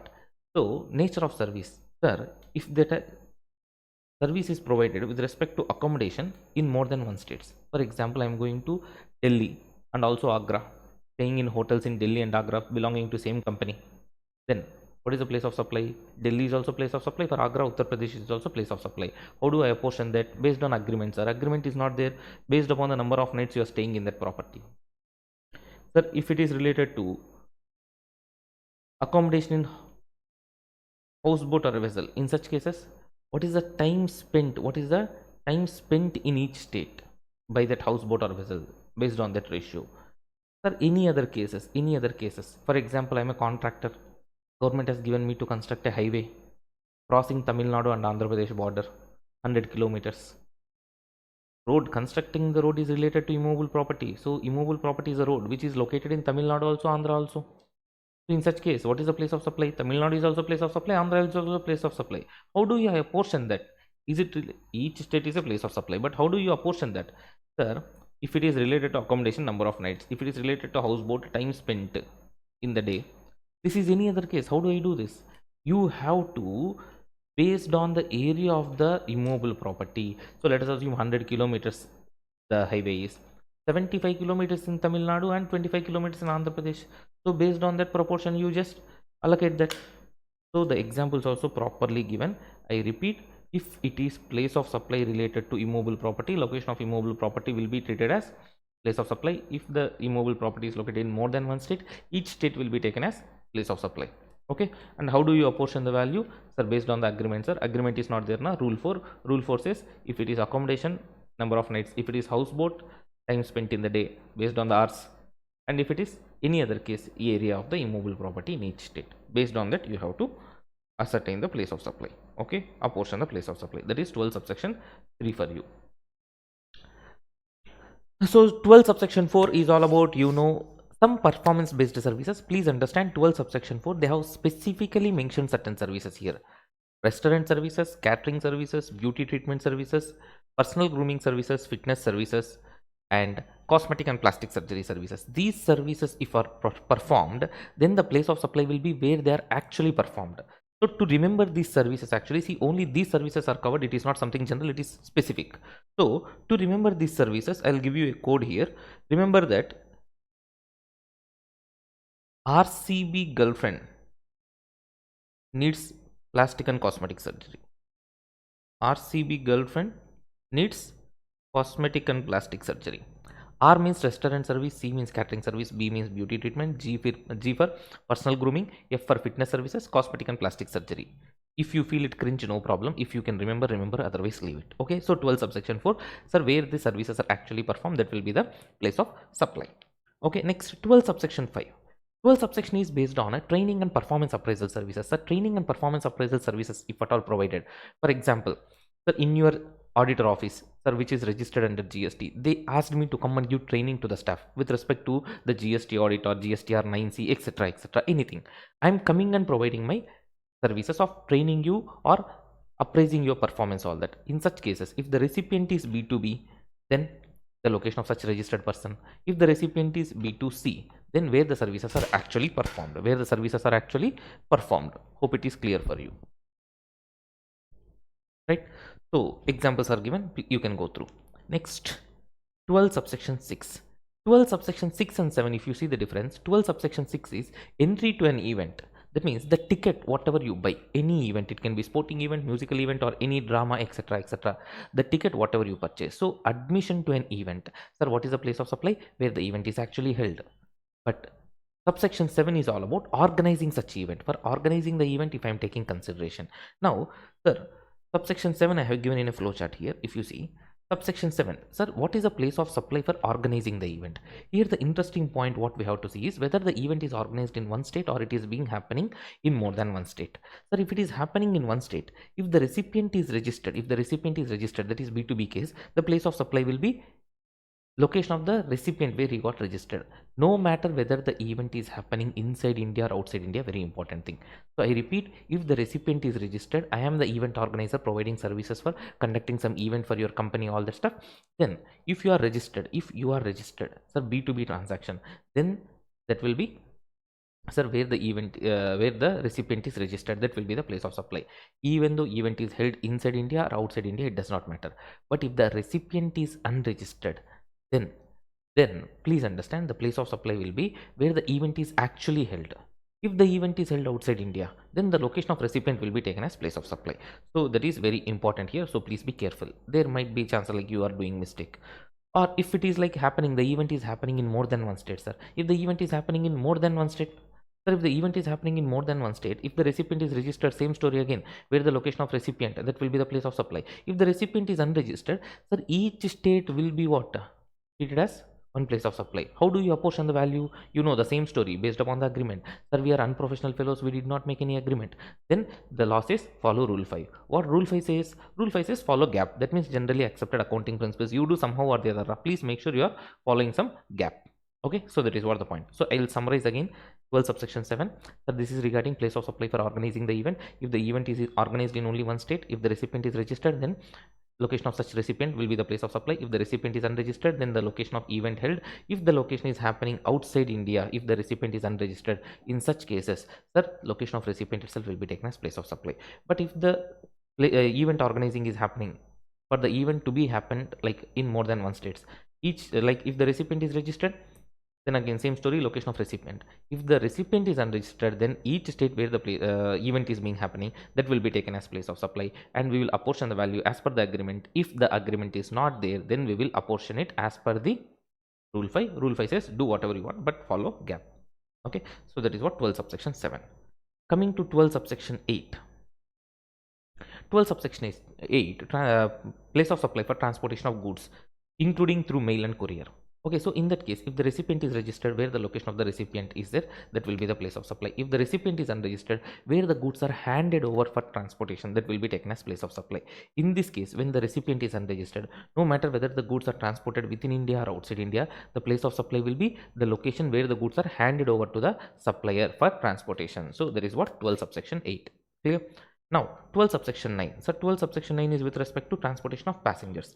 Transportation of passengers, what is the place of supply? Transportation of passengers, see, understand, if it is just a transportation of passengers, for example, you're buying a ticket, a flight ticket you are booking, your recipient registered, then the place of supply will be where you are registered, that will be the place of supply. If you are unregistered, where is the embarking point in that journey?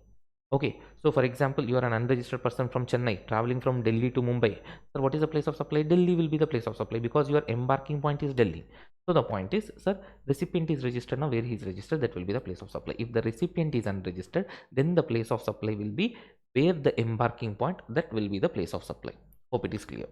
Next, sir, this is not transportation of passengers straight away, sir. It is regarding issue of the right to passage, where we'll be giving some passes or coupons kind of thing where you can redeem them or use them to travel, sir. And in that cases where the boarding point is not known, in that case, if the boarding point is not known, the law says follow section 12 subsection 2. So what 12 subsection 2 says, if the recipient is registered, where he is registered, that will be the place of supply. If the recipient is unregistered, look, recipient address, if you have his address in your books, if you don't have your recipient address in books, then supplier address, simple. So in case of issue of right to passages, all that the passes etc etc where the boarding point is not known, I repeat, we should follow section 12 subsection 2, where the recipient is registered, where he is registered, that will be the place of supply. If the recipient is unregistered, then address of the recipient, if you have the address, if you don't have the address of the recipient, then your address, that is the supplier address, will be taken as place of supply. That is 12 subsection 9. Now coming to the next one, 12 subsection 10. If you see 12 subsection 10, sir, if you are going through 12 subsection 10, it says, what about the services provided in board of a conveyance? Board a conveyance. Suppose you are entering into an aircraft and you are taking a movie on rent. Okay, so they are providing the services on board a conveyance. Just like we have seen goods supplied on board a conveyance, now we are seeing services supplied on board a conveyance. Same logic. Their goods are like where it has loaded into the conveyance. Now here or taken on to board. Okay, here the same way, the first scheduled point of departure of that conveyance will be the place of supply.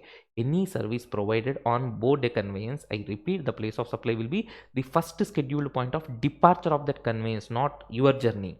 Where your journey is starting, that is not relevant. See, now for example, you are traveling from Delhi to Chennai via Hyderabad. Sorry, the flight is being operated from Delhi to Chennai via Hyderabad. You are boarding in Hyderabad and you are taking some music on demand, or you are taking a movie on demand, taking some services in the aircraft.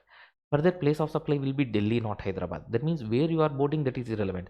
What is the first scheduled point of departure of that particular conveyance? That will be the place of supply. So that is 12 subsection 10. Okay.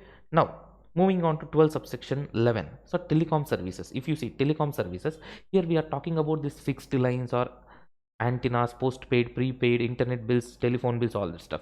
Here if you see, sir, if it is involving fixed lines, if it is involving fixed lines, please understand, if it is involving fixed lines, then where that fixed lines or equipments are installed, that will be the place of supply. Okay, no sir, it is related to postpaid mobile or internet services. In such cases, what is the place of supply? Sir, if it is a postpaid thing, you know the billing address of the recipient, that will be the place of supply. No sir, it is a prepaid mobile internet DTH services. Then in such case, we will see, are you selling this through some selling agents or distributors, etc.? Yes sir, then place of supply will be the address of such a selling agent or distributor. No sir, I am selling it to directly final subscribers, sir. Then sir, where that payment is received, that will be the place of supply. Okay. Or sir, I am making the sale through any electronic mode or any other cases also. If the recipient address is available in the records, that will be the place of supply. Otherwise, the supplier address will be taken. Okay. So location of recipient in the records of supplier, that will be taken. Otherwise, otherwise if it is not available, location of the supplier. Okay, so simple sir, through electronic mode or any other payments if you are taking, sir, in such case, if the address of the recipient is available, the address of the recipient is available, then location of the recipient. If the address of the recipient is not available, then location of the supplier will be taken as place of supply. Simple. So I repeat, 12 subsection 11, sir, telecom services, all that stuff through fixed lines, location where it is installed. Postpaid connections, the billing address. Prepaid connections, if it is through the selling agent or distributor, then the address of the selling agent or distributor. Or if it is directly to final subscriber, sir, where the payment is actually received, that place will be the place of supply. Sir, through electronic mode or any other cases, if you have the address of the recipient, take it as place of supply. If you don't have the address of the recipient, your address, that is supplier address, will be taken as place of supply. That is what 12 subsection 11. Next, I have given the examples also below, you can just go through. Please understand, this is quickly to revise the concept for you. Only when you read some questions, examples, all that on your own, then you only will be able to remember them for a longer period. This is purely a revision video. Please remember that. So now, if these telecom services are provided in more than one state, where they are installing this leased circuits in more than one state, each state will be like place of supply, where there is a point installed in each state. There will be some starting point, ending point, or some intermediary point from which they will be extracting the benefits of this leased circuit. So in such case, wherever the state there is like starting point, ending point, and intermediate points, all those points you count are based on how many points are located in each state. In that proportion you distribute. Every state is a place of supply for sure. How do you apportion that value? As per the agreement, sir. Agreement is not there, then you go with rule 6. What rule 6 is? See how many points are located in each state, and in those proportion, in that proportion or in that ratio, please split the amount and calculate place of supply. Each state will fall as place of supply. Next, 12 subsection 12. What 12 subsection 12 says? 12 subsection 12 says, sir, for banking or financial services including stock broking, in such cases, what is the place of supply? Please understand, the interesting part here is, if the recipient address is available, okay, then that recipient address will be taken. If the recipient address is not available, then the supplier address will be taken. Simple. I repeat, for financial services, banking services, including stock broking, address of the recipient is available, take that as place of supply. Address of the recipient not available, supplier address only will be taken as place of supply. Okay. Next, 12 subsection 13, insurance services. Subsection 12 and 13, please be careful, not same. That is banking, this is insurance, purely insurance. In case of insurance service, see, banking services, we don't segregate whether the recipient is registered or not. We just see whether we have his address or not. But in subsection 13, we will see whether he is registered or not. If he is registered, recipient is registered, then location of such registered person. No, sir, he is unregistered, then location of the recipient, whatever is available in the records. If the address is not available in the records, without address being available in the records, how will you give insurance? So that will be available. So nothing to worry. That situation will not arise. So I repeat, insurance services, if the recipient is registered, the location of such recipient. If the recipient is not registered, then whatever the address is recorded in the books of the supplier, that is insurance company, that will be the place of supply. Okay. So with this, we are done with 12 subsection 13. And 12 subsection 14. 12 subsection 14 is nothing but advertising services provided to central government, state government, or statutory bodies or local authorities. Mostly they will not ask you, nothing to worry, but just remember, sir, here what is happening is, you go to cinema halls or you see any hoardings, etc., etc., you see everywhere this government advertisements. No, for that, what is the place of supply? Sir, they are doing it in multiple states, so each state is a place of supply. Wherever they are doing, that is a place of supply. Sir, in such case, sir, how do we apportion the value? Apportion the value as per the agreement. But agreement is not there, sir. You know, we are unprofessional fellows. So for that, we have rule 3. Don't worry. Rule 3 says what? Sir, if at all you are advertising through newspapers or publications, you're advertising through newspapers or publications, based upon the amount payable for all the editions in each state. So state wise, for all the editions, how much amount is payable? Based upon the amount payable for all the editions in each state, in that ratio you split. Sir, if it is advertisement through printed material like pamphlets, leaflets, diaries, or calendars, t-shirts, etc., again amount payable for each state in the distribution, in that ratio. Sir, what about advertising in hoardings? You see, like everywhere, central government is advertising their Swachh Bharat mission, hoardings, etc., etc. Then how much amount is payable? How much amount is payable for the hoardings in each state, in that ratio? You are advertising on trains. Sorry. You're advertising on trains. Then based upon the length of the railway track in each state, you should apportion the value. That you are advertising on the back of utility bills, some electricity bills, etc., etc. Then number of consumers in each state with respect to that utility bills. That you are advertising on railway tickets, number of railway stations in the state. Okay, you are advertising in radio stations, amount payable to such radio stations in each state, for how much radio stations, how much you will pay. In that ratio, you should split.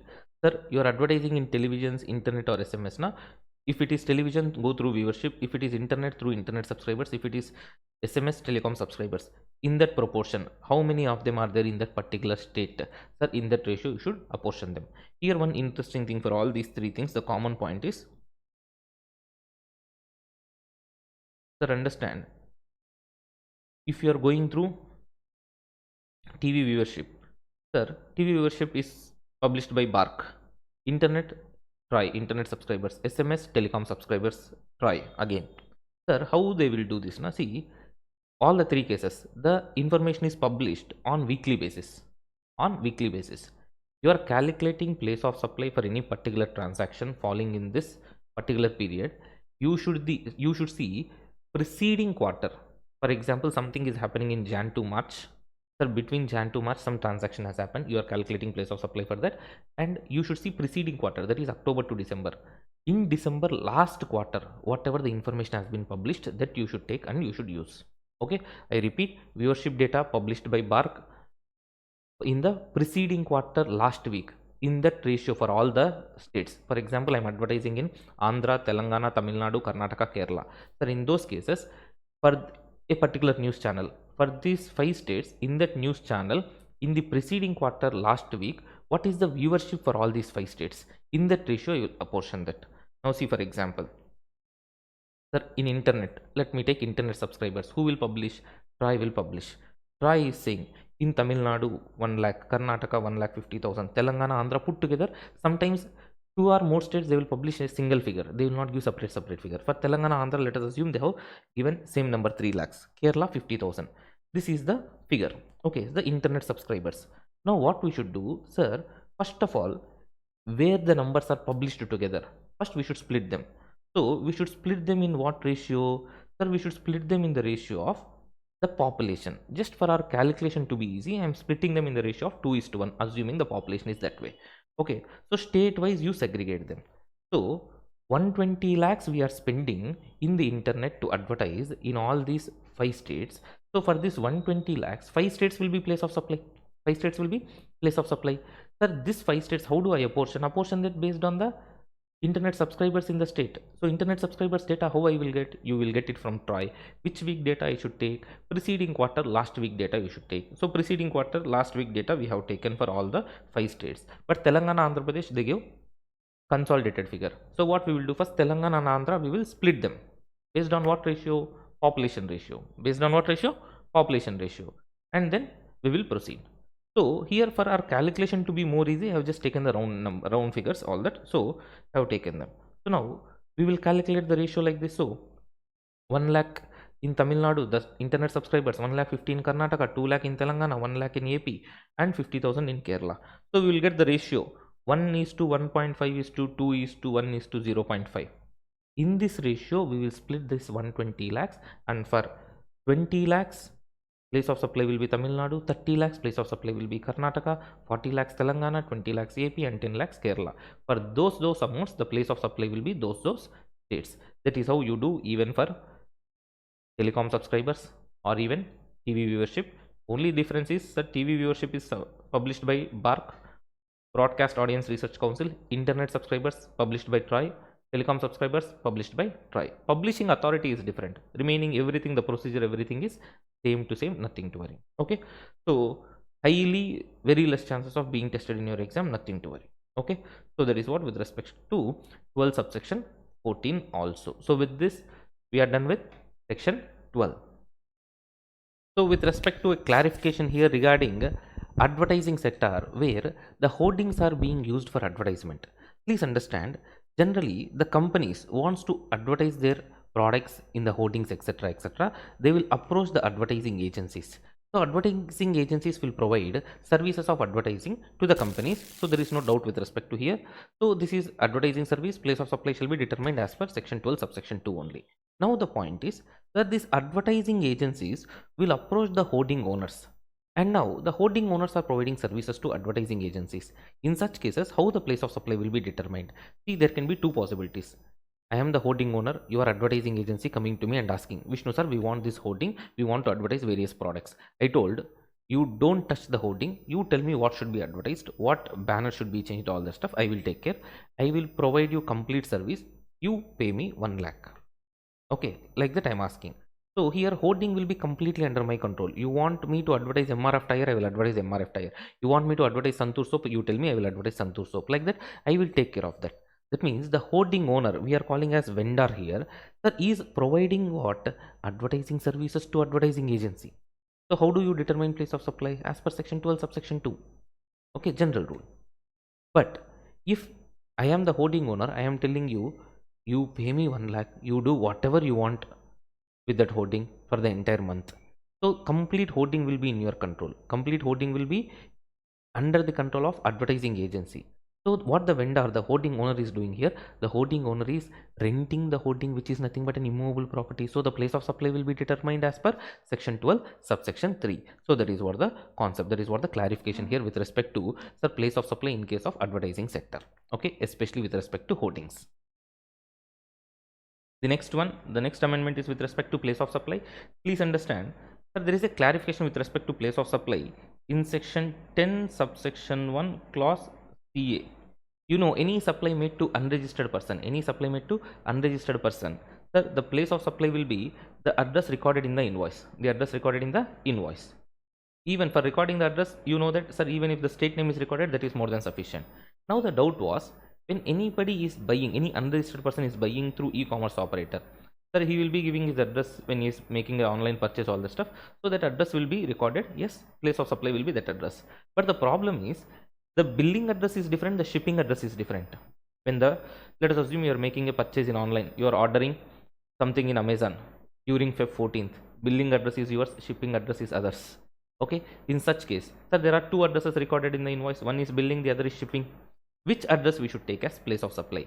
Then the department has clarified, sir, place of supply shall be the shipping address, not the billing address. That means the delivery address will be taken as place of supply, not the billing address. Billing address will not become the place of supply.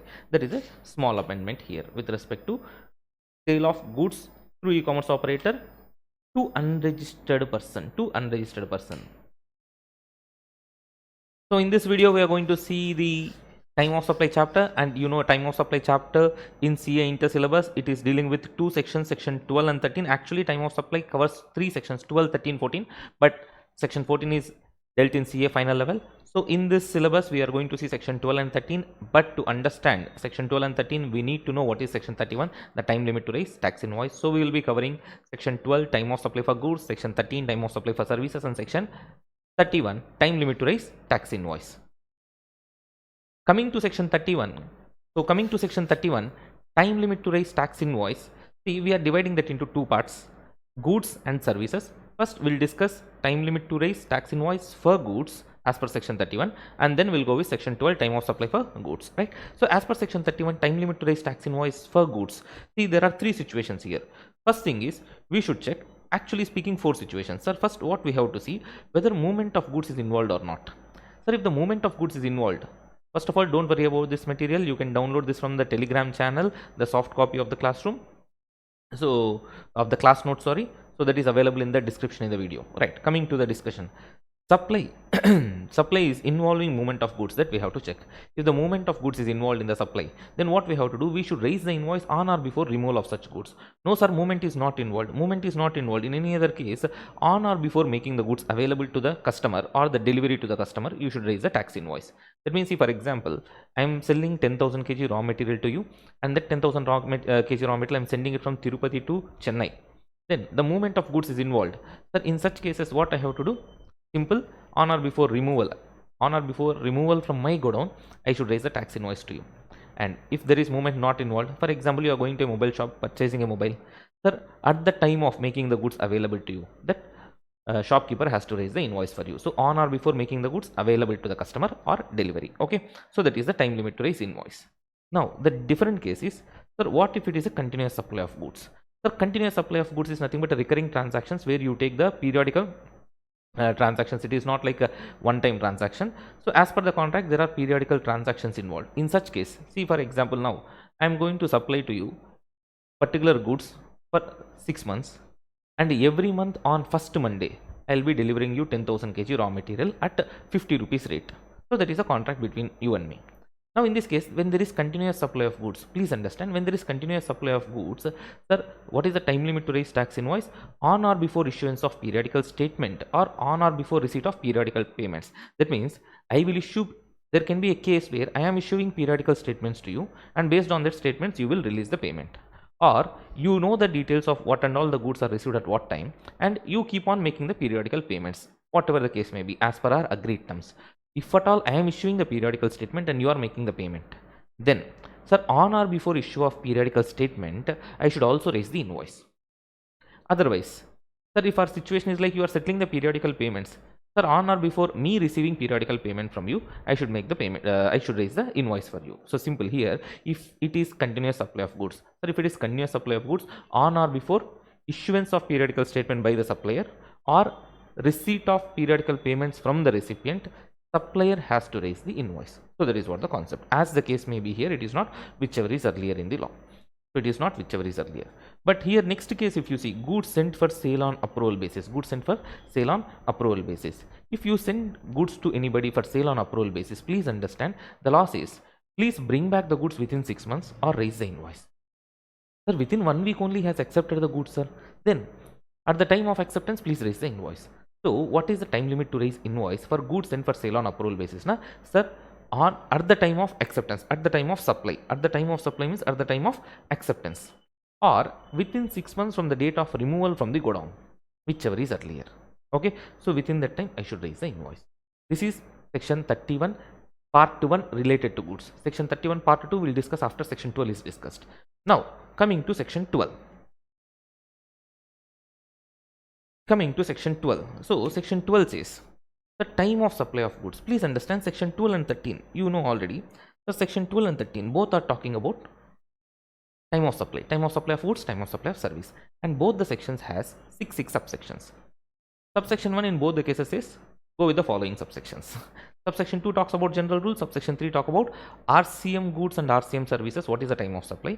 Subsection 4 talks about time of supply for vouchers. Subsection 5 residual case. Subsection 6 interest or late fee for delay in payment of consideration. So here the interesting thing is, sir, subsection 3, 4, 5, 6. All these 3 subsections are ditto same in 12 and subsection 3. Section 12 subsection 3 and 13 subsection 3, except for the words goods and services. Clear? So if you know 12 subsection 4, 5, 6, same provisions are for 13 subsection 4, 5, 6. Whatever are applicable for goods, same thing are applicable for subsection 13 services also. So now first let us go with 12 subsection 2. 12 subsection 2 general rule, time of supply for goods. Sir, what is 12 subsection 2 says?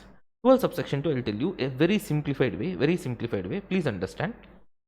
The 12 subsection 2 says, after taking into consideration a notification also, notification number 66/2017, sir, actually time of supply provisions as per section 12 subsection 2 is actual date of invoice or due date of invoice, that is date of invoice as per section 31, whatever you have to raise, or date of payment, whichever is earlier.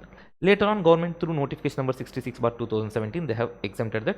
So taking all these things into consideration, you just remember 12 subsection 2, sir, it is time of supply is actually when you are raising the invoice, or at what time you should have raised the invoice under section 31. In simple terms, I call it as actual date of invoice or date of invoice. That means ADOI or DDOI, whichever is earlier. Just remember that way. 12 subsection 2 says ADOI or DDOI, whichever is earlier. Actual date of invoice or due date of invoice. Clear?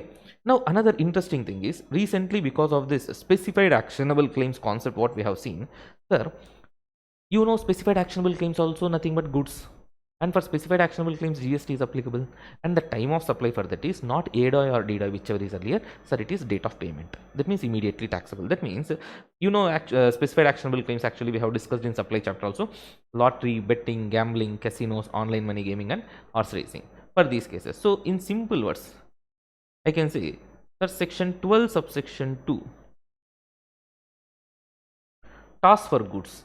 Sir, I will divide that into 2 cases. If it is specified actionable claims, straight away date of payment. If it is other goods, ADOI or DDOI, whichever is earlier. Okay, so that is 12 subsection 2.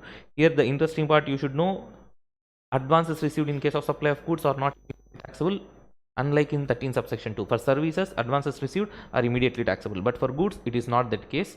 Hope you remember that provision. Okay, again in 13 subsection 2 also we'll see that. So if you go through this example, sir, there is 10 lakh consideration for the machine to be assembled, all that stuff. So we have given all the details. You can just go through a simple one only, nothing to discuss here. So what I am just stressing here in this point is nothing but, even though advance received, it is not immediately taxable. So that point we have to keep in mind. So for advance also ADOI or DDOI, whichever is earlier. For the balance payment also you have to apply ADOI or DDOI, whichever is earlier. So ADOI they will give in the question, sir, what is the actual date of invoice? 11th October, like that. But what is the due date of raising the invoice? That you will understand only by referring section 31. Okay, so here this is a machine which has to be assembled at site and accepted by buyer. So in that case, sir, the movement of goods is not involved. Sir, the goods are being handed over to the customer on 5th October. So that is the date of invoice on that is the date on which invoice should have been raised under section 31. So that is due date and actual date is 11th October. So which is earlier? 5th October is earlier. So that will be the time of supply. That will be time of supply for the 55,000 advance also, as well as 9,45,000 balance payment also. Clear? So that is 12 subsection 2 for you. Next one, coming to 12 subsection 3. Simple. 12 subsection 3 is with respect to time of supply for goods covered under reverse charge mechanism. 12 subsection 3, remember 3 dates. See, the 3 dates will be time of supply for goods covered under RCM. 3 dates will be date of receipt of goods, date of payment, 31st day from actual date of invoice, not due date of invoice, actual date of invoice. Clear? So here, first of all, before going into this provision, I will tell you one thing. See, whenever you are talking about in time of supply, a concept called date of payment. Remember, date of payment we should see from two different angles. Whether date of payment, if the time of supply provision you are seeing, who is liable to pay GST? Sir, if supplier is liable to pay GST, date of payment meaning you should see from supplier point of view. Sir, if recipient is liable to pay GST, you should see date of payment meaning from recipient point of view. Hope it is clear for you. See, sir, okay, sir, I will see that from their point of view. But what is date of payment meaning? Date of payment meaning is, sir, if you see from supplier point of view or recipient point of view, I repeat, date of payment is nothing but date of entry in books, date of debit or credit in the bank account. Suppose if you are seeing it from supplier's viewpoint, date of payment meaning, date of payment means date of entry in the books of supplier's books of accounts, date of entry in the supplier's books of accounts, or date of credit in the supplier's bank account, whichever is earlier. But if you are seeing from recipient point of view, date of payment means date of entry in the recipient books of accounts or date of debit in the recipient bank account, whichever is earlier, as the case may be. So recipient's view, it will be useful for you in section 12 subsection 3 and 13 subsection 3, because in those cases recipient is liable to pay GST. So time of supply provisions will be seeing from recipient's point of view, not from the supplier's point of view. Okay, now hope it is clear for you. Coming to 12 subsection 3 again, sir, what is the provision? What is the provision? 12 subsection 3 says, time of supply for goods covered under RCM, date of receipt of goods, date of payment, and 31st day from actual date of invoice. I repeat again, it is not due date of invoice. And here, sir, when we are talking about date of payment, sometimes in the question they'll give you date of entry also, date of credit or debit, whatever it is. Sometimes they'll just give date of payment. So if they give date of entry as well as date of debit or credit, compare those dates with these dates also and see whichever is earlier. Otherwise, date of payment alone might be given. So please take care of that. That's all. Okay. So that is 12 subsection 3. Okay. One is the relief of not paying tax on the time of receipt of advance for goods is there in only 12 subsection 2. Here in 12 subsection 3, that relaxation is not there. That means if the goods are covered under reverse charge mechanism, sir, GST will be payable by the recipient. That means when the recipient is giving advance to the supplier, at the same time he should also pay GST to the government. And of course he can take ITC, that's a different story. Okay. So now the point is, I am repeating, sir, this is important point. What it is? The relaxation to not pay GST on advances of goods is only under section 12 subsection 2, not under 12 subsection 3. Okay, so in 12 subsection 3, if the goods are covered under RCM, if advance is paid to the supplier, then recipient will pay advance to the supplier and will pay GST to the government, because date of payment will be earlier here. Okay, so please keep that in mind. And next, by any chance, if you see, this is a similar provision which you will find even under section 13 subsection 2 and subsection 3 also. Sir, by any chance, If you are not able to identify time of supply as per the provisions given in 12 subsection 3, then the time of supply will be the date of entry of receipt of goods in the books of the recipient. So when the recipient has recorded in his books about the entry of the goods, that will be the about the receipt of the goods, that will be the time of supply. In any circumstance, by any chance, to cover the exceptional cases here, sir, if time of supply cannot be identified because of the 12 subsection 3 provisions, then what will be the time of supply? Time of supply will be nothing but when the recipient has entered in his books of accounts regarding the receipt of goods, that will be the time of supply. Okay, so that is 12 subsection 3 for you. So 12 subsection 4, nothing but time of supply in case of vouchers. So whenever the vouchers are given, sir, vouchers, please understand the time of supply is nothing but if the supply is identifiable, then the time of supply will be the date of issue of the voucher. If supply is not identifiable, date of redemption of the voucher. Of course, through the recent budget, this has been removed, and of course will be removed from the upcoming attempts. Nothing to worry. Next, 12 subsection 5. 12 subsection 5 is a residual case, guys. Sir, residual case in that if 12 subsection 2, 3, 4 is not applicable, in that case, what is the time of supply? Sir, we have to see whether, first, the fundamental question what we have to ask is whether a person is required to file periodical return or not. If he is required to file periodical return, then the date of filing such periodical return will be the due date for filing. The due date for filing such periodical return will be the time of supply. No, sir, he is not required to file periodical return. Then the date of payment of tax itself will be the time of supply. So here, see, there is an example given. Investigation reveals clandestine removal of goods by a supplier who is not registered under GST. So without paying taxes, he has removed the goods. That means he has supplied the goods, and the evidence is in the form of noting of an undated and some corroborative material, all that. So the department has identified all the information, gathered the information, and identified that this fellow has removed the goods without actually getting registered, even though he is liable for registration. The supplier voluntarily pays tax during the investigation to close the case. That's a different story. The time of supply for this will be the date on which the tax is paid as being unregistered. Supplier is not required to file periodical return. So as I was telling here, sir, a person has cleared the goods from his business premises without being registered. Actually here the problem is he is liable for registration, and he did not register and clear the goods without paying tax, even though he is liable for taxes. So during the investigation process itself, he has paid the taxes to avoid the penalties, etc., etc., and all. Now in that case, sir, what is the time of supply for that amount? That amount will not come under section 12 subsection 2 or subsection 3 or subsection 4. You cannot take time of supply in those cases. So what we have to do, you should never feel like, sir, I don't have time of supply for my case, I will not pay GST. Sir, when subsection 2, 3, 4 is not helping for you, subsection 5 is designed specially for you people. So come here, and it says if you are required to file periodical return, this fellow is not registered here, so he is not required to file periodical return. So if at all anybody is required to file periodical return and they are caught in this way or something other where subsection 2, 3, 4 is not applicable, then they can go with due date for filing return if they are already registered, and if the periodical return is not required to be filed, then the date of payment of GST itself will be taken as time of supply. Simple. Don't feel like you don't have time of supply for your case, and don't feel like I am not able to pay GST. 12 subsection 5 is waiting for you. Okay, that is 12 subsection 5. Next, finally 12 subsection 6. 12 subsection 6, 12 subsection is nothing but time of supply for late fee, penalty, or interest. Guys, please understand, whenever we talk about late fee, interest, penalty, all that stuff, especially when you hear the word interest, in GST, interest comes in two circumstances. One is, please understand, one is, so interest will be dealt in two cases. See, interest, first of all, one is we are allowing to use money to somebody and charging interest. That means you are giving loan, advance, deposit, something, and they are paying interest. This, it is exempt under GST. Sir, the next one is, sir, we are selling goods or services to somebody, and for late payment, we are charging interest. You call it interest, somebody will call late fee, somebody will call it penalty. That's a different story. But why you are charging it? Because there is delay in payment of tax. So please understand, interest is dealt in two cases. One is you extend the loans, advances, deposits. For that, if you get interest, it is exempt under GST. Here we are going to talk about, that when we allow somebody, the customers, to make late payment, the supplier allows the customers to make late payment because of supply of goods and services. For that, the consideration is being paid late. That interest will form part of value of supply, and it will be subjected to GST. For that, what is the time of supply? The time of supply is the date of receipt of such payment. Here, if you see, if you observe the interesting point, here the time of supply under 12 subsection 6 for this is date of receipt of payment.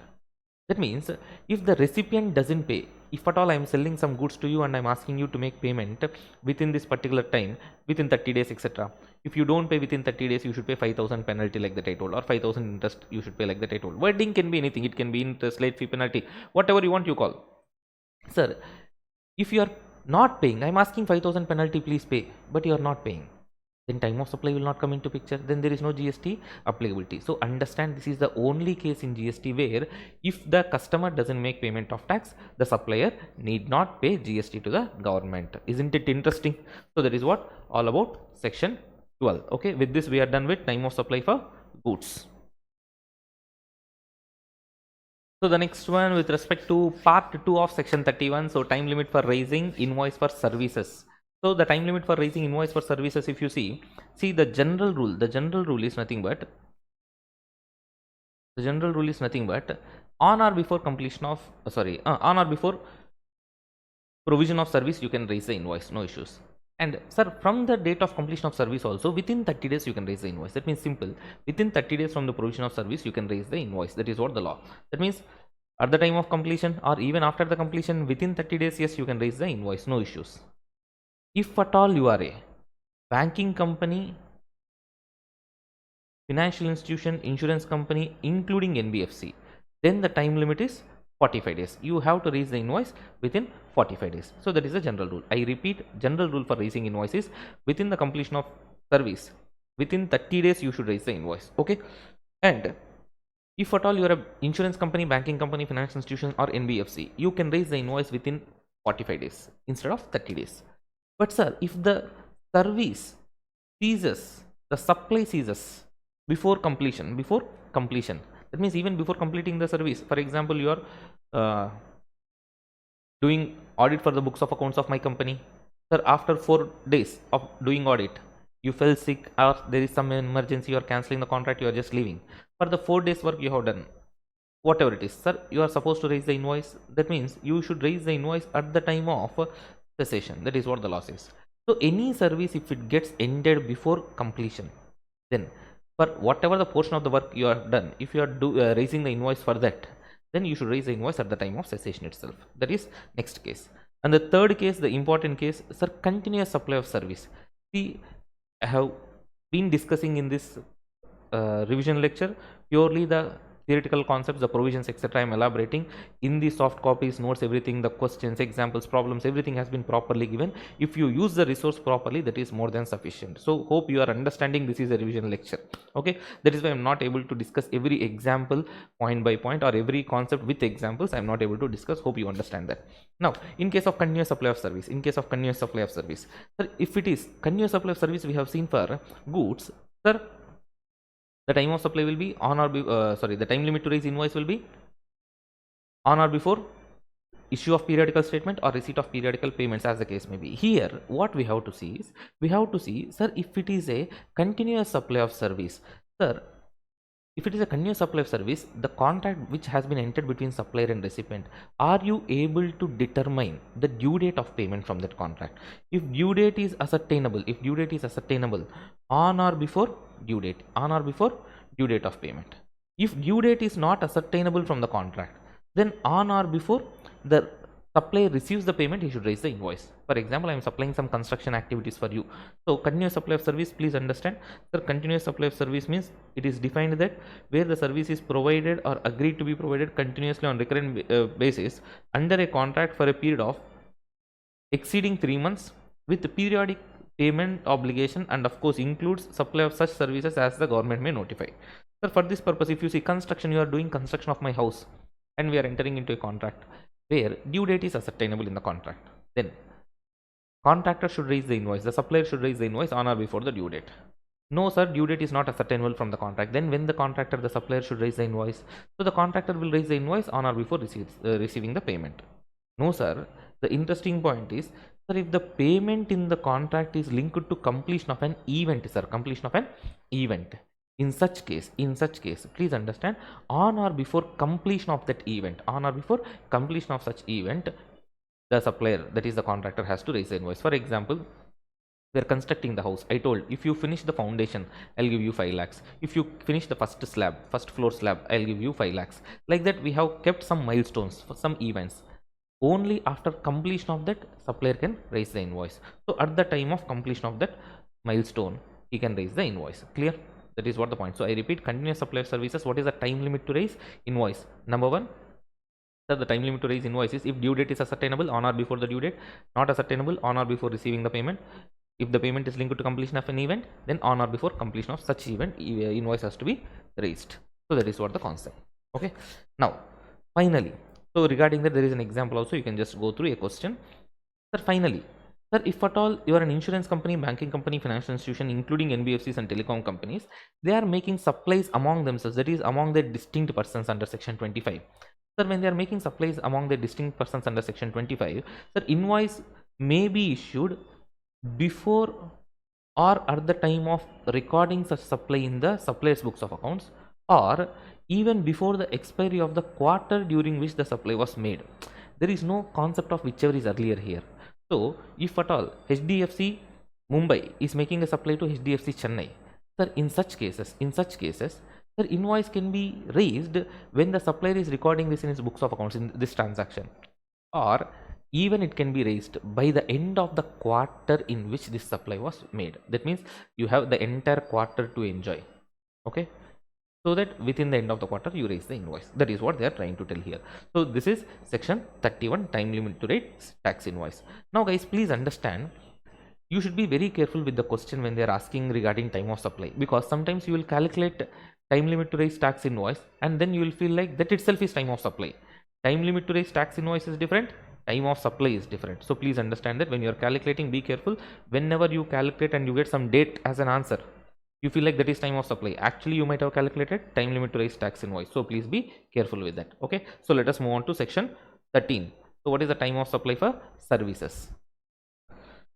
So in 13 subsection 2, if you see time of supply for services general rule, what we have to see is, as per section 13 subsection 2, we should first see the fundamental question whether tax invoice is raised within section 31 time limit or not.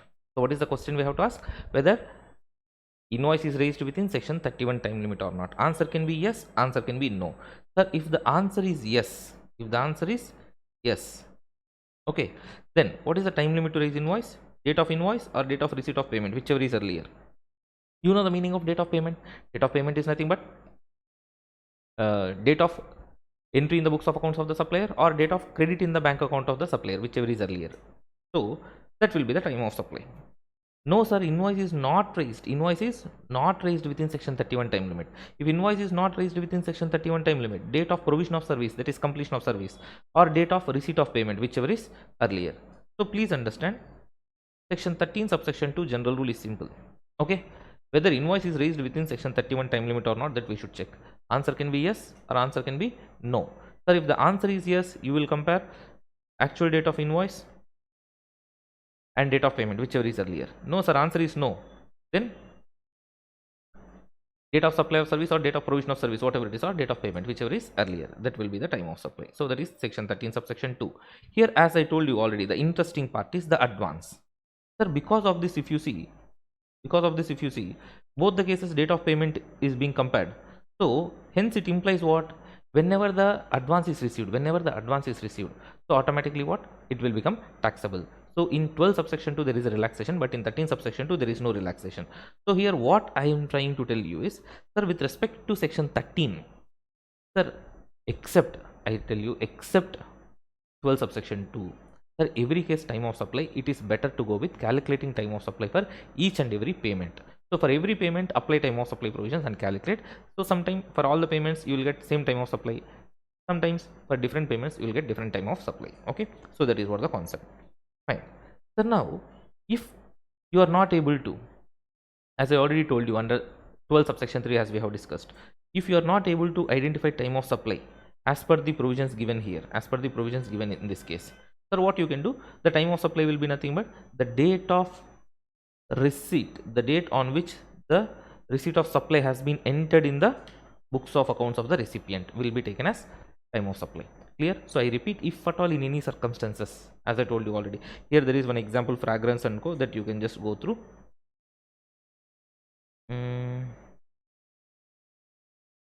Yes, so here there is an example, you can just go through this. Okay, now that is 13 subsection 2 for you. Next, so I have given examples also here. So as I told you already, for each and every payment, better calculate time of supply. So here for advance received, for services, you are taking a function hall on rent. The advances received for services, it will become immediately taxable. But for the balance amount, again you have to apply the provision. So whether invoice is raised within section 31 time limit or not, you check that. And if it is raised within section 31 time limit, then date of invoice or date of payment, whichever is earlier. If not raised, date of provision of service or date of payment, whichever is earlier. Okay, so that is what 13 subsection 2 for you. You can just go with this example. You can pause the video and go with the example. So with this, we are done with section 13 subsection 2, and you can just go with ICA study material book back questions of from time of supply chapter. That is more than sufficient, and this is what all about this. Next, 13 subsection 3. Let us move on to 13 subsection 3. And above this, there is something related to 1000 rupees that you just ignore, not an issue right now. Next, time of supply for services covered under reverse charge mechanism, 13 subsection 3. So just like 12 subsection 3, here we are seeing 13 subsection 3, time of supply for services covered under RCM. So the provision is simple. Here what you will do is, you will compare just date of payment or 61st day from the date of invoice, actual date of invoice, whichever is earlier, that will be the time of supply. Simple provision. So 13 subsection 3, the actual date of payment you check, and 61st day from actual date of invoice, whichever is earlier, that will be the time of supply. So as I told you already, the meaning of date of payment, sir, will be seeing date of entry in the recipient's books of accounts or date of debit from recipient's bank account, whichever is earlier. Suppose if it is not possible to identify time of supply as per these provisions, you know, sir, date of the entry in the recipient books of accounts regarding the receipt of service, just like we have seen in 12 subsection 3, 13 subsection 2, here also we are seeing the same point. Okay, here one more interesting thing is regarding, sir, suppose if you are importing services from your associated enterprise, which is located outside India, then the time of supply will be date of payment for the service or date of entry of the service recorded in the books of the recipient, whichever is earlier. Associated enterprise has the same meaning which is given in Income Tax Act 1961 section 92A. Not that greatly relevant for you, don't worry. So simple, just remember, if from associated enterprise you are importing the service, then the time of supply provisions is nothing but, sir, date of payment for such service or date of entry in the books of the recipient, that is the person in India, whichever is earlier. So that is what 13 subsection 3. So here we have an example also for that. You can just go through 13 subsection 3 examples. Okay, so this is the example. You can just solve this. Right, you can just pause the video and go through this. With this, we are done with section 13 subsection 3.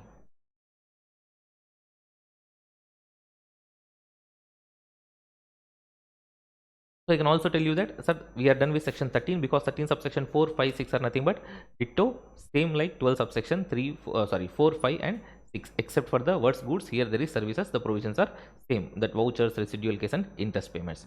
So with this, we are done with section 13 as well. So now coming to the clarification with respect to the services provided by people, that is the concessionaries we are talking about, who have entered into contract with the National Highway Authority of India. Okay, so where they are entering into contract to construct the roads and operate them and maintain them over a period of 15 to 17 years. In such cases, the payments are spread across the years. In such case, what is the time of supply we should consider? That is what the doubt. Here the department has clarified that these services are nothing but, see, should be seen as continuous supply of service, where it is a single contract to construct, operate and maintain those roads over a period of 15-17 years, and because of the payment terms are spread wide across, you cannot treat it as different contracts. So here, sir, it should be treated as a continuous supply of service, and accordingly you should determine time of supply. So if the invoice is raised within the time limit, so first you should raise the invoice as per the time limit section 31, considering it as continuous supply of service. Number 2, while identifying time of supply, you should see whether the invoice is raised within section 31 time limit. If it is raised within section 31 time limit, then the date of invoice or date of payment, whichever is earlier, will become the time of supply. If the invoice is not raised within the due date, then the date of provision of service or date of payment, whichever is earlier, will become the time of supply. So that is what the clarification all about. So the next one is regarding time of supply for services of spectrum usage and other similar services, like usage of any natural resources which government is allotting to successful bidders. Here the problem is, sir, the Department of Telecom is allowing the people to use the spectrum, that is the spectrum allocation is provided, and for that spectrum license people are paying the amount. Now, first of all, the point is here government is providing services to business entities, and GST will be charged on RCM basis. Okay, so this is first clarity for you. So GST is payable on RCM basis by the telecom companies which are taking the spectrum license. Here there was a small confusion. Actually, here what the point is, suppose if at all Geo is getting a telecom license of 4G or 5G, whatever you say, and imagine if it is for 100 crores, there can be two possibilities: 100 crore one time upfront payment, or it may be paid in installments. When 100 crore is paid one time upfront payment, full upfront payment, that means straight away before the spectrum license, the service starts itself, they are making the payment. In such cases, the time of supply is obviously when the upfront amount is made or due, whichever is earlier. Okay, so there was no problem here. But actually, if at all it was paid in installments, for example, imagine that 100 crore was allowed to be paid in 10 installments over a period of 5 years. Just imagine over a period of 5 years. Now, there was a problem, there was some small sort of confusion with respect to department officers with respect to this. Hence, they have issued some notices and asked the telecom companies there is a delay in payment of tax, all that, so you pay interest also, all that, like that. That is not relevant for us. So now department is clarifying here. So to the field officers, see, if at all this spectrum license whatever they have taken, or even any other natural resources what they have taken, if they are paying the consideration in installments, please understand the time of supply will be, these are nothing but similar to continuous supply of service, because it is exceeding 3 months. So it is continuous supply of service. So the time of supply for this is, please understand, when the payments are due or made, because in these cases please understand that the due date to make payment will be fixed in the contracts. For example, 100 crore you should pay in 10 installment 5 years na, the due date is fixed actually. So these people will make the payments as and when the amount is due.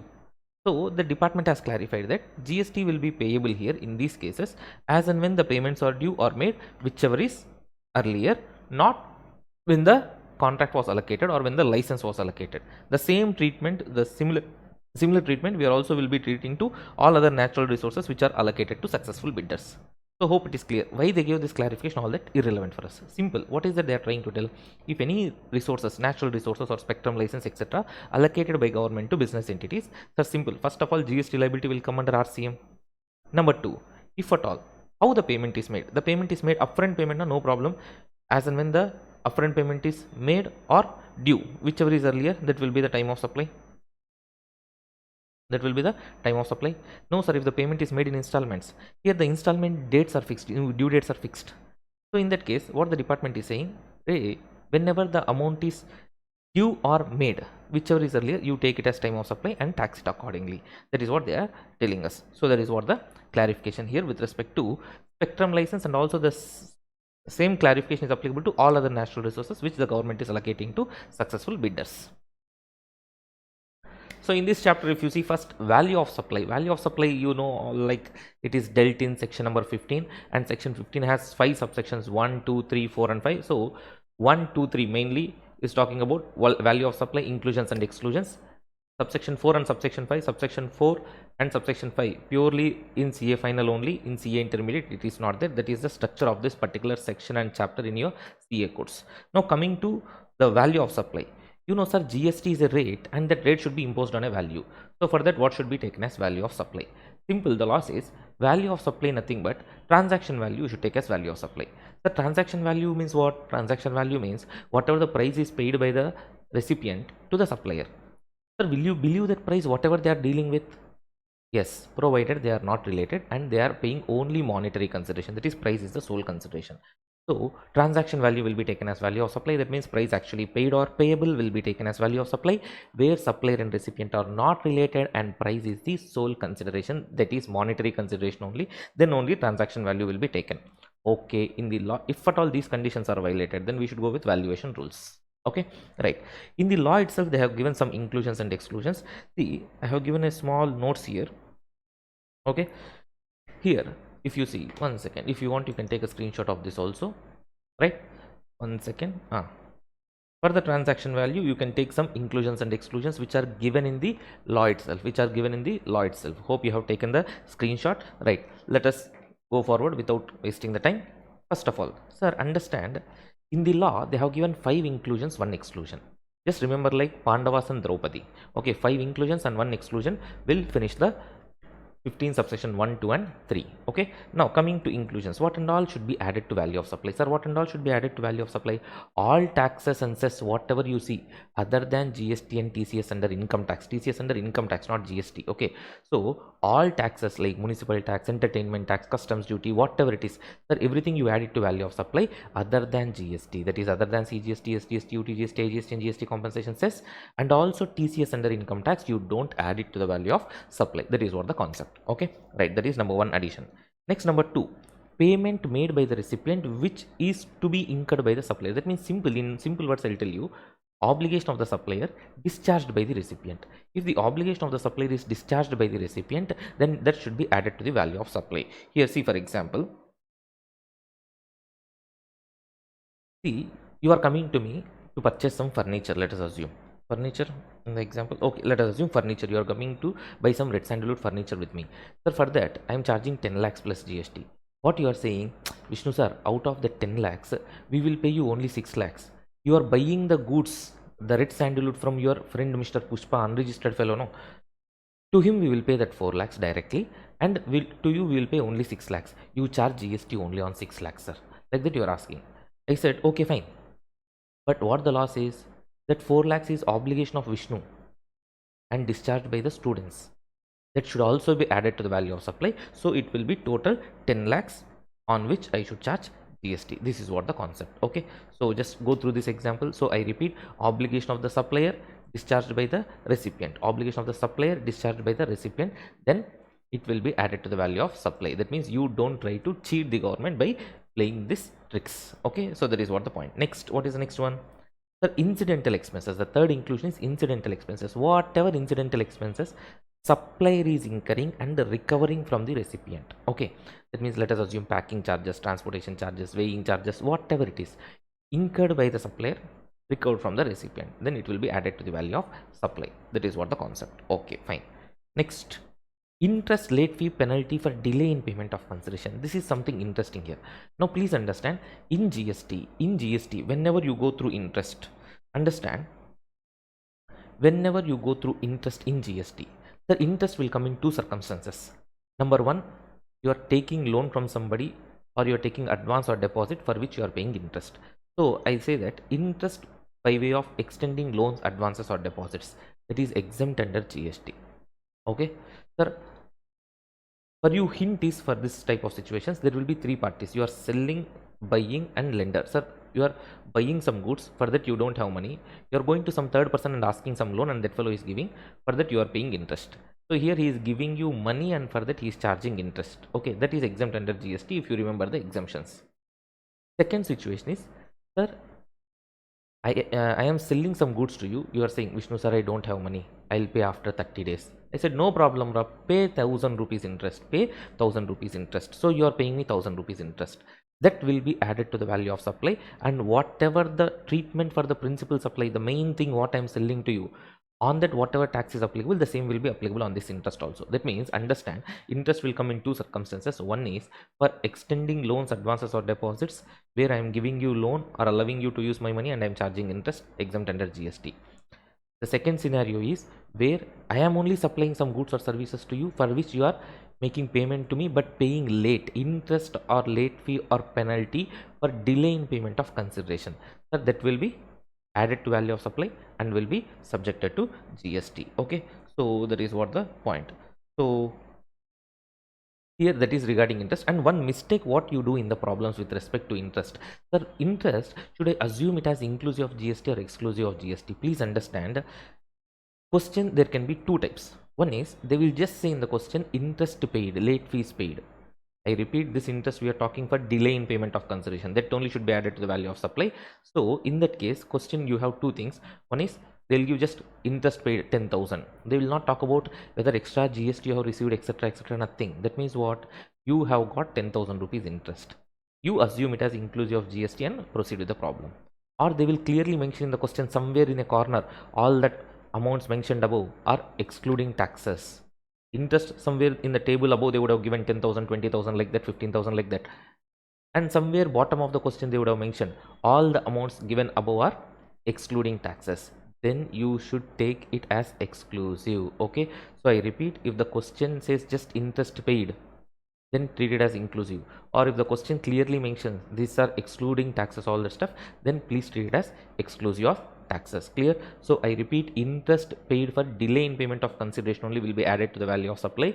Interest for giving loan is exempt under GST, that will not have any tax implication. Hope it is clear. That is with respect to interest. Next one, with respect to subsidy.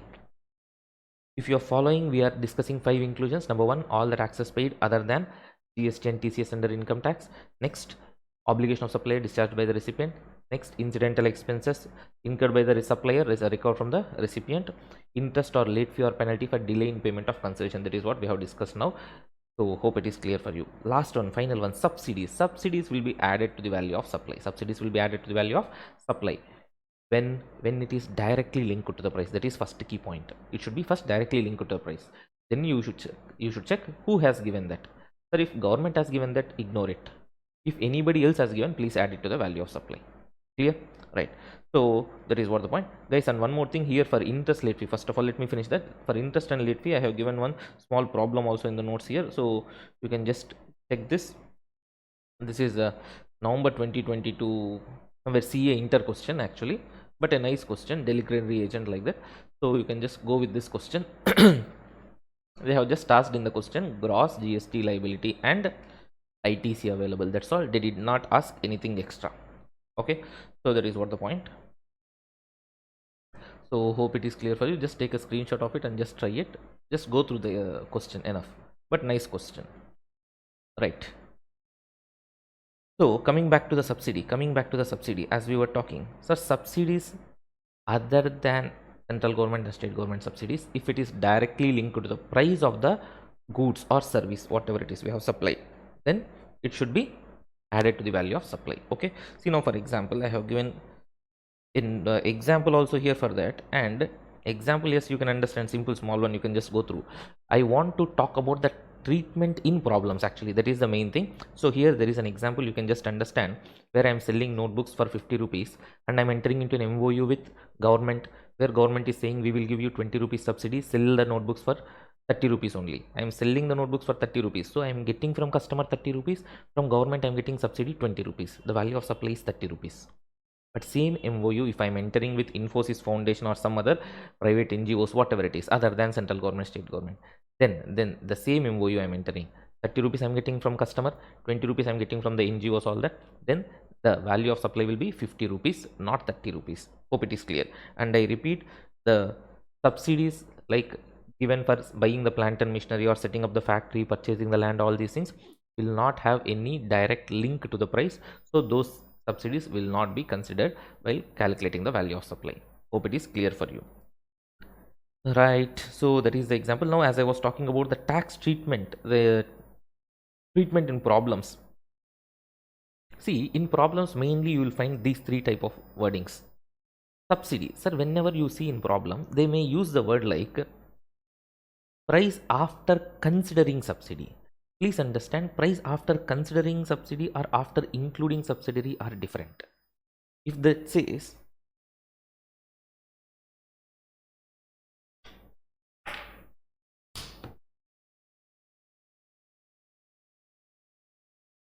if it says, please understand, price after considering subsidy, that means what? We know that we will receive the subsidy. We know that we will receive the subsidy and we are fixing this price. Let us assume price after considering subsidy is 10,000 rupees. That means I want this 10,000 rupees and I know that I will get subsidy also of 500. That means it will become 10,500. It doesn't mean that in the 10,500 subsidy is included. No, it is not like that. Only if they say subsidy is included there in the price, then only you should take it as included. Subsidy is like after considering subsidy means I know that I will get subsidy.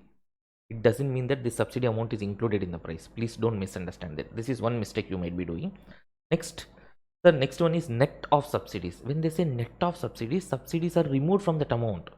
So whatever the amount, the list price or whatever the value have been given there, it is excluding subsidies. It is not including subsidies. So please understand, net of subsidies means subsidies are removed from that value. It is not included in the price. So please remember this carefully. Okay, so this is what the concept all about. So with respect to subsidies, so with this we are done with the inclusions part. Hope you are clear with this inclusions. So 5 inclusions we have discussed.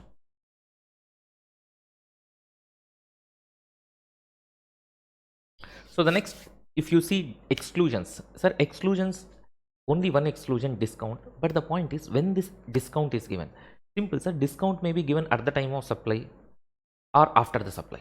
If it is given at the time of supply, simple treatment, just show that separately in the invoice, exclude it from the value of supply, enjoy. Am I clear? So I repeat, if the discount is given at the time of supply, exclude it from the value of supply and enjoy.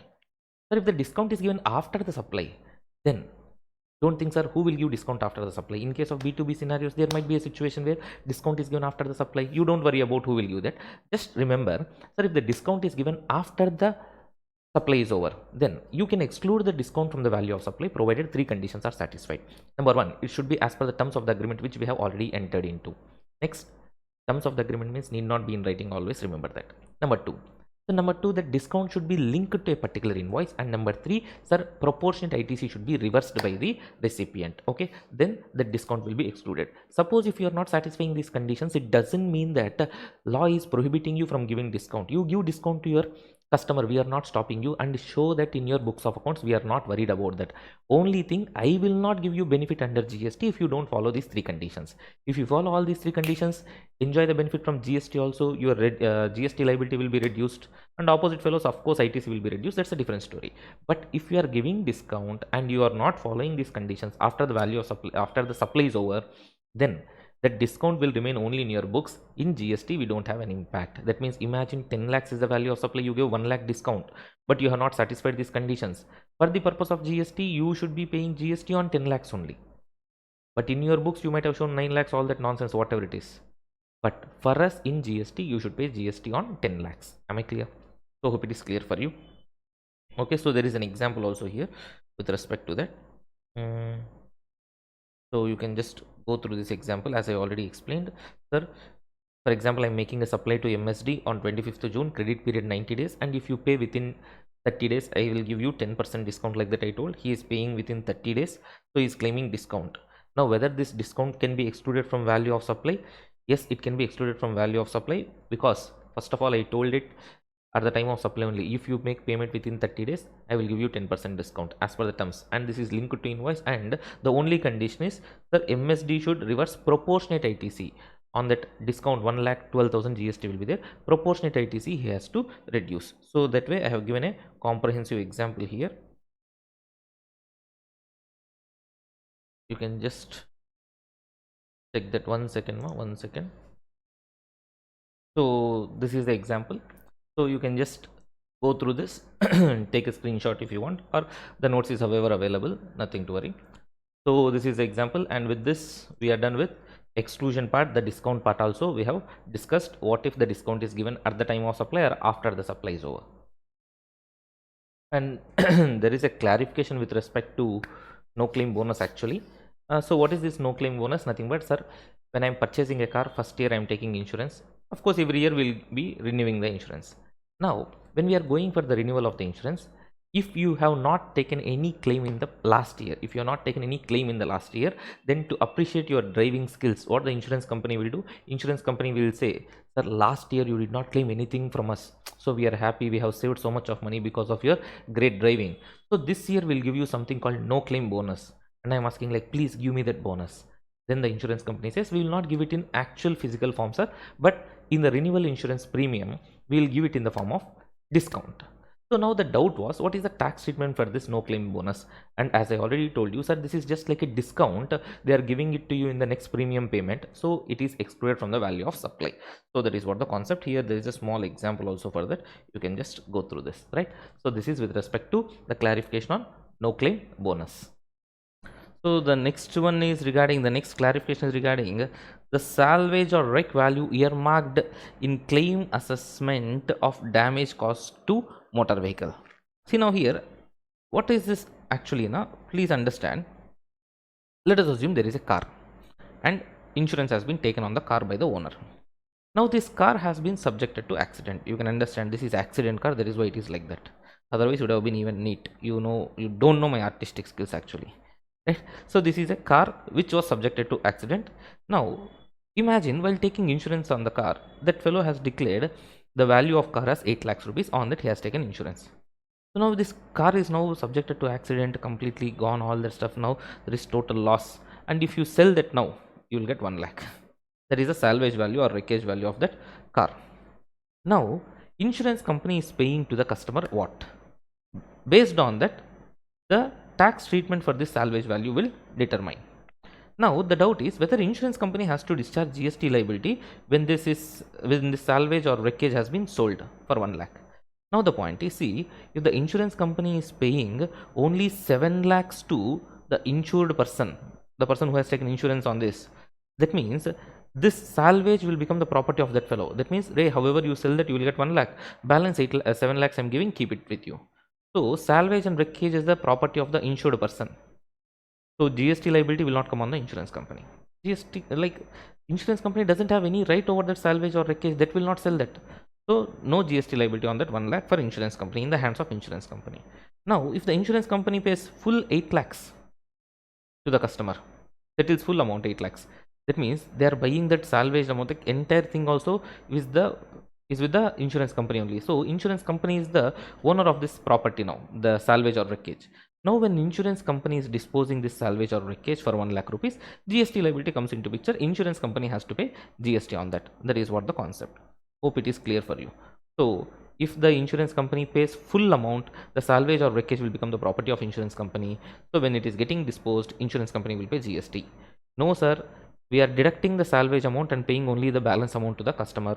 That means the salvage or wreckage will be the property of the customer only. So if that is disposed of, GST liability will be on him based on other conditions being fulfilled, but not on the insurance company. So that is what the concept, right? So with this, we are done with this particular clarification also, and hence we are done with value of supply amendments.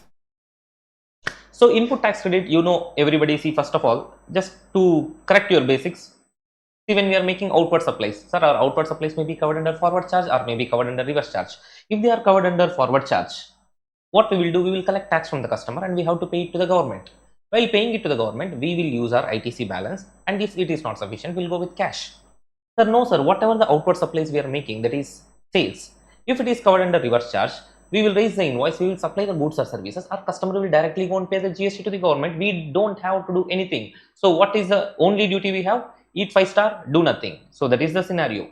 But sir, here one important thing, yes, one important thing is, because we are making outward RCM supplies, we cannot take ITC on our inward supplies. Hope you remember that, right? Now coming to the next one, sir, if I'm making purchases, if we are making purchases, whether it is covered under forward charge or reverse charge, sir, if it is covered under forward charge, what we will do? We will pay GST to the supplier, supplier will pay to the government, and government will give it to us as ITC. Same way, if the purchases are covered under reverse charge, what we will do? We will directly go and pay GST to the government. Government will give that amount as ITC to us. Simple. So here the only thing which we have to remember is, sir, whether the purchase is covered under forward charge or reverse charge, you can happily take ITC. So please remember that it is your purchase. Your purchases, if you are buying it for business purpose, you can happily take ITC. So whether it is covered under forward charge or reverse charge, the only condition is, sir, when we are buying something, we should use it for making taxable outward supplies, then only we can take ITC. If we are making it, like using it for making exempt outward supplies, we cannot take ITC. But we are using it for taxable supplies, we can take ITC. That we will discuss in section 17, nothing to worry. So this is the overview of GST liability. So what is that we have to understand? See, sir, whenever there is GST payable to government, GST payable to government can come in two circumstances. One is on your sales, the other is on your purchases. If at all GST liability comes on your sales, then, sir, if you are going and paying GST, you can use your ITC balance. If it is not sufficient, use cash balance. Because to pay output tax, you can use input tax. If it is not sufficient, pay cash. Right. Sir, no, sir, I am going to pay GST under reverse charge mechanism on my purchases. Then again, simple. See, if at all you are purchasing something and paying GST under RCM, this is your input tax. So you cannot use input tax to pay this. So you should pay this only in cash. So simple. When you have GST liability in hand, that is directly to pay to the government. If you sell something, you have to pay directly something to the government. So that output tax you can use input tax or cash. Sir, I am purchasing something covered under reverse charge, so that is your input tax. So to pay input tax, you cannot use input tax, so you should use cash only. So that is what the concept here. With this overview in mind, let us proceed into the chapter. So before proceeding into the chapter, you should remember or you should understand, sir, whenever we are buying something under GST, that may be goods or that may be services. Goods, if we are buying, if we capitalize that, then it is called capital goods. If we don't capitalize that, then it is normal inputs. Hope you are clear with this. If we buy some goods and we capitalize it, it is called capital goods, and if we buy something and we don't capitalize it, if it is goods, we call it as inputs. But sir, for services, there is no such differentiation. We call it as input service. Whether you capitalize or don't capitalize, all that nonsense. Okay. Goods, capitalized capital goods. Not capitalized, inputs. Services, straight away input services. Hope you are thorough with that. Right.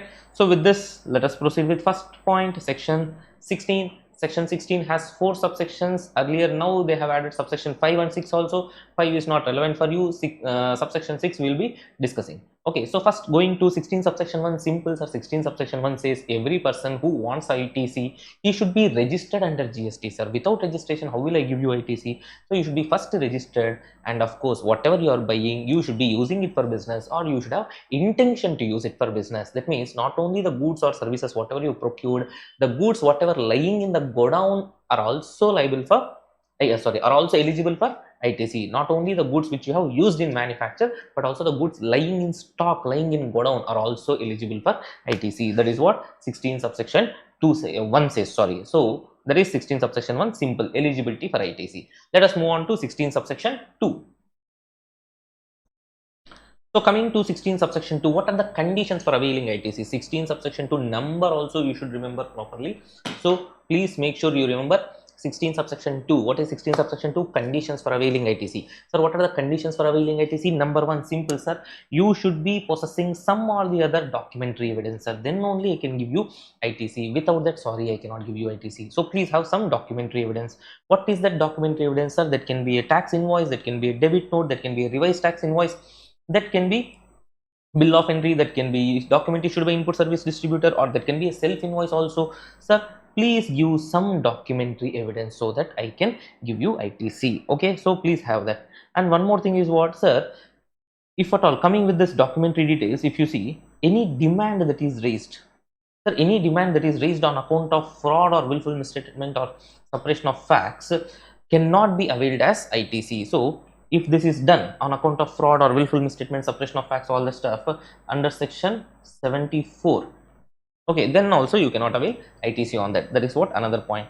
Next, no ITC will be given to a registered person in respect of invoices or debit notes which have been furnished by the supplier in GSTR 1 or IFF, and the details are reflected in GSTR 2B for the recipient. That means simple, what we are trying to tell here, sir, for you, if you want ITC, your supplier should have filed his GSTR 1 and it should have been reflected in your GSTR 2B. Then only we will give you ITC. Otherwise, we are sorry, go and fight with your supplier. We will not give you ITC because it is not reflected in your 2B. So simple, if it is reflected in your 2B, then only you can take ITC. If it is not reflected in 2B, go and fight with your supplier. Don't come and fight with department. That is what they are saying, right?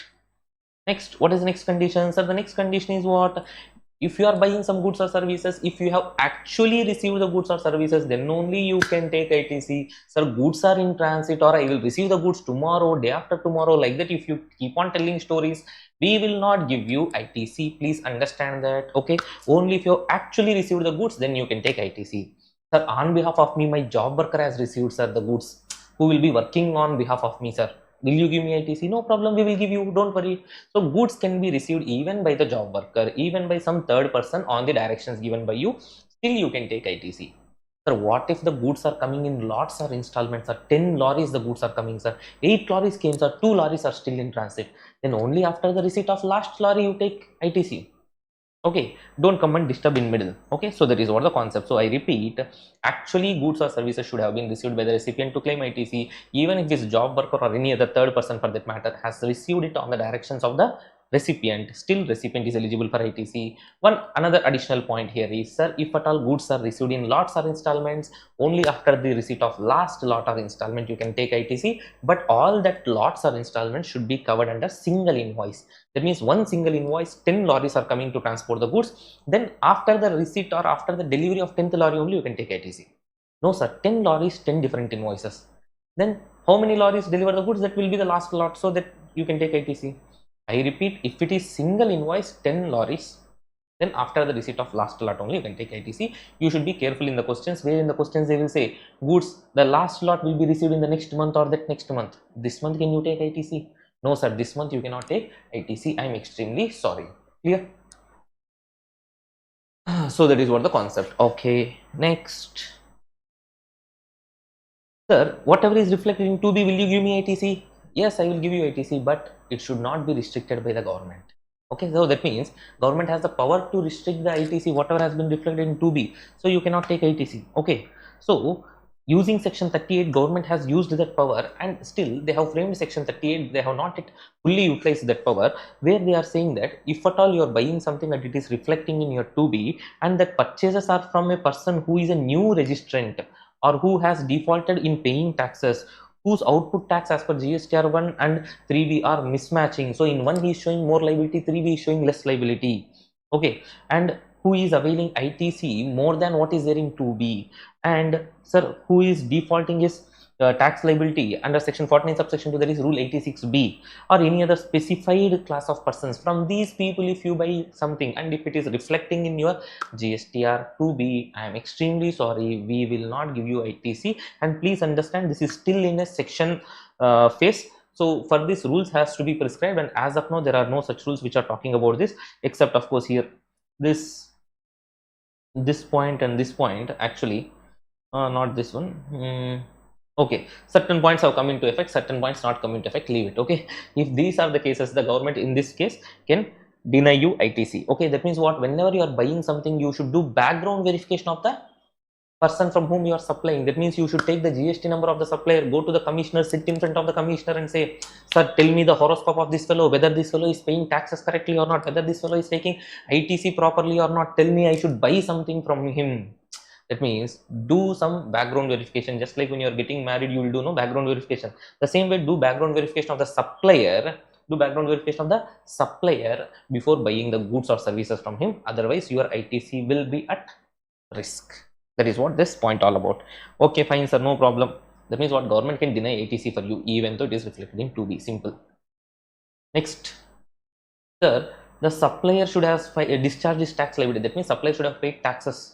Then only recipient will get ITC. Okay, here with respect to this, we have section 41 read along with rule 37A. If you see what the law is saying. See, GSTR 1 supplier is filing, recipient will get in his 2B, recipient will take ITC.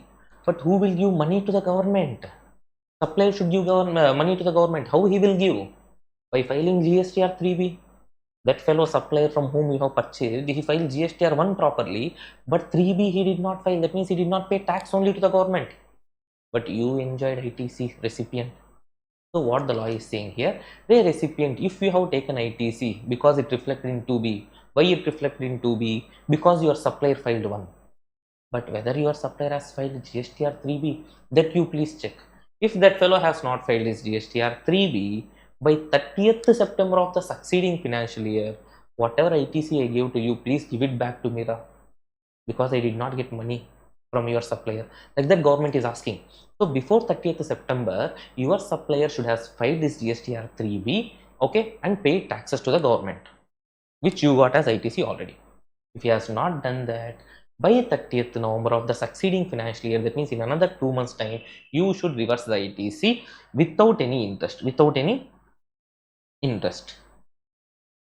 One second. Here I have given one example, see. But sir, if you don't pay that within 30th November, then what should be done? You should reverse the ITC along with interest under section 50, that is the twist. Okay, sir, I will reverse the ITC along with interest or without interest, as the case may be. What if after 2-3 years my supplier becomes a good boy and file his GSTR 3B and pay tax to you? Can I re-avail ITC? Yes, you can re-avail ITC. Sir, is there any section 64 or 16 subsection 4 time limit would have been over? No, sir, by that time. 16 subsection 4 is not applicable in this case. Yeah, see, understand, 16 subsection 4 is applicable only for availing ITC. Here, this is re-availing ITC. So 16 subsection 4 is like, see, only when you are getting married for the first time, they will see age. For second time marriage and all, they will not see any age. That means 16 subsection 4 time limit is applicable only when you are availing ITC. Here you have availed ITC, reversed ITC, and again now re-availing ITC. So in such cases, 16 subsection 4 time limit is not applicable. Hope it is clear for you, right? So here what we are trying to tell, sir, in short, what is it you are trying to tell, sir?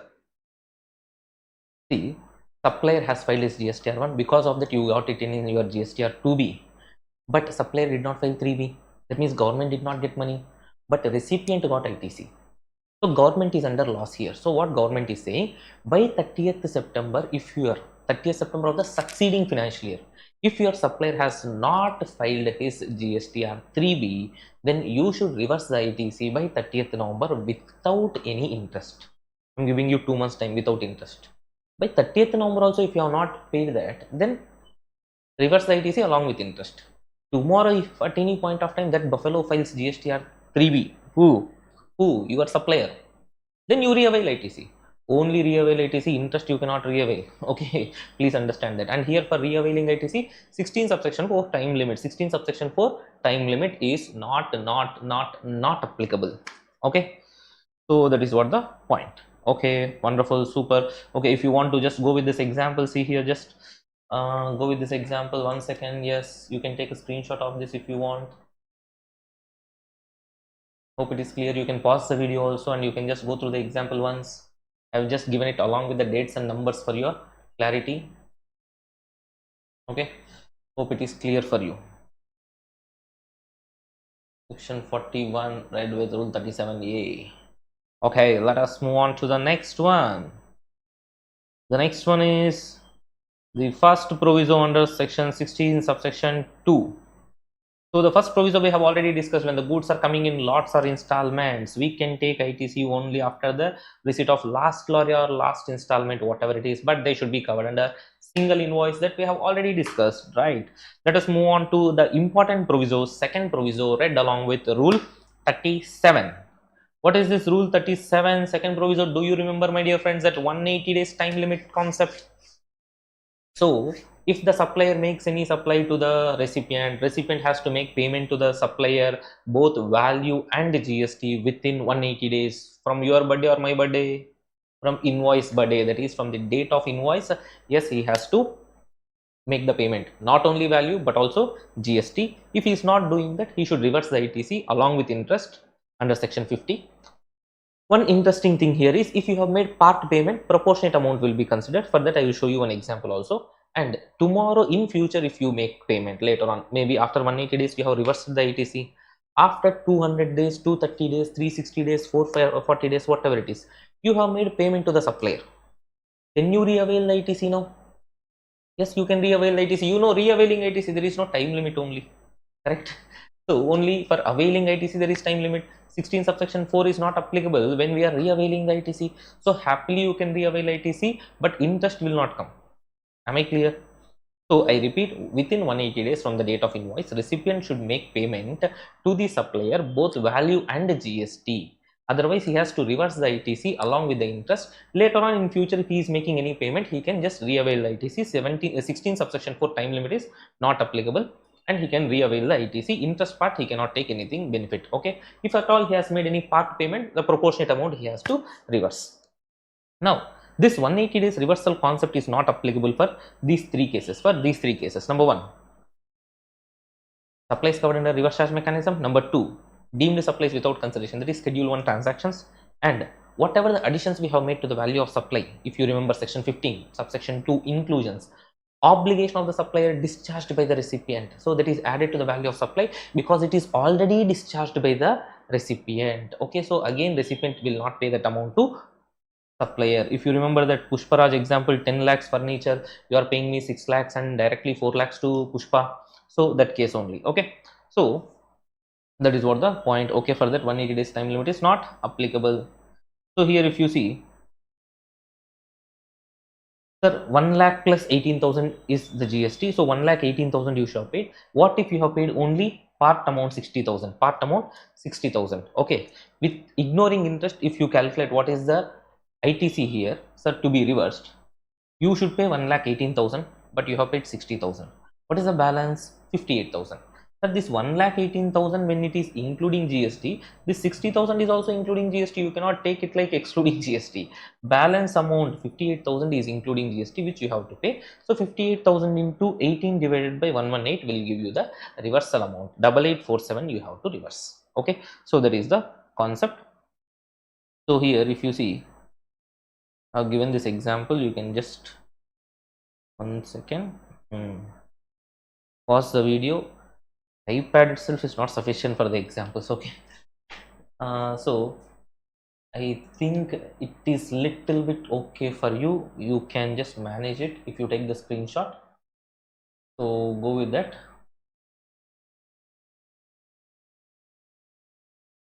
This much zooming and all we cannot do, that is a problem. Okay. 1 second, guys. Yes. This one you can manage. So please pause the video and go through the example, or just take the screenshot of it and then revise. Otherwise, material is available in our Telegram channel. You can just go with the soft copy, no issues at all.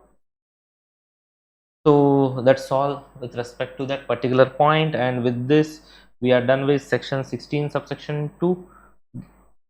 Yes, we are done with section 16 subsection 2 with respect to that. And of course there is a small clarification here with respect to molds and dies which are used. Okay, see here, nothing but a small clarification. Let me close this. So here what is happening now, normally when there is original equipment manufacturer, sir, original equipment manufacturer, what he will do, sir, he will manufacture the equipments and give to component manufacturer. For example, laptop is there, laptop battery, the laptop company will not manufacture, they will give it to original equipment manufacturer, another fellow who will manufacture them, and he will give it to the component manufacturer. Now what happens, please understand, sir, for this we are 1 second. Yes, see here, one small confusion, that's all. See, this original equipment manufacturer is, let us assume, the laptop company. Laptop company will not manufacture their batteries, own batteries, so they will outsource it. So that fellow is called component manufacturer. Okay, so to manufacture that component, what this original equipment manufacturer will do, he will purchase some molds and dies and he will avail ITC. Those molds and dies he will give to component manufacturer for manufacturing the components.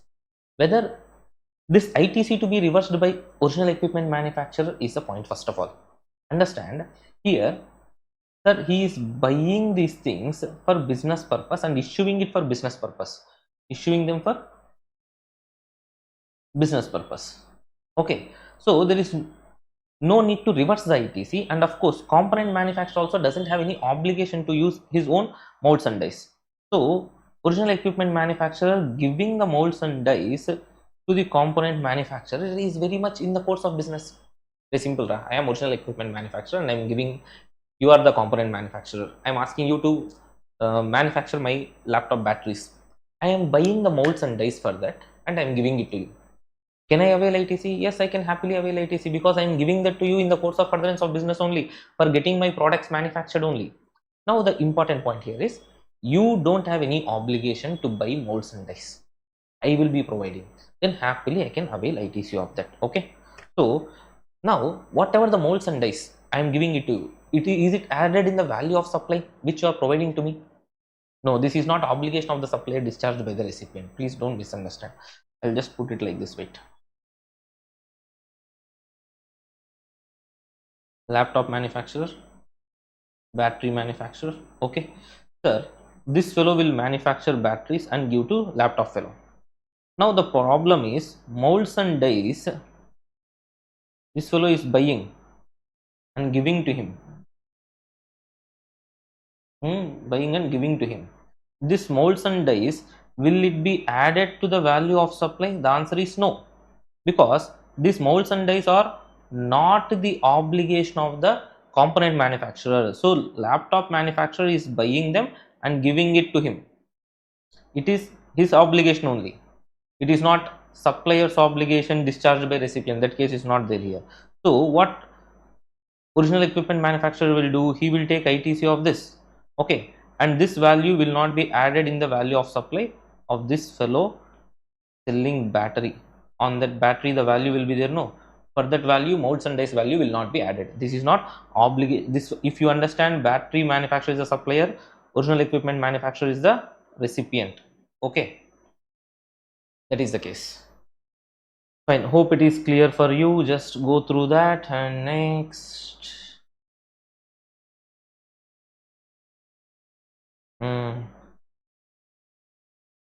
okay, so with this we are done with section 16 subsection 2 as well. Yes, sorry, here one more point, small point we have missed out is, yes sir, whatever you said is fine. If the component manufacturer doesn't have an obligation to use his own molds and dies, you are buying and giving, then no problem. What if he has an obligation and you are buying and giving to him? Then yes, we will add it to the value of supply. And original equipment manufacturer can avail ITC? No, he cannot avail ITC. So simple, supplier has an obligation, recipient is buying it and giving. Can recipient when he purchase take ITC? No. Okay, sir, supplier doesn't have any obligation, recipient only should give them. So recipient buying and giving, so recipient can take ITC, and it will not be added between the value of supply provided by supplier to the recipient. Okay, so that is what the concept here. Yes, so I repeat, original equipment manufacturer is the recipient, component manufacturer is the supplier. Okay, original equipment manufacturer is buying and giving the molds and dies. We should see whose obligation it is. If it is the obligation of the recipient, original equipment manufacturer himself, then in such case what will happen? He will take ITC, and component manufacturer giving supply to original equipment manufacturer, in that it will not be added, the value of molds and dies will not be added. Okay, that is the case. No sir, it is the responsibility of component manufacturer to buy these molds and dies. Then original equipment manufacturer buying the molds and dies cannot take ITC, and the value of molds and dies will be added in the value of supply between component manufacturer and original equipment manufacturer. That is what the case, right? So just now take a screenshot of this or pause the video and go through this, see carefully. This is first scenario, and this is the next scenario.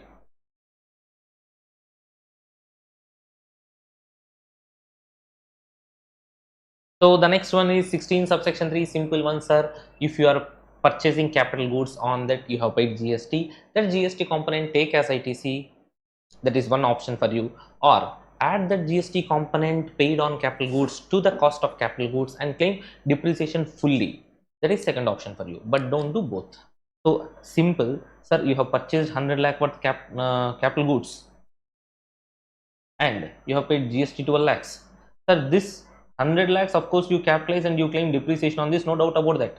But sir, on this 12 lakhs, you either take ITC or you claim depreciation, but not both. But not both. Both not possible.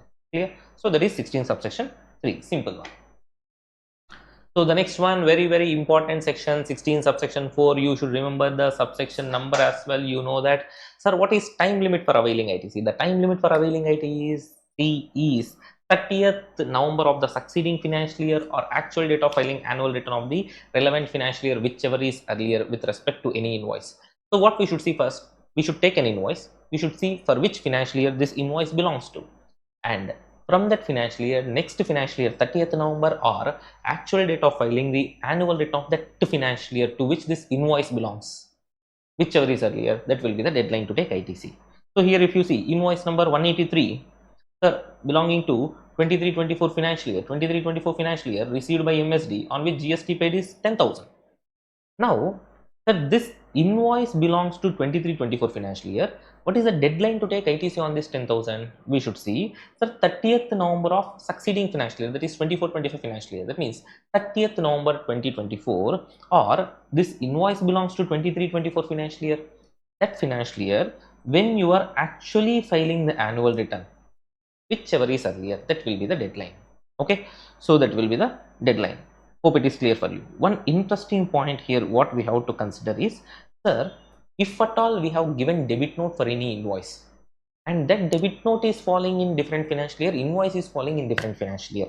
As I have given here example, sir, invoice belongs to Jan 2024, sir, and on that 4,15,000 GST has been paid, sir. Debit note has been given on April 2024, which is coming in 24-25 financial year.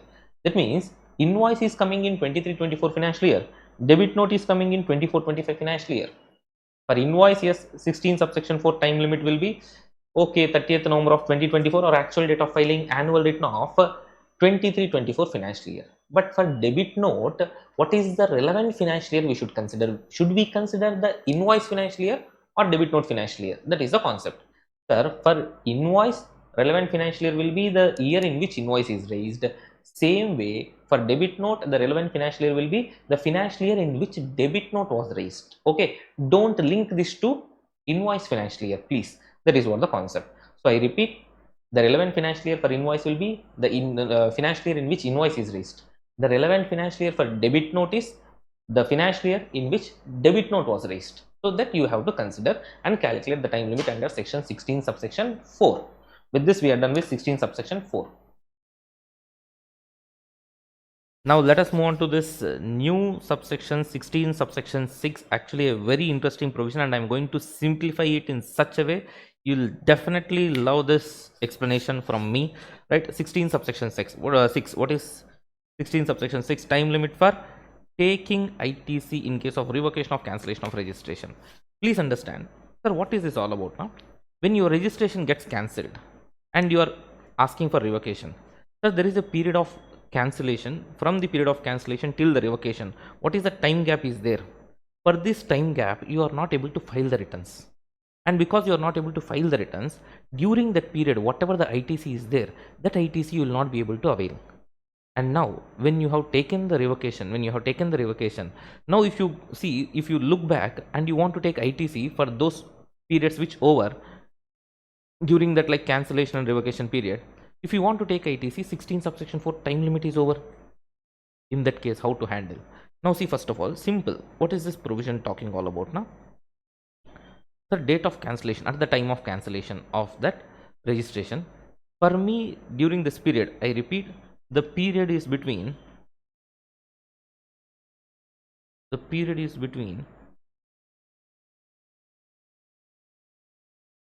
cancellation to revocation.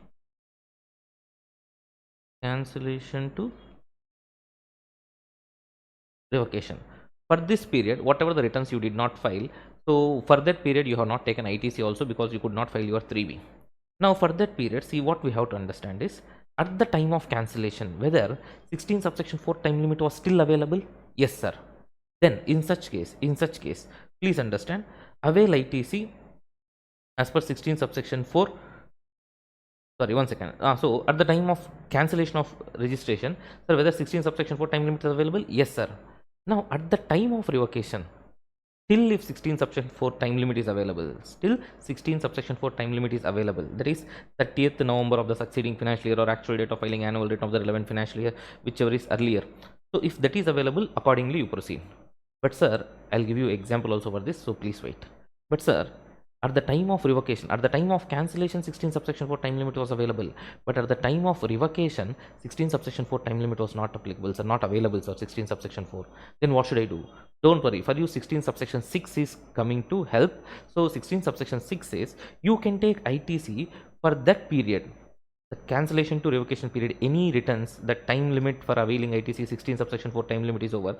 Further, still if you can want, you can take ITC by filing those returns, the 3B, all that, by 30 days from the date of revocation order.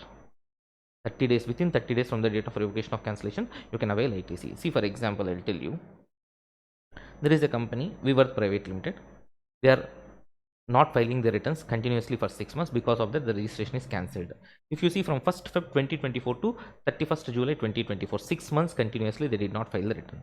So they got the notice, all that stuff, and registration finally cancelled on 10th September 2024. Okay, 10th September 2024. With effect, from retrospective effect, 1st Feb 2020, 4 itself they have cancelled the registration. Now here what we have to see is, sir, what is the period of cancellation of registration? Sir, order of cancellation is given on 20th December, but it is cancelled from 1st Feb. So from 1st Feb, I am not able to file the returns. I am not able to file the returns. Now, sir, when I go for the revocation I got somewhere in 20th December. Sir, please understand, when I get the revocation on 20th December 2024, if you see, for me, I was not able to file returns from 1st Feb, correct? Because registration is cancelled from 1st Feb. So, if you see, Feb and March 2024, the ITC belonging to those months, the time limit to avail ITC under section 16 subsection 4 was available. For me, ITC under 16 subsection 4 time limit is available at the time of cancelling my registration. So that 10th September they are cancelling the registration. During that time, I still had the chance to take ITC under 16 subsection 4.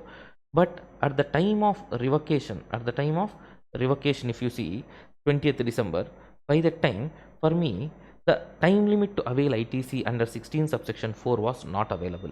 So simple, when the department was cancelled my registration, for me 16 subsection 4 time limit was applicable for Feb and March. I could have taken that if you have not cancelled my registration.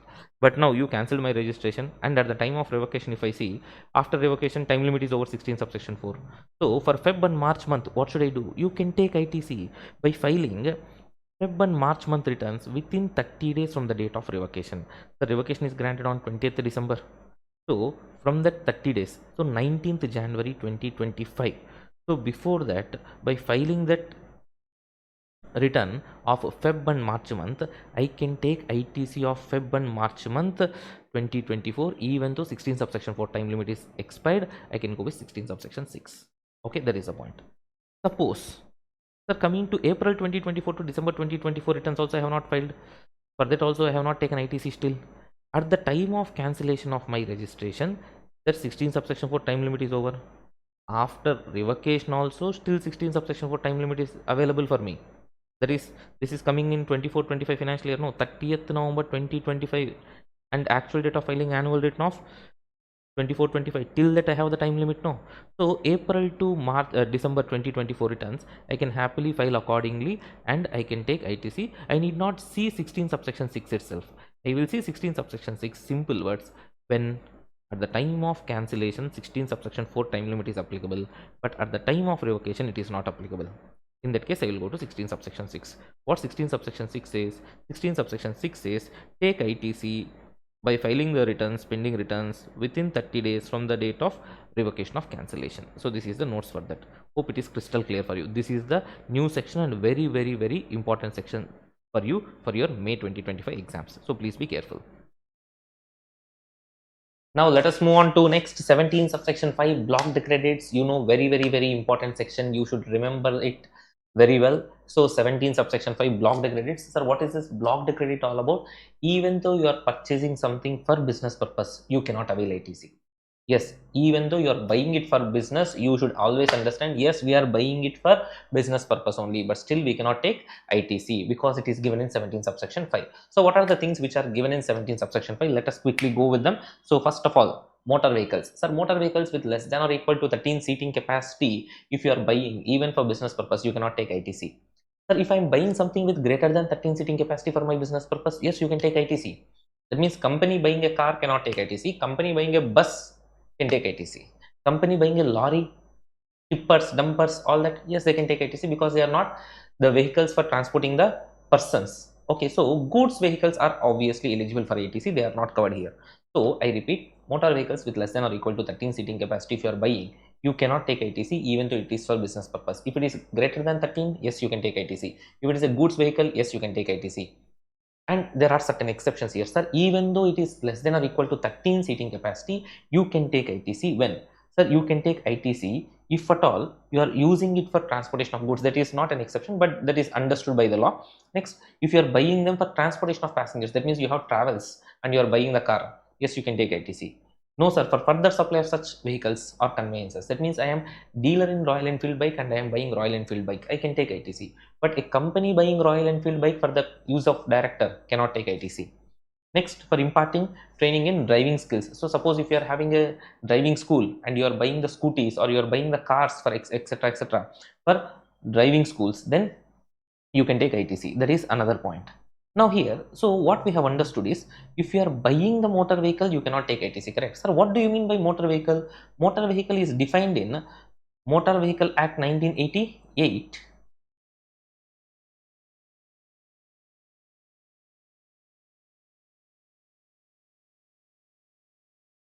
1988, and accordingly, sir, motor vehicle means what? Which is mechanically propelled vehicle adapted for the use upon the roads, whether the power of propulsion is transmitted thereto from an external or internal source, and includes chassis to which a body has been attached. All this is not that greatly relevant for us. For us, the main point is what are not motor vehicles. But sir, motor vehicle definition does not include vehicles which are running on fixed rails. That means if you are buying them, you can take ITC.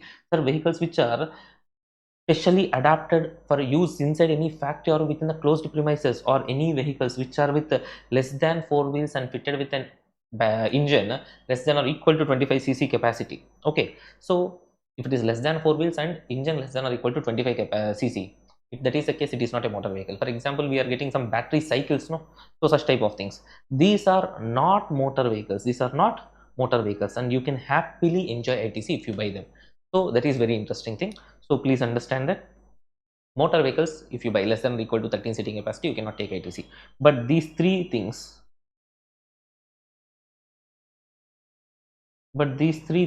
are not motor vehicles. So even though you buy them for business purpose, even though if it is less than or equal to 13 seating capacity, yes, you can happily avail ITC. You can happily avail ITC. That is the interesting part here. Hope it is clear for you. Okay. No, sir, I am buying less than or equal to 13 seating capacity, but for these purposes, for transporting the goods, passengers, further supply of such conveyances, and imparting training and driving skills, then you can take ITC. In other cases, you cannot take ITC if it is less than or equal to 13 seating capacity. Hope it is clear for you. Next, so the same logic is equally applicable. The same provisions, whatever we have discussed just now, are equally applicable even for the vessels and aircrafts. Vessels and aircrafts. So vessels and aircrafts also, if you are buying for business purpose, you cannot take ITC. But if at all you are buying them for transportation of goods, passengers, or further supply of such vessels or aircrafts, that means you are a dealer in aircraft or vessel, or for imparting training in flying or navigating skills, then you can happily take ITC. Otherwise, you cannot take ITC. Hope I am clear with this. So this is second one. Now coming to the next one, sir, we have understood here you are buying some conveyances. That means it can be vessels, aircrafts, or even vehicles.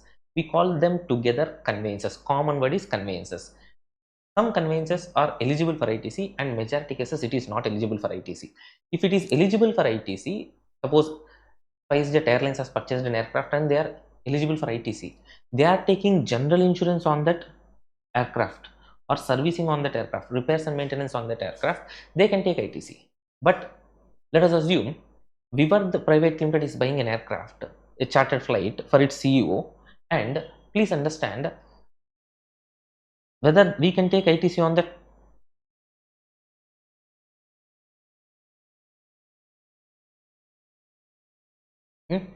Vivar private limited is buying an aircraft, chartered flight, uh, for its company, and whether it is eligible for ITC. No, it is not eligible for ITC. The ITC is blocked on that chartered flight. If the company is taking general insurance or servicing, repairs, all the stuff, it cannot take ITC. Suppose I am buying a car for my business purpose, can I take ITC? No.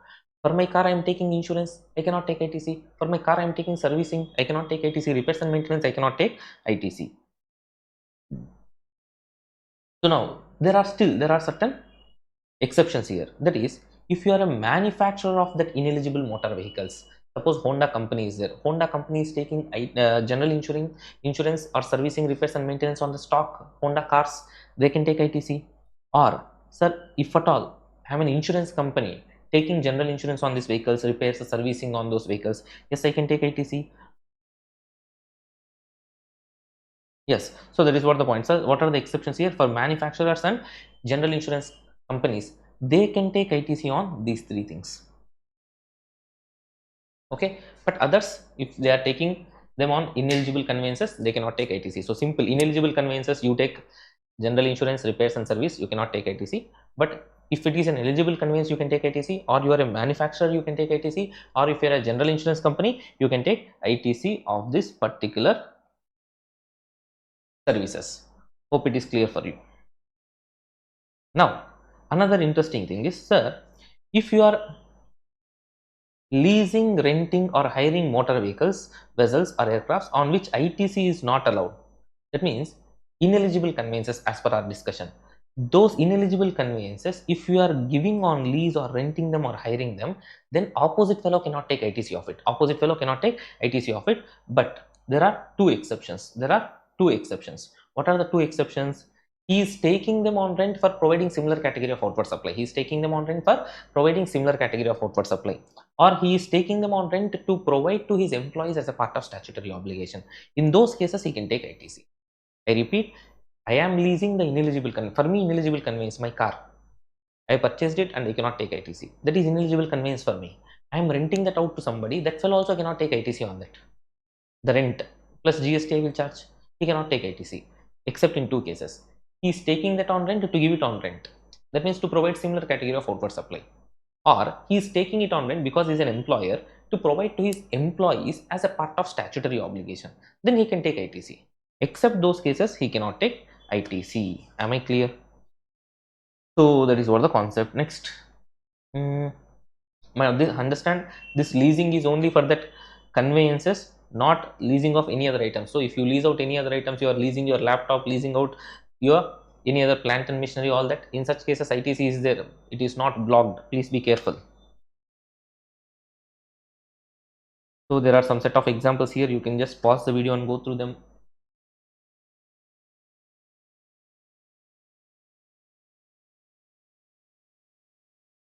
Yes, hope it is clear for you.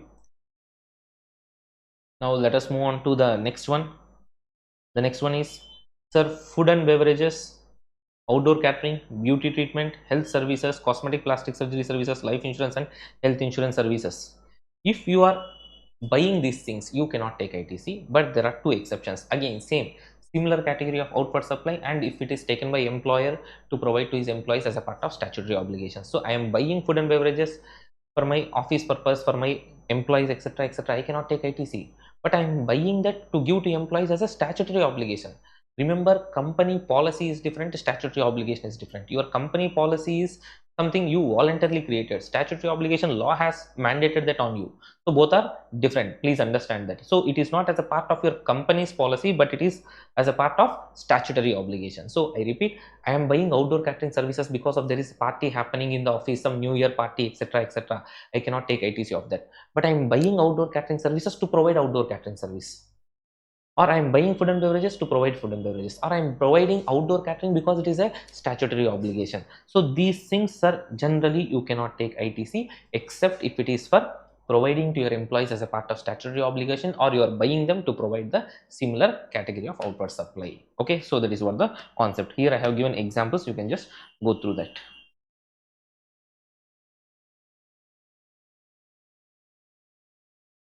Same way, for membership of a club, health and a fitness center, you cannot take ITC except if it is taken by employer to provide to his employees as a part of statutory obligation.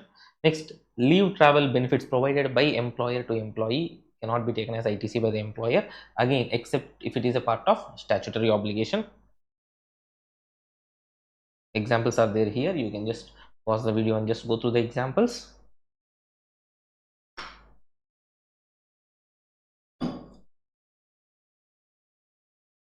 So going with the next one, works contract services, if at all, works contract is nothing but, see, both material and labor. So there are two things, works contract services, pure labor contract services. So works contract services, we get from the contractor both material as well as labor, and pure labor contract, you get only labor services. So here what we are trying to do, please understand this works contract services and the next one, construction on own account.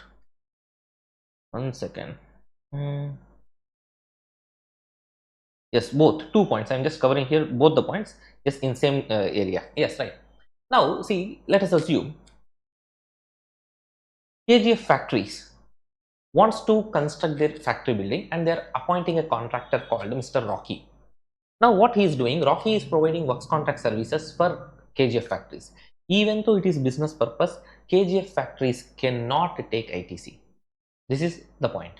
Or imagine KJ factories are buying bricks on their own, cement on their own, iron and steel on their own, labor services on their own, everything, and doing construction on their own account, and they want to take ITC. Can they take ITC? No, sir, I'm sorry. Works contract services also you cannot take ITC. If you are buying the goods and services separately on your own account and you are trying to claim ITC, then also I will not give you ITC. That is what the concept. Hope it is clear for you. Now, sir, there are of course exceptions. I repeat, whether you are taking works contract service or buying everything on your own and getting the construction done, then also ITC is not available. Hope it is clear. But the exceptions are if you are taking this to provide similar category of outward supply. That means Rocky Bhai is outsourcing the part of the work to Mr. Garuda, another works contractor or another contractor, providing services to Garuda. Garuda can avail ITC. Or Garuda buying bricks, iron and steel, cement, all this stuff to provide works contract services, or construction services. Then Garuda can take ITC. Are you able to understand? So you are buying these things to provide similar category of outward supply, then you can take ITC. Or you are buying these things, that is the works contract or construction on your own account for plant and machinery, or it's even foundation, for its foundation, still you can take ITC. But understand here, the important thing is that plant and machinery means any apparatus or equipment or machinery fixed to earth by foundation or structural support, and that are used for making outward supply of goods or services or both, and includes such foundation and structural supports. But here the point is not inclusion, sir, the important point is exclusion, because plant and machinery you can take ITC. What are excluded from plant and machinery, on that you cannot take ITC. Are you able to understand? So what are excluded from plant and machinery definition? Sir, land and building and other civil structures, telecom towers, pipelines laid outside the factory premises. These are excluded from the definition of plant and machinery. That means you cannot avail ITC on these things. Any other thing, any machinery, equipment, etc., which is installed or used in the factory for making outward supply, for that construction, if you are taking works contract services or buying some goods and services, you can happily take ITC. Not only for plant and machinery, but also its foundation. If you're buying something, then you can take ITC, no doubt about that. And the last exception is if you are buying this, sorry, if at all you are buying these things and that expenditure is not capitalized, then also you can take ITC. Sir, what do you mean by expenditure is not capitalized? Sir, the meaning is it is actually a revenue expenditure. Then you cannot take, then you can take ITC. But if it is a capital expenditure, don't treat it like revenue expenditure to avail ITC. Okay. So if it is actually a revenue expenditure, there might be some rainy season, the water leakage, etc., every year it is happening. There are some cracks to the walls because of heavy temperatures and heavy rainfalls or uncertain climatic conditions. Yearly we are doing some patchwork to the office buildings or factory buildings. That is nothing but generally a revenue expenditure to us, that you can take ITC. If it is a capital expenditure, don't take ITC. That is what the concept. So works contract services and construction on own account, both the cases, sir, you cannot take ITC. But if it is for providing similar category of outward supply, or if it is related to plant and machinery, or if it is revenue expenditure, you can take ITC. Plant and machinery excludes land and building, civil structures, next telecom towers, and any pipelines laid outside the factory. Then these are excluded from the definition of plant and machinery, so you can happily not take ITC. That is what the point. Fine.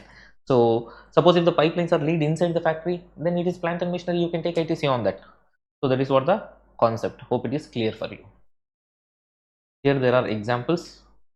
Just go with them. Pause the video and just go through the examples. We have already discussed the concept in detail. Next, this one. Pause the video and go through the examples.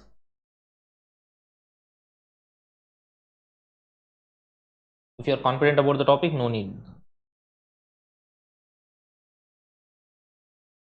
Now coming to the next one, sir, if at all you are purchasing something from composition dealer, you cannot take ITC. When you are buying something from composition dealer, he has not at all charged any tax from you. How can you take ITC of that? So you cannot take ITC. Sir, I am a non-resident taxable person, sir. For you, all the purchases are blocked. So under 17 subsection 5 for you no ITC at all except the goods imported by you. So local purchases no ITC, any services you have imported no ITC, only goods imported you can enjoy ITC. That is what the benefit for non-resident taxable person. Next, sir, I'm buying some goods and services for spending them under CSR initiative, sir. Using them for CSR initiative, sir. Sorry, use them for CSR initiative, and because you are doing the social, like what service, ITC also you just ignore, no, forgo that ITC also, so that also not available. So you are purchasing something to fulfill CSR obligations. No, no, no ITC for you, right? And not only that, sir, I'm buying some goods or services for personal consumption. For example, to attend an AGM, I'm purchasing a suit or a blazer, or I got an appointment to meet Ambaniji, I'm purchasing a watch, which are nothing but for your personal consumption. You cannot take ITC. So simple, goods or services procured for personal consumption, you cannot take ITC. Not only that, sir, any goods lost, stolen, destroyed, or written off or disposed by way of gifts or free samples, you are giving certain things as gifts to people, or you are writing off certain things, or some goods are destroyed in the factory because of fire accident, etc., etc., those things you cannot take ITC. That is what the concept, right? So here there is one more small point regarding, sir, if at all you are paying taxes because of section 74, 129, 130, that is because of tax evasion or detention of your goods or conveyances, in such cases that amount you cannot take as ITC. So that is what blocked credit all about. That is what blocked credit all about. Okay, here there is a small clarification. So the clarification is with respect to the time expired goods we are returning to the manufacturer, sir. In that case, what should I do? See, for example, I am a pharma manufacturer. I am sending some medicines or drugs to you. After the expiry of time, sir, after the expiry of the date, sir, you are returning those goods to me because they are unsold. So time expired goods. In that cases, when you are returning to them, if at all it is possible to raise a credit note, you raise a, sorry, I will raise a credit note on you. That means the manufacturer of the medicines will raise a credit note to the distributor. Simple, wait.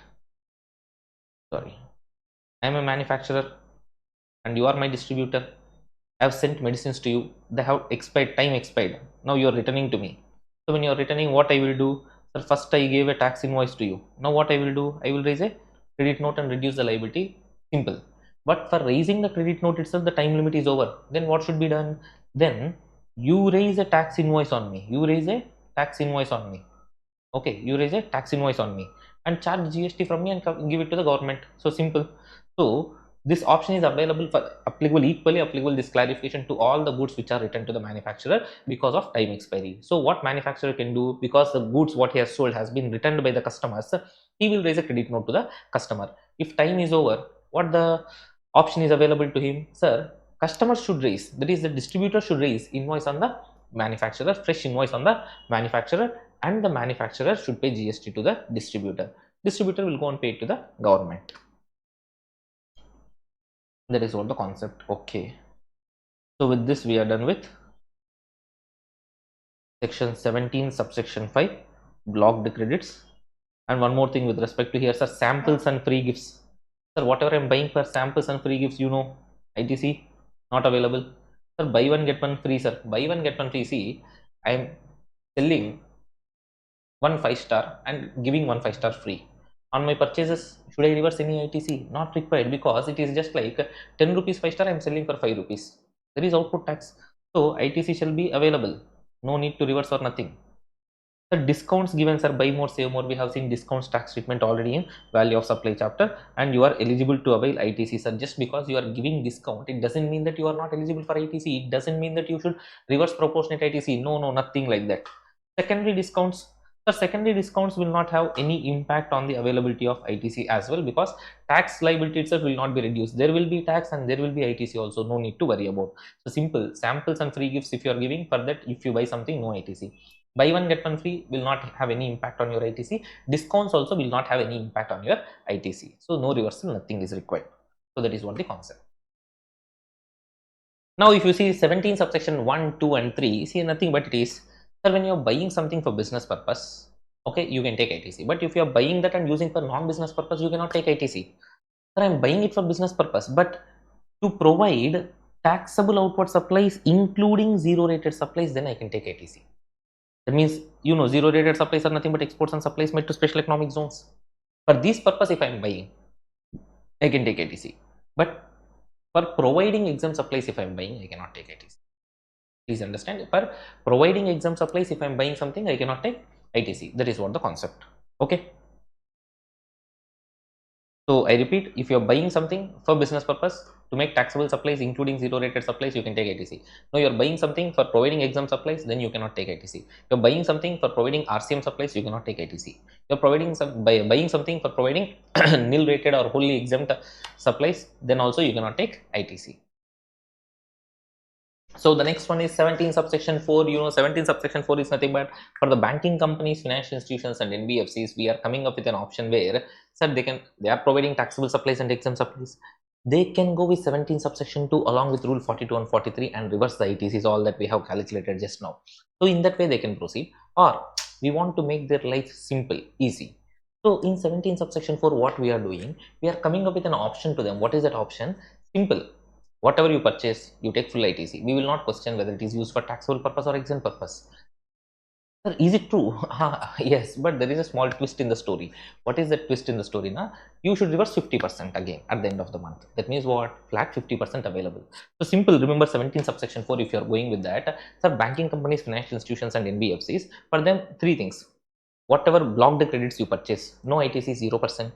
Other purchases you can take 50% ITC, and if at all you are buying from your own distinct persons, 100% ITC. So 0, 50, 100. That way you remember. That's all. That is what section 17 subsection 4. So if you want to follow this option, banking company, financial institutions, and NBFCs, you can follow this option. Or if you want to go with 17 subsection 2, you can go with 17 subsection 2 as well. But option once exercised will be valid for the entire financial year. So for entire financial year, one option only available. So that is what this 17 subsection 4 all about. There's a small question for you. You can just go through this.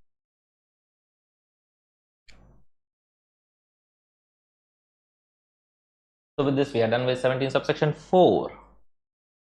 Now the very important one, how to set off the ITC balance. Yes, the very important one, to set off the output tax with the input tax. So what are the rules for setting off that ITC balance? As you know, sir, IGST balance, ITC, CGST, ITC balance, SGST, ITC balance, we have to use them for set off of our output tax liability.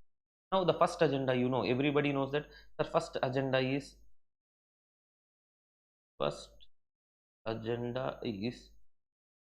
IGST, ITC under 0. Correct? That is what our first target.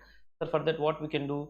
Sir, we have to use it. First of all, please understand these things. IGST, CGST, SGST. These like are your three pockets. So you have money in three pockets. So you can take money out of that and spend that money.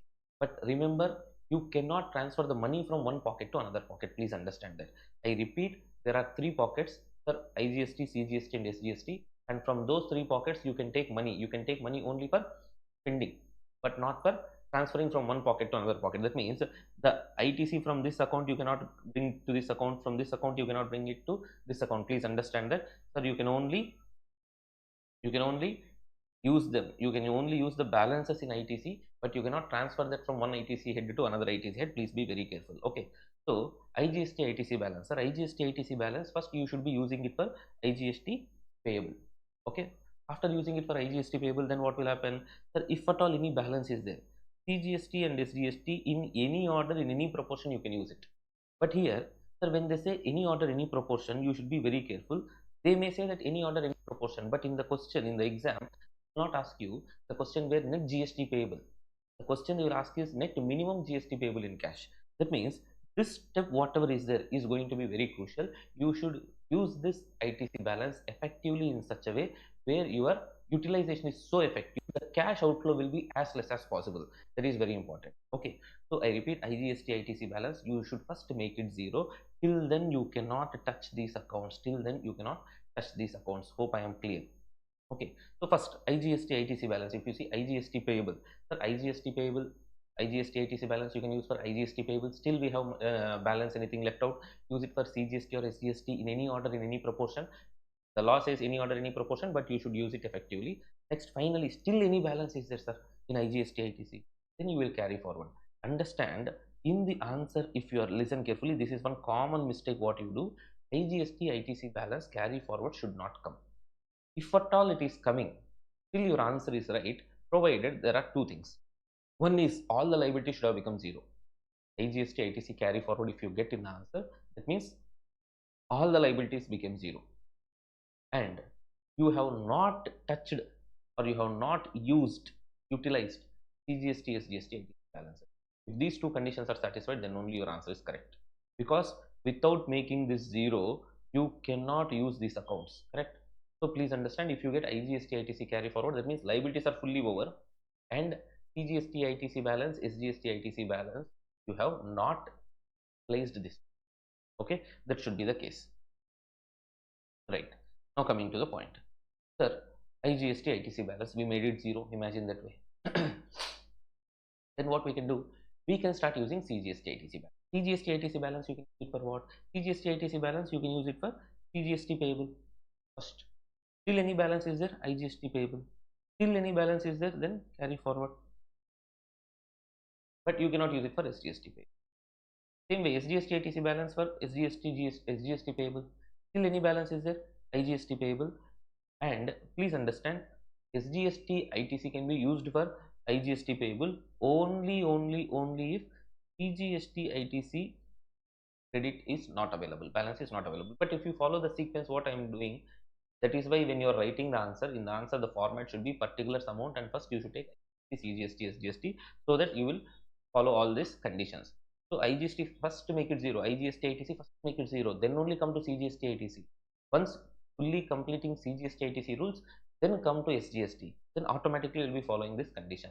That means simple, if there is already CGST ITC balance to help IGST payable, then why you are going to help him like that? For SGST, the question will come to picture. So SGST can help IGST payable only if CGST balance is over. Hope it is clear for you. Am I clear? Right. So that is what the point. Fine. So those are the rules here. So I'll just show you one problem how to do this. See, understand the approach, how to set off actually. Imagine these are our output tax and input tax. Clear. So what is our first target? What is our first target? So our first target is to make this IGST ITC balance zero. For making it zero, you should use it for IGST payable. But here, IGST payable is just 54,000, but ITC is 79,000. So, IGST payable becomes zero. IGST payable becomes zero. But ITC doesn't become zero. So, 79,000 minus 54. So, still it will be like 25,000. Your target is to make it zero. Now understand, you have 25,000 in hand and you can use it for CGST or SGST payable in any order, any proportion. But you should not do that. You should see who actually, see, you have 25,000 amount in your hand. You should see who actually needs your help. You should see actually who needs your help. Sir, who needs your help? If you see, CGST payable is 72,000, ITC is 75,000. That means it has 3,000 extra money. It doesn't need anybody's help. But if you see, SGST 72,000 payable but 18,000 ITC. So that means it needs the help of 54,000. Still it has a shortfall of 54,000, if you understand. That means SGST is actually waiting for somebody to help. This way if you do, you will never go wrong. Yes, IGST, ITC balance extra you have in your hand. Sir, that amount to whom you can give, to whom you can help, to whom you can set off. See, whether CGST needs help or SGST needs help. If they need help, how much they need. So that way you should proceed. Sir, here 25,000 I have, but SGST needs 54,000 help. CGST doesn't need any help. So you should not use that amount for CGST payable. If you use this 25,000 for CGST payable, that means you are helping a person who actually doesn't need any help. So automatically you are increasing your cash liability. Are you understanding that point? So use that 25,000 for paying this 72,000. Fully you help. So here 47,000 payable will be still remaining. This became zero. Your first target achieved. See, till this became zero, I did not touch these people. I did not use this CGST, SGST, ITC balances. So now IGST, ITC balance became zero. Now what I am doing, sir, I am using CGST, ITC for CGST payable. The CGST payable 72,000 is there, that becomes zero. Now this CGST, ITC still 3,000 I have. But that CGST 3000 ITC, what you can do? You can use it for IGST payable, but IGST payable is already zero. So what you can do now? Sir, you cannot use it for SGST payable, so it is only it can be only carried forward. That is what the concept. Okay, it can only be carried forward, right? That is the concept. Fine. Now coming to SGST, sir, SGST ITC 18,000 is there, but liability 47,000. So if you reduce that, still 29,000 payable will be there. This becomes 0. So this will be the final answer if you see. Correct. So CGST carry forward 3,000, SGST payable 29,000. This will be the case. Hope it is clear for you, right? So that is what the point. Next, fine. One more small way, like I'll help you to understand the procedure actually, how to just develop the thought process. See, again, same story. IGST you have 1300 ITC, but payable 1000. Payable becomes 0, but ITC still 300 is there. Your target is to make this 300 0, IGST ITC 0, correct? Your target is to make that 0. Now understand, you have 300 rupees in your hand and you have two parties to help in front of you. Sir, one is CGST, the other is SGST. CGST needs how much help from you? CGST needs, see, output tax is 300, input tax is 200. It needs 100 rupees help. Same way, SGST also 300, payable is there, 200 ITC is there. It needs 100 rupees help. Are you understanding the point? So in such case, sir, what will happen? Both of them needs 100 rupees help, and you have 300 rupees in your hand. Correct. So when you have 300 rupees in hand and both of them needs 200 rupees help, what you should do? We should not go and fully help CGST 300, you take it, SGST 300, you take it. Any order, any proportion like that you should not do. Please understand. You have 300 in your hand and two of them standing in front of you, both of them asking 100 enough. Then first you should help both of them 100 minimum. That means you are effectively utilizing your money. Then extra 100 rupees is there, no, you give to anybody, it will not change the answer. So please understand, here the concept is not about giving them equally. 300 you have and giving them equally is not the concept. Please don't misunderstand that way. Sir, 300 I have, I'll give both of them 150. No, that is not the concept. See how much help both of them need. That much minimum, if you are able to help, that is more than sufficient. No sir, I only have less money, then there is no problem. However, the answer will be perfect. So please understand, develop this thought process, who needs how much help. So I felt like this fellow needs 100, this fellow needs 100, so for both of them we are helping 100. So still I will be having 100 rupees.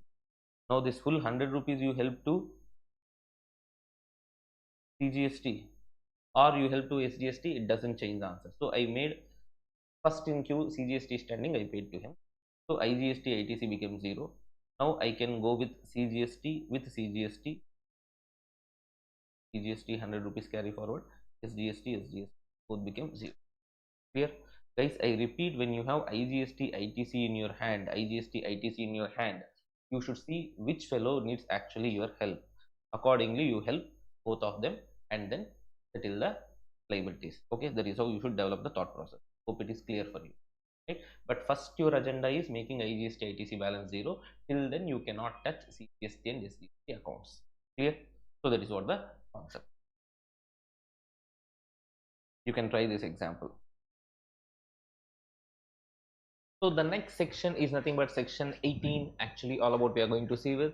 So section 18, if you see section 18, mainly first what I'll do, I'll discuss section 18 subsection 1, 4 and 6 first, then we'll go with subsection 3. Subsection 2 incidentally along with subsection 1 I'll discuss. So these are first one set of sections, then we'll go with subsection 3 separately. Now coming to the point, sir, what is section 18? Section 18 is all about, section 18 is dealing with ITC in special circumstances. I'm talking that dealing with ITC. It is not availing ITC or reversal ITC. So both are there in section 18. You can avail ITC as well as you can reverse ITC. So first of all, section 18 subsection 1 we are going through. So section 18 subsection 1 is talking about availing ITC in special cases. What are the special cases where you can avail ITC as per section 18 subsection 1? So there are 4 cases. Clause A, B, C, D. A is all about you are becoming liable for registration and you are applying for registration within 30 days, or you are taking voluntary registration, or you are coming from composition scheme to normal scheme, or your exempt supply becomes taxable supply. See, so long in past you did not take ITC because of various reasons. Either you are not registered or you are under composition scheme or making exempt supply. Now, So you are coming out of that and you are going to pay output tax. Because of that, what we are doing, whatever the stock you are having, inputs or capital goods, whatever you are bringing now into taxation net, we are going to give ITC. Here I repeat, clause A and B are one category, C and D are another category. What is that category, sir, if you ask me? Sir, in clause A and B, you know, you are becoming liable for registration and immediately preceding date, closing stock. The date of becoming liable for registration is that immediately preceding day. Immediately preceding day. Uh, yes, this is the immediately preceding date of the date of becoming liable for registration. On that, what on that date, whatever is the closing stock you're having, inputs in stock or inputs in work in progress, inputs in finished goods, on all these things they will give you ITC, but no ITC on capital goods. Please understand that the important thing is here, no ITC on capital goods. Clause A and B, where you are becoming liable for registering and where you are going for a voluntary registration, both the cases, here you will take ITC. You are eligible for ITC only on inputs, not on capital goods. So the only difference is, sir, here the effective date is like the date of becoming liable for registration, immediately preceding day, the closing stock. Voluntary registration, the date of grant of registration certificate, immediately preceding day of date of grant of registration certificate. So on that date, whatever the inputs are there with you, maybe in stock or work in progress or finished goods, on that we will give you ITC, that is clause A and A and B. So A and B one set over. Coming to clause C and D. Clause C and D, sir, so long you are under composition scheme, now you are coming under normal scheme. You are coming out of composition scheme. The date when you become ineligible for composition scheme, immediately preceding day. Whatever the inputs lying in stock, work in progress, finished goods, on that you can take ITC, and also you can take ITC on capital goods. That is why I told you clause C and D are different. What is the difference in clause C and D with respect to A and B? Na? In A and B, you are not registered, now going for registration. C and D, you are already registered, but composition scheme to normal scheme you are coming, or exempt supply is becoming taxable supply. Hope it is clear. And one more thing, and one more difference. One more difference is, sir, in clause A and B, you can take ITC only on inputs, A and B. In C and D, you can take ITC on both inputs as well as capital goods. So that is what the difference, another difference. Now here the point is, sir, if at all it is inputs in clause A and B, you can take ITC easily, proportionately. For example, when you have purchased 10,000 kgs, you did not take ITC. But now when you are coming out of that, like you became liable for registration, took registration, or voluntarily you took registration, now you have 2,400 kg raw material pending with you, lying with you, maybe in stock or inputs or work in progress or finished goods, all that stuff.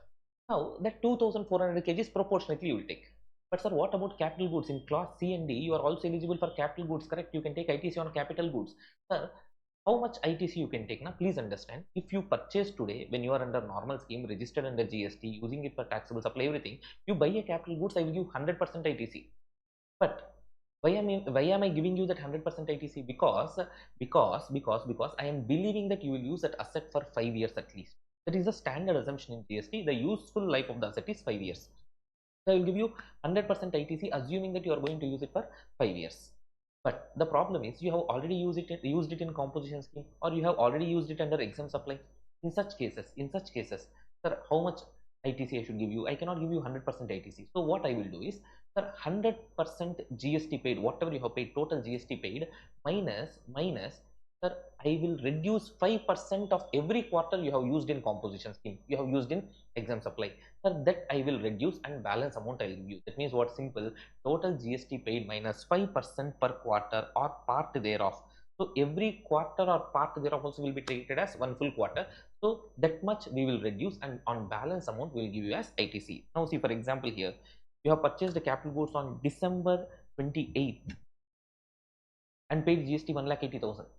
But you are under composition scheme and you have opted composition scheme for financial year 1819 and 1920, and on 6th October you are coming out of, because your aggregate turnover has exceeded the threshold limit, you are coming out of composition scheme and coming into normal scheme.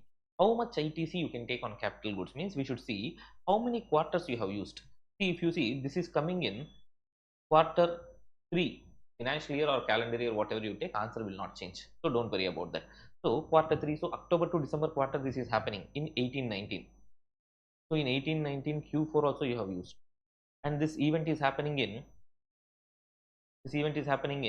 October to December quarter of 1920 financial year. That means Q1 there, Q2 there, and Q3 there.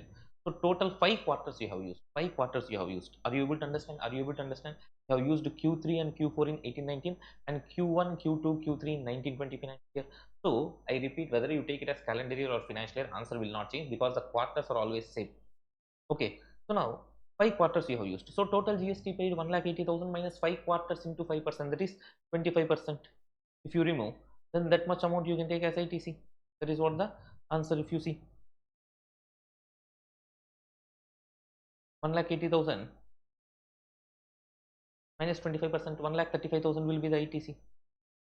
Are you able to understand? Okay, so that's all. That is how you calculate. Hope it is clear for you.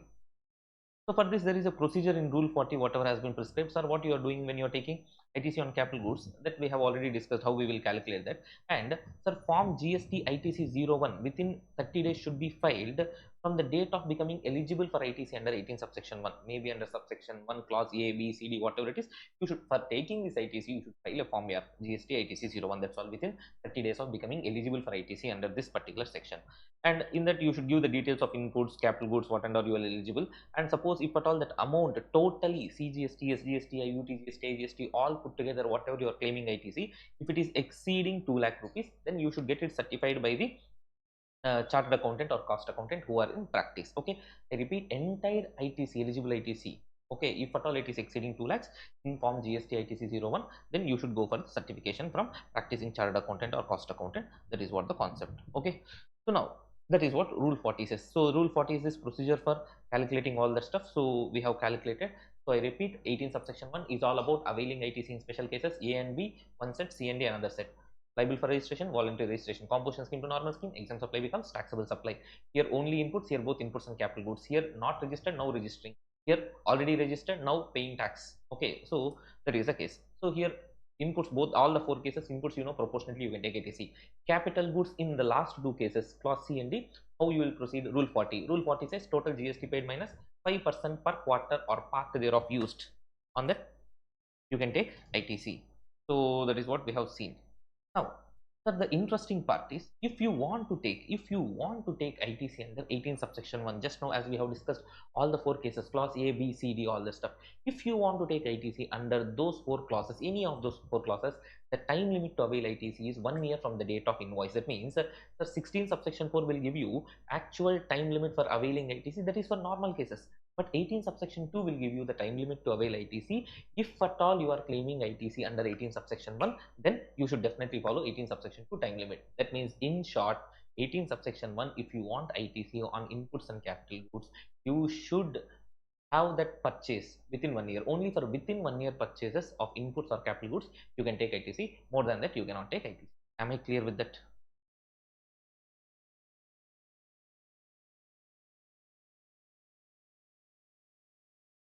If you see here in this example properly, I have made sure that the purchase date and this exit date from composition scheme are falling within 1 year if you check. Okay, because of this particular logic of 18 subsection 2. Okay, fine, that is there, and there is an example also, you can just go through that. And next, as I was talking, let's just finish 18 subsection 4 and 6. 18 subsection 4 is nothing but simple, understand. 18 subsection 4 is nothing but, see, sir, when you are coming from composition to normal scheme, I am giving you ITC. When your exempt supply becomes taxable supply, I am giving you ITC. Then, suppose if reverse situation happens, you are coming from normal scheme to composition scheme, or you are going from taxable supply to exempt supply, then you should also reverse the ITC, correct? So this is exactly opposite scenario for 18 subsection 1. Exactly opposite scenario for 18 subsection 1. So here what you can do, sir, when you are going from normal scheme to composition scheme, or your exempt supply, taxable supply becomes exempt supply, sir, whatever the inputs and capital goods you are having, please reverse the ITC. Inputs proportionately will reverse the ITC. If it is capital goods, nothing but there you have taken ITC, availed ITC on quarterly basis. Here you have to reverse ITC on monthly basis. So simple, what we will do, sir, we will see how many months the capital goods is used. For example, Mr. Anil has purchased the capital goods and availed ITC 60,000. Now, the 60,000 I gave you ITC, assuming or believing that you will use this capital good for 60 months. Now, what happened after 3 years, 7 months, and 22 days? Sir,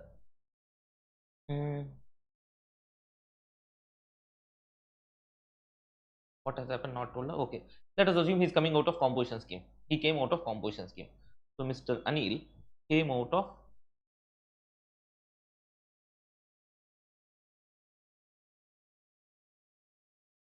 composition scheme. Came out of composition scheme. So we will take 3 years 8 months as used. So 5 in 5 years, 3 years 8 months are over means that means still 1 year and 4 months. That means 16 months is still pending. So 60,000 into 16 divided by 60. That means 16,000 should be reversed. Proportionate ITC for the life of the asset. Life of the asset is 60 months. You see how many months still is left. For that you should reverse the ITC. Okay, for that you should file a form GST ITC 03. So that is what the concept. Hope you are clear with that. Okay, so with this we are done with 18 subsection 4 also. Simple. 18 subsection 4 is nothing but exactly opposite scenario for section 18 subsection 1 clauses and D. Hope it is clear. Okay, now 18 subsection 6. Let us go with 18 subsection 6. What is 18 subsection 6? Sir, 18 subsection 6 is nothing but if you have availed ITC on any capital goods, that capital goods is being sold, that capital goods is being supplied. In such cases, what will be the reversal of ITC? Simple. Sir, the law says, you see, exactly ditto what we did in 18 subsection 1. Their total GST paid minus 5% per quarter or part thereof. There you are availing ITC for the first time. So total GST paid minus 5%. Here you have already availed ITC, you have to reverse the ITC. So total ITC availed earlier minus 5% per quarter or part thereof of the usage. That will be the calculation. You should be technically very much clear about the wordings what you are using. Please understand that. There total GST paid minus 5% per quarter. Here total ITC availed minus 5% per quarter or part thereof. Okay, and you should compare it with sale price into GST rate. Whichever is higher, that much you have to reverse. Please understand that. Okay, so now see, for example, Mr. Sanbir Kapoor has purchased a capital goods on 2nd June 2023. This is happening in Q1 23-24 financial year. Purchase price 100 lakhs, GST 18 lakhs. That means what? GST rate is 18%. Okay. Now, sir, he is selling this capital goods on auspicious day 14th Feb 2024. This is also falling in 23-24 financial year for 70 lakhs. Compute the reversal of ITC. So you tell me here how many quarters we have used this? 4 quarters we have used. That means for that 4 quarters taking ITC is correct. Balance quarters you have to reverse, correct. So total ITC availed 18 lakhs minus 4 quarters into 5%, that is 20%. If you eliminate balance amount, that one you should compare with sale price 70 lakhs into GST rate 18%. Whichever is higher, that much you have to reverse. So 14 lakh 40,000 or 12 lakh 60,000, whichever is higher. Sir, which is higher? 14 lakh 40,000 is higher, so that much we have to reverse. Clear? Hope it is clear for you. So 18 subsection 6. So with this we are done with 18 subsection 6 as well. So 18 subsection 1, 4 and 6, if you see, we have discussed in them. In them, capital goods, we are, see, 18 subsection 1 we are availing ITC, subsection 4 we are reversing ITC, subsection 6 also we are reversing ITC. So that is what the concept all about. Hope it is clear for you. Fine. So with this we are done with 18 subsection 6. Let us move on to 18 subsection 3. So if you see 18 subsection 3 is nothing but when you are selling your business, the business may be transferred because of like merger, amalgamation, demerger, etc., whatever it is. And because there is transfer of business, what the transferor can do is the transferor can transfer his unutilized e-credit ledger balance to the transferee who is buying his business. Okay, so just like how do you transfer money from your bank account to another's bank account, here when I am selling my business to you, from my e-credit ledger, whatever unutilized balance is there, that I can transfer to you, provided there is a sale of business with a provision of transferring all the liabilities. Okay, so transferor from his e-credit ledger, he can transfer to his e-credit ledger balance the unutilized amount. And as I repeat, the condition is the sale of business should be the condition that transfer of all the liabilities. That is the condition which is very important. So now we are seeing the last step of this chapter, Rule 86A and 86B. Rule 86A, first of all, sir, commissioner or any authorized officer can restrict your ITC utilization to be utilization. Actually, why he can restrict your ITC utilization? Because if your ITC balance is being reflected of the because of the supplier filing the invoices, your supplier has filed the invoices and that invoices are reflected in your 2B, and that supplier is a person who is not even existing. That means you took those suppliers have to fake registration and sold something to you, or they are not doing business from the declared place of business, or without receiving goods or services you have received that invoices in your 2B. In such cases, or the tax has not been paid by the supplier to the government, or the registered person who is availing ITC, that means the recipient itself is found non-existing or not conducting the business from the registered place. So either supplier is not existing or not doing business from his registered place of business, or he has just issued invoice without supplying goods to you, or supplier has not paid tax to the government, or you, the recipient, has not been found existing or not doing business from the registered place of business. In such cases, the proper officer can restrict your ITC utilization, or even if you are not in possession of tax invoice or valid documents regarding that purchases, then also he can restrict your ITC utilization. That is rule 86A. Okay. So who has the authority? All the stuff that has been given, you can just take care of it. Now coming to rule 86B. Rule 86B is nothing but, actually in simple words, rule 86B says at least 1% of the liability, at least 1% of your gross GST liability to be paid in cash. That is what it says. Be paid in cash. That is what it says. Am I clear? 1% of the liability to be paid at least in cash is what rule 86B all about. So when this rule 86B is applicable, this rule 86B is applicable when your supplies in the month, please be very careful, supplies in the month exceeds 50 lakhs, but other than exempt supplies, other than zero rated supplies, sir, other than exempt supplies and zero rated supplies, sir, if it is exceeding greater than 50 lakhs, the taxable supplies in that month, then rule 86B is applicable. So when this rule 86B is applicable, what is your primary duty? Your primary duty is, sir, you should discharge at least your gross GST liability, at least 1% you should be discharging in cash only. That is what the point. Even though you have sufficient ITC balance, you cannot use full ITC balance. At least 1% you should pay in cash. Okay. So look at this example, sir. The total value of interstate supply of Kasi and Sons for the month of Feb is 100 lakhs, exceeding 50 lakhs. GST is 18% full IGST. So now IGST payable is 18 lakhs, but amount available in credit ledger is 20 lakhs. And sir, amount may be available in e-credit ledger 20 lakhs, but at least 1% of this liability you should discharge in cash. So 18 lakhs, what they should do, sir, 18,000 at least in cash, and 17 lakh 82,000 they can use ITC. Okay. So that is what the concept.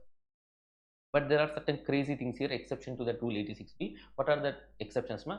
Like rule 86B you need not follow. When rule 86B you need not follow? Sir, you need not follow rule 86B when, suppose if you are an individual, the sole proprietor, partnership from the partners, HUF the Karta, company the director, AOP BOI the members, trust, board of trustees, these people have paid their personal income tax liability more than 1 lakh, in each of the two last financial years for which due date is over. That means based on these people, sir, based on these people,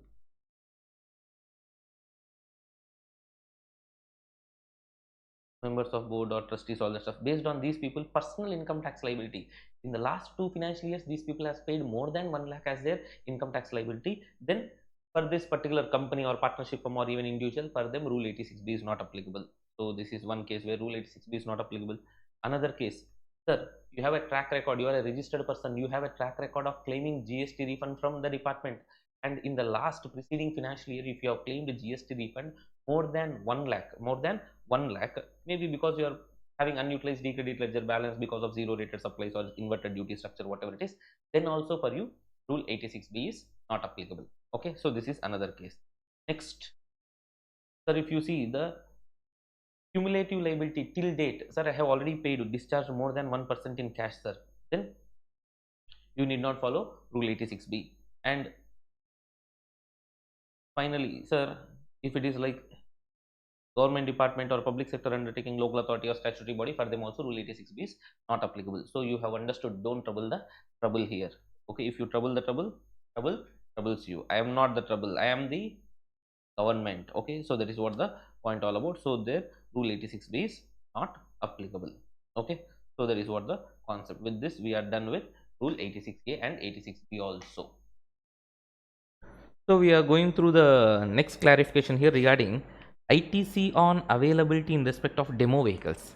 See, generally, I am a car dealer. I am purchasing cars and selling cars. So when I'm purchasing cars and selling cars, I have certain demo vehicles. So certain cars are kept as demo vehicle for like test drive, etc., etc., all that. Whether I can take ITC on that or not is the first question. See now, if I am an authorized dealer where I am selling cars, so the dealer is selling the cars.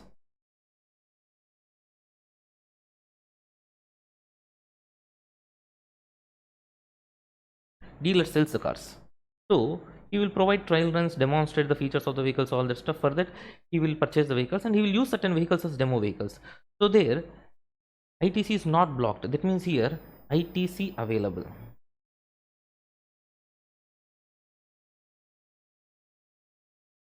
ITC available. Now, no sir, I am not using the cars what I have purchased for giving demo or trial, etc., etc., all the stuff to the customers, but I am using it for transportation of my staff, employees, management, etc., sir.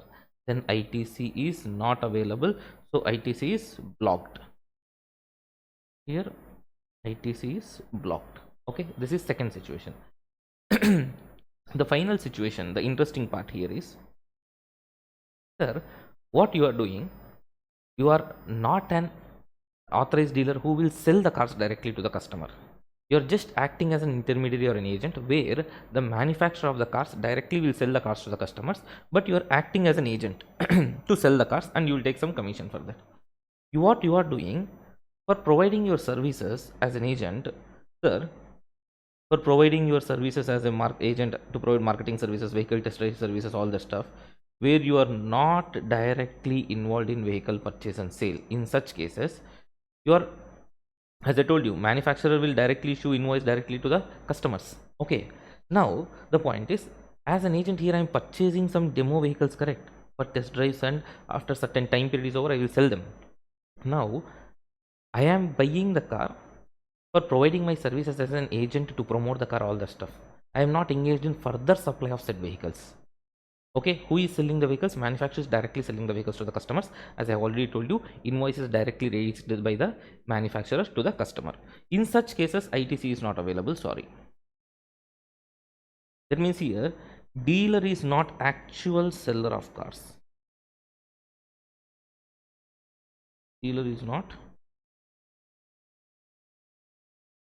actually the seller of cars,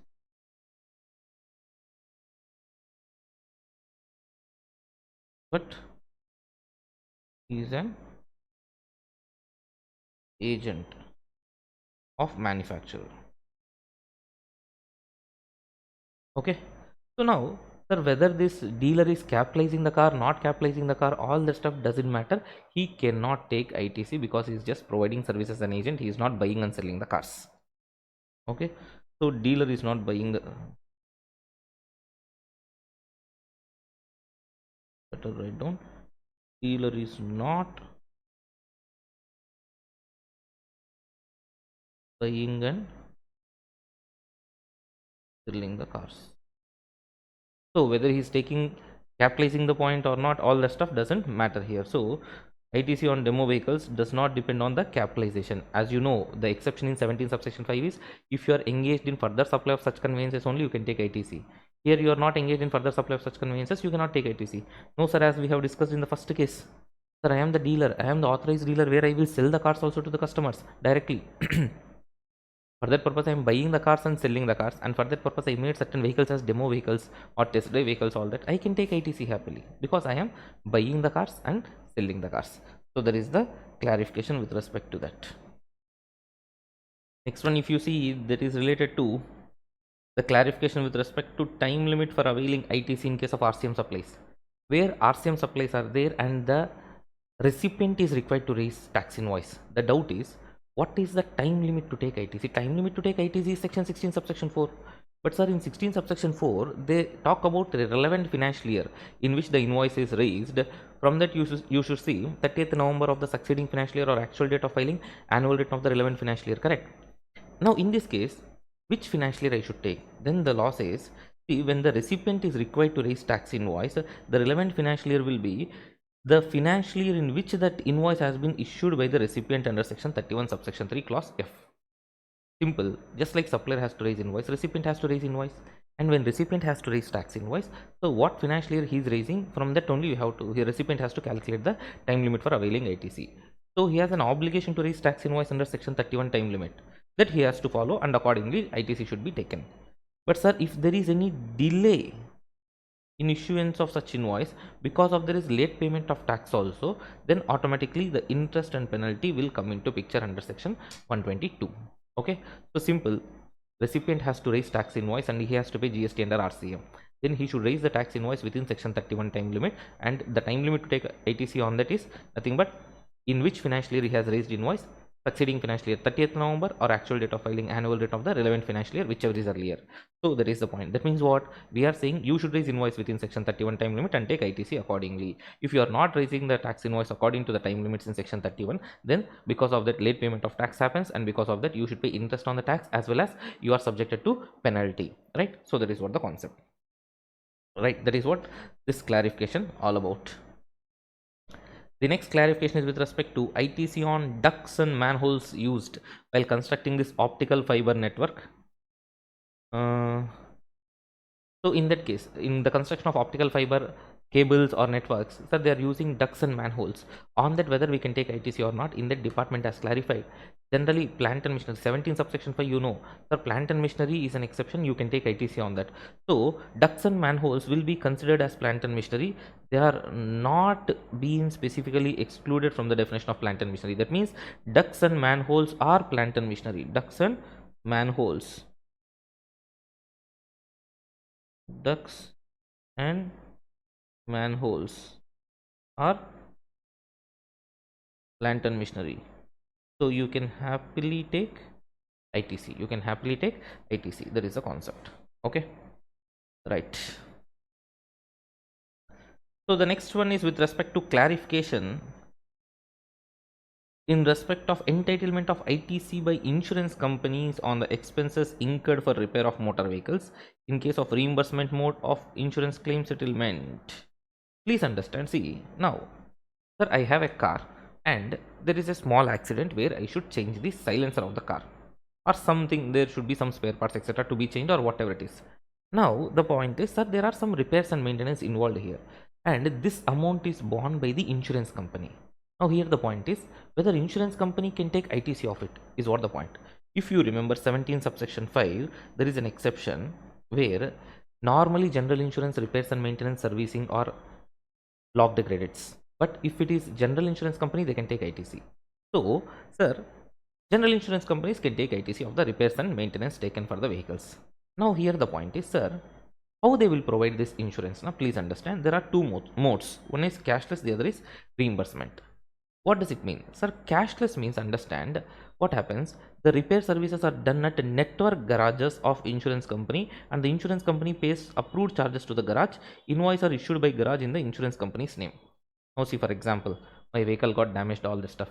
I will drop the vehicle and that vehicle to the insurance company. Insurance company will take that vehicle to the garages which are having like the insurance companies with whom that garages are having MOUs, all that. So within their network garages, so they will do the repairs. So now in that, what will happen? Sir, whatever the repairs are there, that let us assume 1 lakh repairs, 80,000 is approved. 80,000 is approved and 20,000 excess cost. Now 20,000 I will pay to that garages, network garages. 80,000 directly insurance company will pay. Full cashless processing, simple. That means insurance company will not take even 1 rupee from me. Okay, this is one way. The other way is the reimbursement. That means, sir, I will take the vehicle to a non-network garage with whom insurance company doesn't have any MOU, all that. Now I will pay the full amount whatever is there, and I will give the bill to the insurance company. Insurance company will do reimbursement to me. But here the interesting thing is, sir, the bill should be in the name of insurance company. Then only insurance company can take ITC of that. Okay, so the garage issues the invoice in the insurance company's name without providing credit for repair cost. Okay, policy holders will pay it and take reimbursement from the insurance company. These are two methods. Here, so I hope you understood. One, there is repair and maintenance for my car. Sir, in both the cases, actually this point is for both. There should not be any line. So the same is applicable here also. We understand, sir, insurance companies, repairs and maintenance, whether they are doing cashless things or they are doing reimbursement to the customer, where customer will get the repairs and maintenance and claims reimbursement from the company. Both the cases, they are eligible for ITC under section 17 subsection 5. So blocked credit will not apply. There is an exception to blocked credit. So hope you are clear with this. Now the issue is actually, sir, as I told you, 1 lakh is the repair cost. 1 lakh is approved, 20,000 is excess. Correct? Sir, if at all, to what extent ITC is available to the insurer in case of two separate invoices by the garage for repair services, one to the insurance company for approved claim cost, another to the customer for any excess amount. So as I told you, 80,000 is to the garage and 20,000 excess amount to the customer. We have given the invoice. Now for the insurance company, ITC is available to insurance company only on the invoice issued to it. Subject, of course, the said amount is reimbursed to the customer. Please understand, that means insurance company can take ITC only on the 80,000 because that is the burden they are taking. Correct? They are not taking the burden of entire 1 lakh. So that is the point. Okay, sir. So the garage fellow gave 80,000 invoice to insurance company, 20,000 to the customer. Insurance company can take ITC only on the 80,000. Okay, fine.